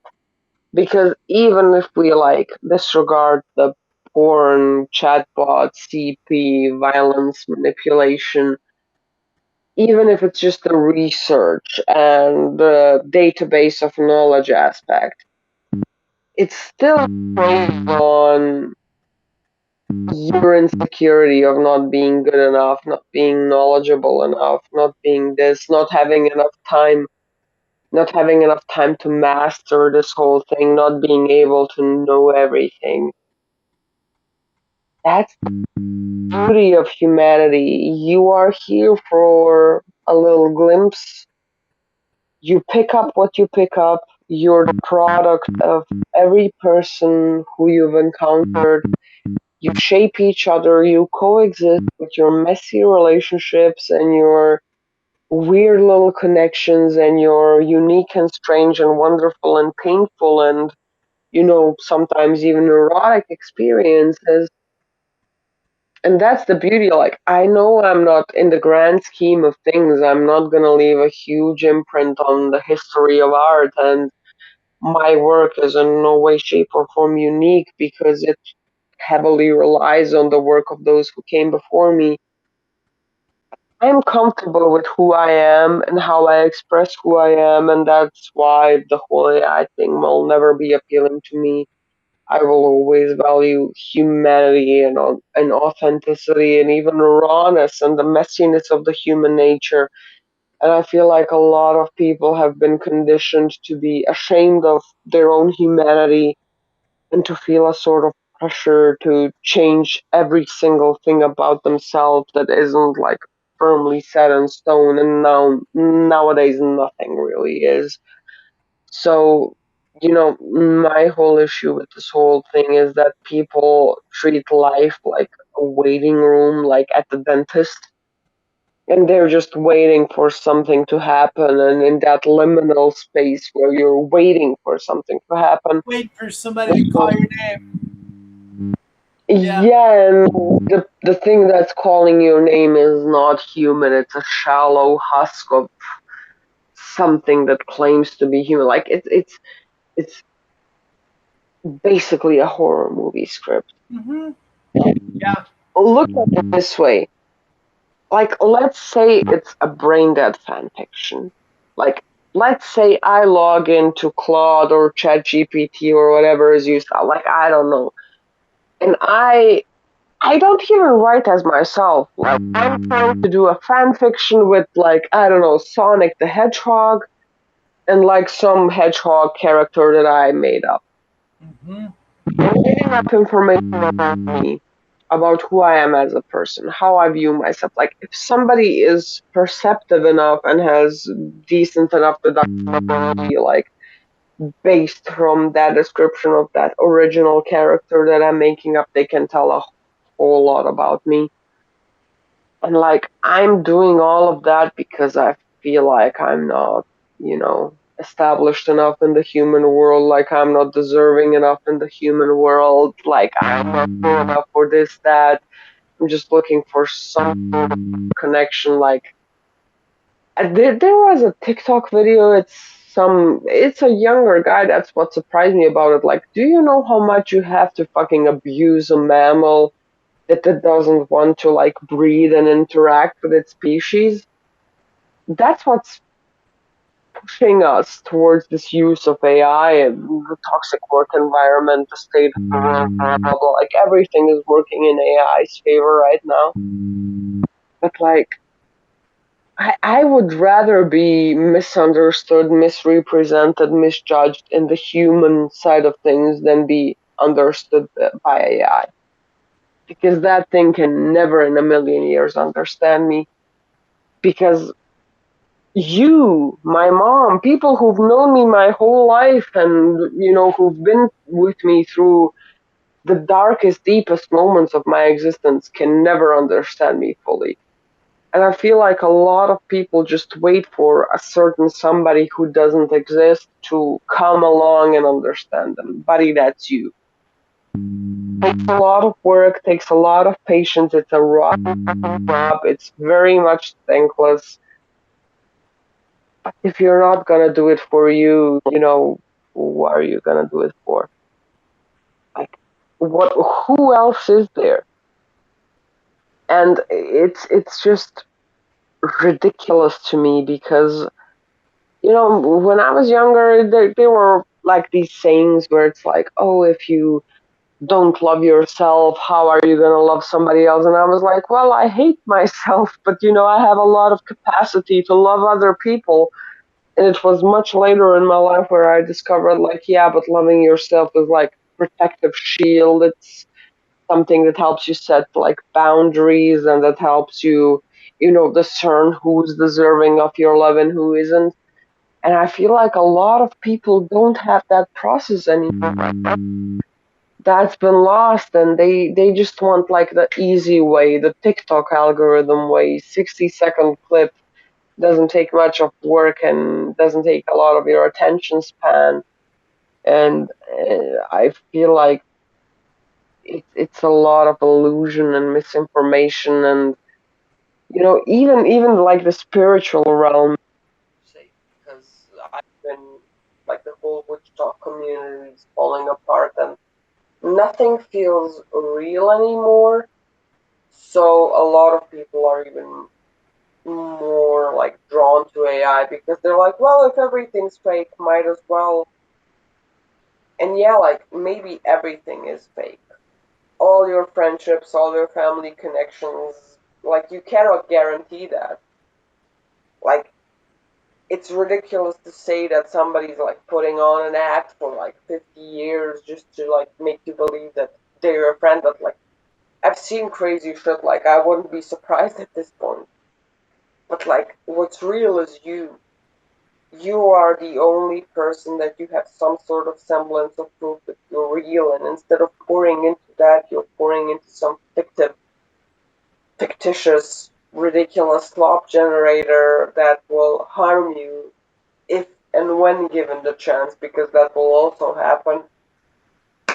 Like, I'm just waiting for a point in time where like employers will request like a log of your chat GPT history to see how fucking stupid you are and what dumbass concepts you had to fucking Google in order to get through your day.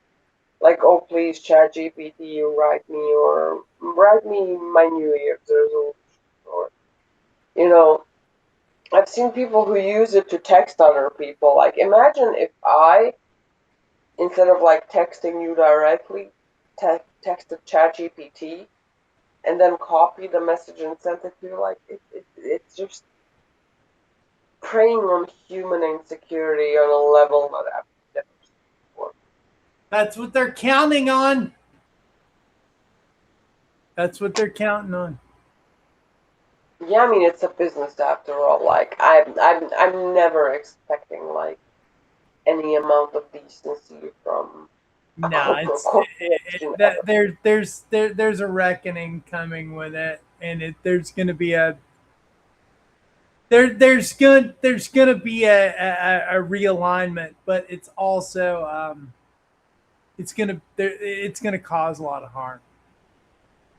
Definitely irreversible harm. Like the thing is with like all of the bad things like drugs, cigarettes, addictions, like we have like a backlog, like we have research. This is a relatively new thing that's advancing day by day.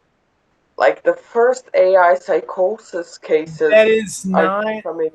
that there's a financial incentive not to research it, which that's never good. There's a And financial incentive not to regulate it. Never good, you know. yeah, because I mean that's the same thing with like PCOS. Like you're telling me that you researched erectile dysfunction within 70-year-old men and like everything about male pattern baldness, but you didn't research a lot about PCOS because surprise, surprise, the cure, not the cure, it's not that easily curable, but something that alleviates the symptoms is getting pregnant. Big surprise, big shock.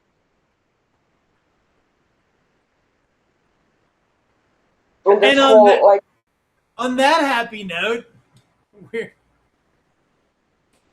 we're uh, we're gonna have to start winding it down. We're over the 4 hour mark. I'm completely impressed with us. We've talked for 4 hours, and I feel like offer, we've what can solved I all the say? world's problems. You know? For more tips and tricks, follow my blog. JK, I don't Yes, have one. yes. If you guys will just watch our videos, you won't have any problems anymore because we'll like solve them all. Yeah, because that's the thing. A lot of the times I hear like normal people speak about their like problems, and I'm like, oh, I guess I don't have any because all I do is sit and paint all day. It's like I'm. It's like I don't even think about that. All these people, you know, I don't know. I have people who are constantly like, "Well, what about this?" and like this. I'm like, I've never even. I didn't even know that was a thing. Like that's a thing. Like I have no idea. I don't know how to tell you to fix that because I don't have that one. Sorry.